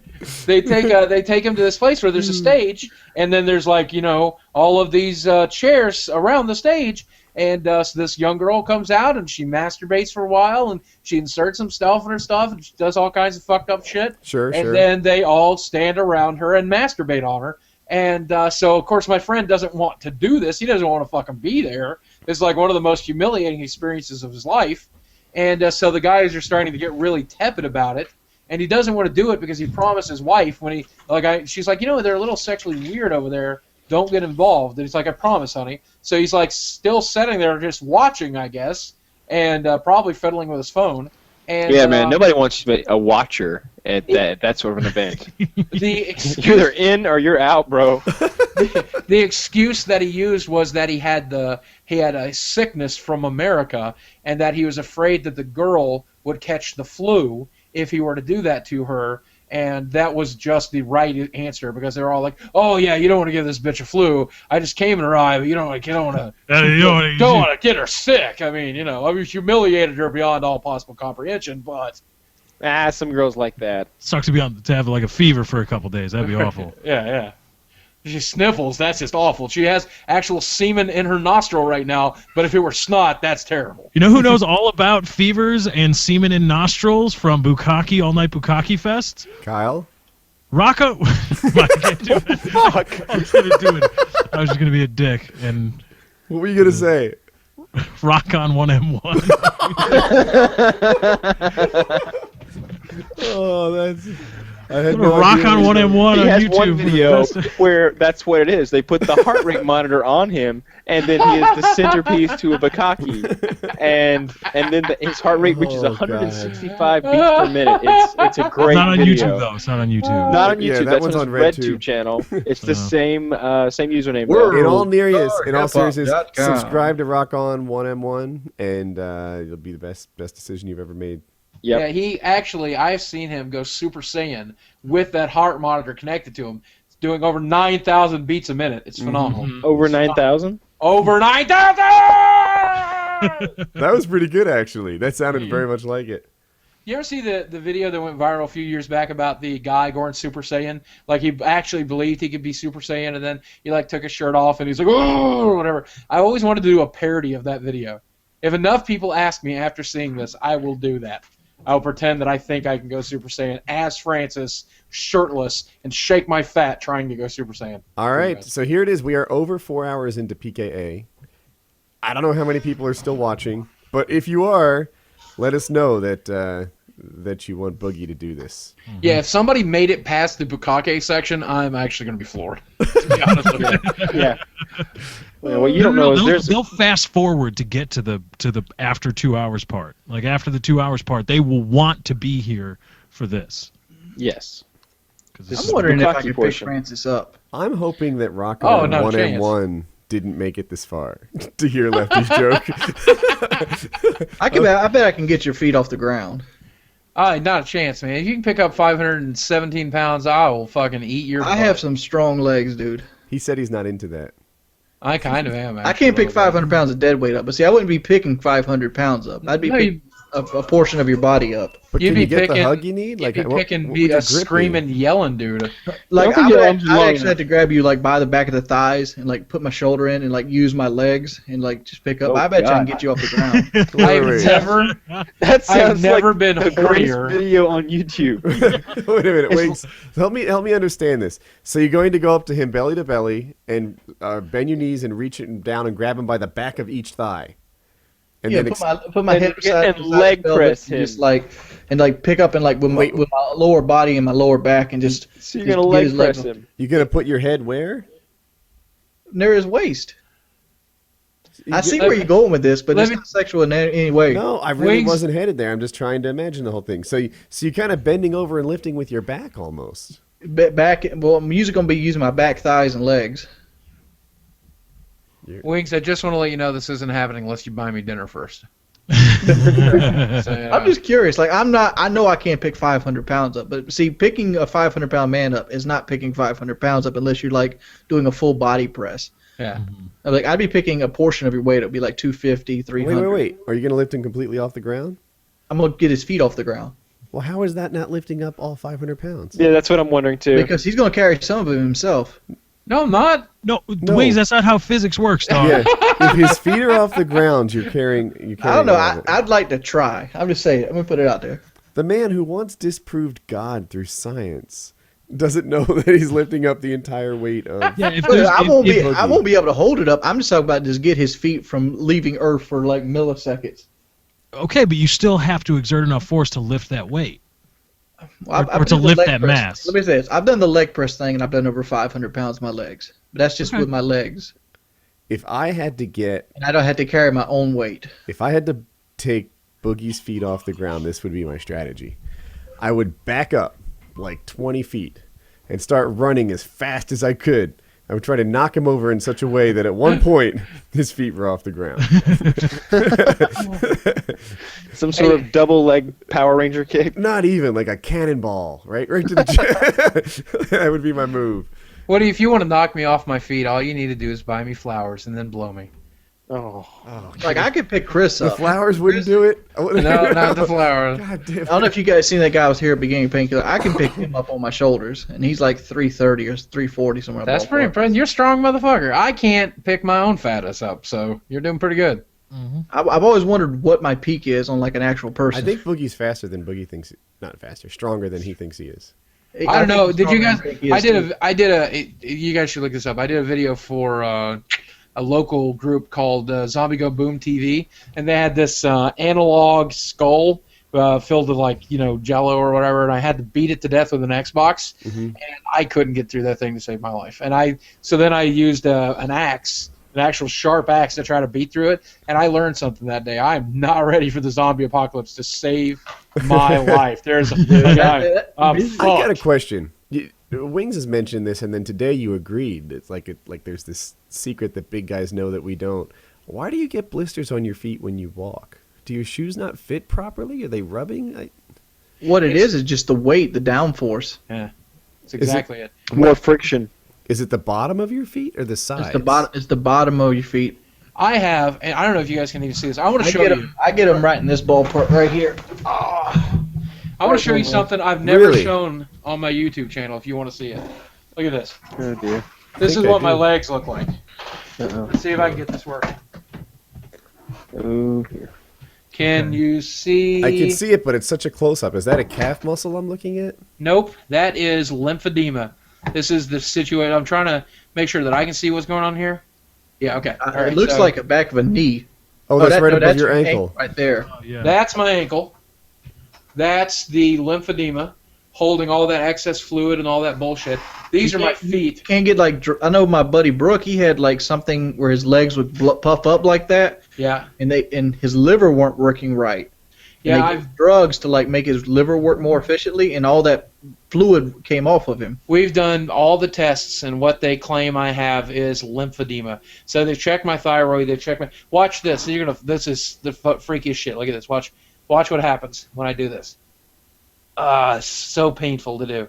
This is why I can't wear socks. This is why I can't wear proper shoes. I wear like fucking slippers all the time. Did I miss it yet? It looks like a normal Here you go. reaction. You ready? You ready? Yeah. You ready? Look at that. It's like Play-Doh. It's like It clay. stays too long. Yeah, it stays for a minute and a half at a I time. know we're in that ballpark. Yep. Please don't ever get to having lymphedema. Look at that. I mean, just my feet are huge. And I have all that. I have 3 conditions that lead to it. One is called lymphedema. This is what my doctor tells me. He could be wrong. But one is called lymphedema. The Quick other is called interruption. venous Wings has got stasis. some pretty sexy legs there. Oh, yeah. That is Wait, all but muscle. that's That been is on not camera. flexible Never seen you whatsoever. looking so I can lovely flex it. as you did tonight. From the knee down, Wings could be on a calendar. Yeah, you're looking pretty good, man. Yeah. It's just Like I've November, got maybe? 5 October? pounds up in my legs. So, Wings, I got some last-minute motivation for you here before we wrap all this up. Going up. Okay. I mean, my thighs solid muscle too. Okay. You can stop. Yeah. You can stop. It's a solid muscle. Here's some Not last. that serious. You know, Take a bullet you think to that death. you think it'd be like nice and pudgy like my belly, but no, my thigh is like a rock. Here's a little bit of last-minute motivation for you and anybody watching right now. Okay, you may not like your body right now. You may not like the I body just don't you're like in. my belly. Okay, well, good. Guess My arms what? are pretty good. Look at that. At least you're not in my body, and I want you to do everything you can to at least not wind up like me. Let me, if nothing else, serve as the bad example. This is what you don't want to do to yourself. Don't do this. Just prevent being Well, me. don't do that. Don't be a successful person. Well, no, I mean the Yeah, fat. you looking at this like this, France. Some people see you as a fat ass. I see you for a person that overcomes adversity and became successful Well, thank you while so living much. in his own body. And I love you for it, Wings. I really do, buddy. If I give you a hug right now, I would. In fact, I'm gonna try. Here you go. Oh. Gay. All right. Lefty. Get that out of the way. You know, you might be the gayest person in the call What? Who? because you're so abrasive towards it.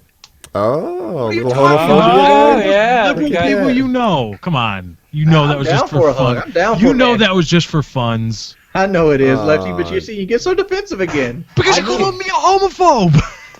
I Lefty. kissed a dude. All right, wait. Story time. I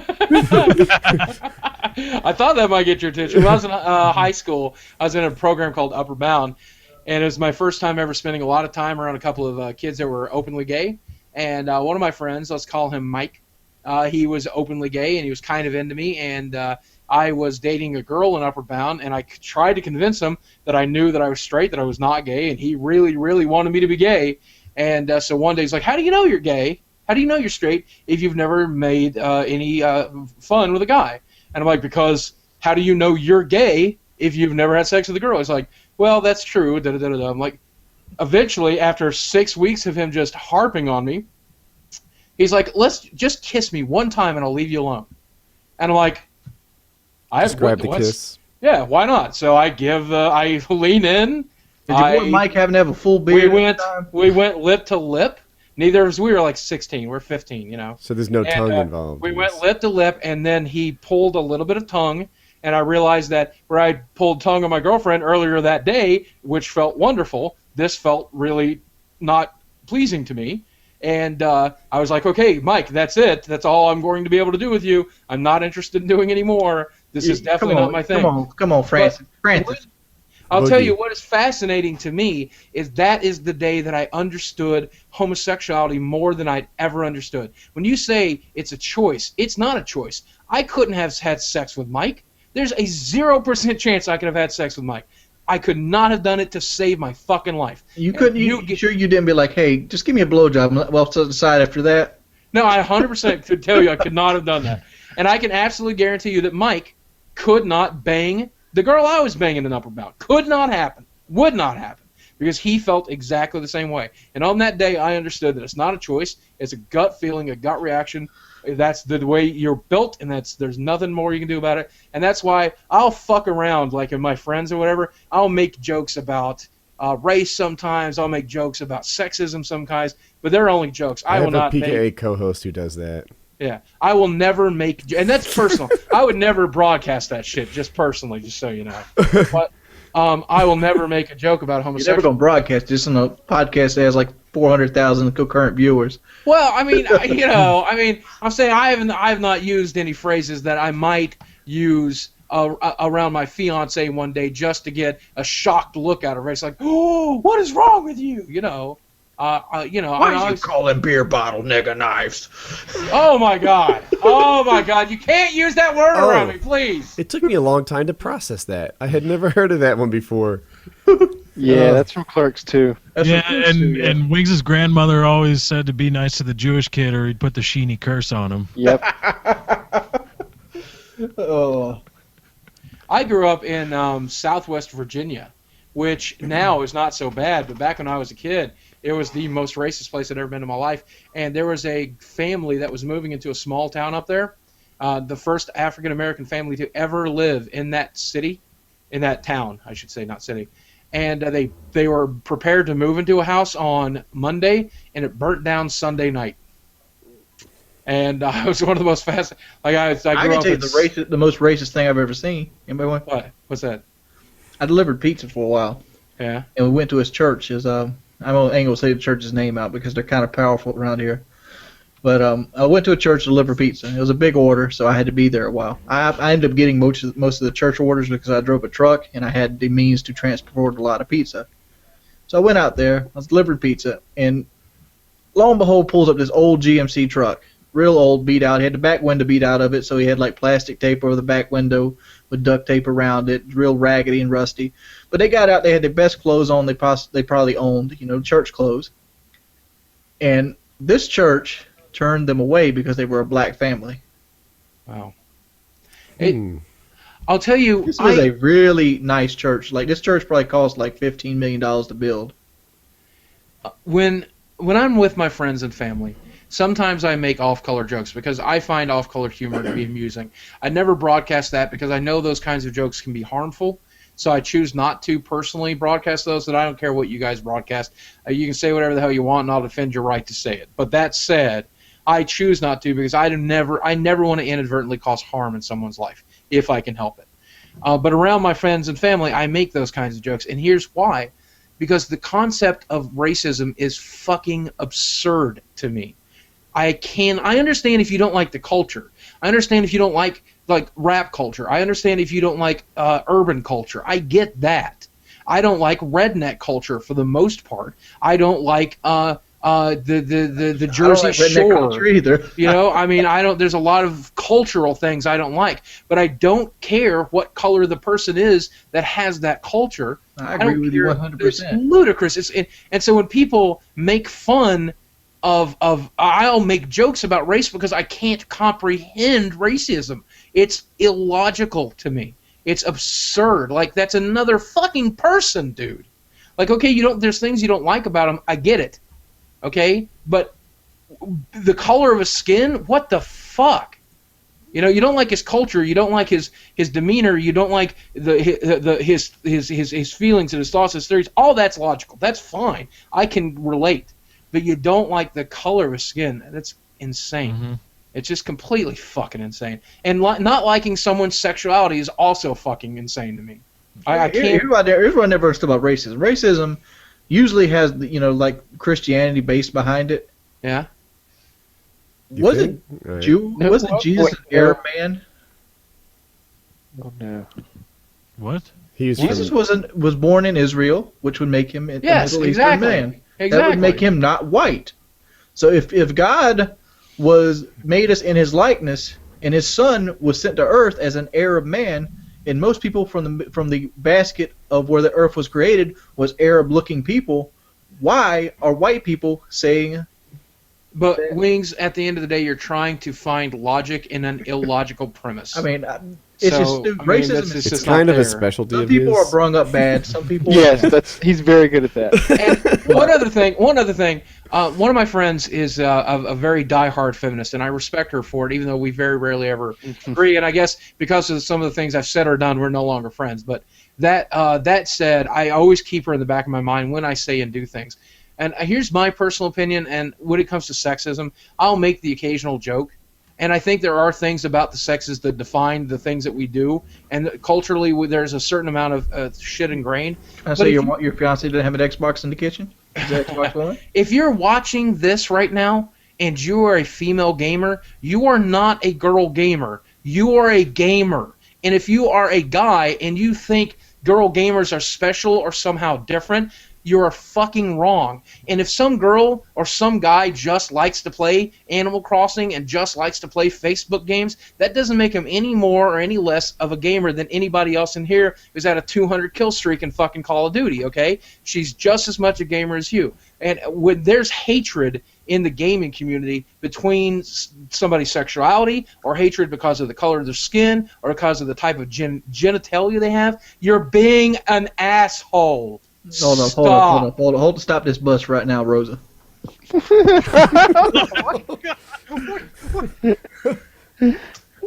Yeah? You're trying to tell me. What just happened? I had a good joke. Get out of that tunnel, Harriet. I'm saying those are differences, but they're inconsequential differences. That's what I'm trying to say. What the hell why are you bringing You're trying to say people with KD under 2 are people. Come on now. They're just... Oh my god. All right. I'm a preachy motherfucker. Did we talk about that before you got me on the show? You did I'm good. gonna live and say You know who else is a preachy motherfucker? Rock on 1M1. Yes. I think between... That's Rock on 1M1. I honestly think between Boogie and Joe Lozon have the cake for the best PKA guest. You know, when Rock on 1M1 preaches, he preaches into a brand new Yeti microphone with a pop filter. Pop filter. I mean, which is a lot better than my pop filter, because my pop filter has little holes in it. Let me see it.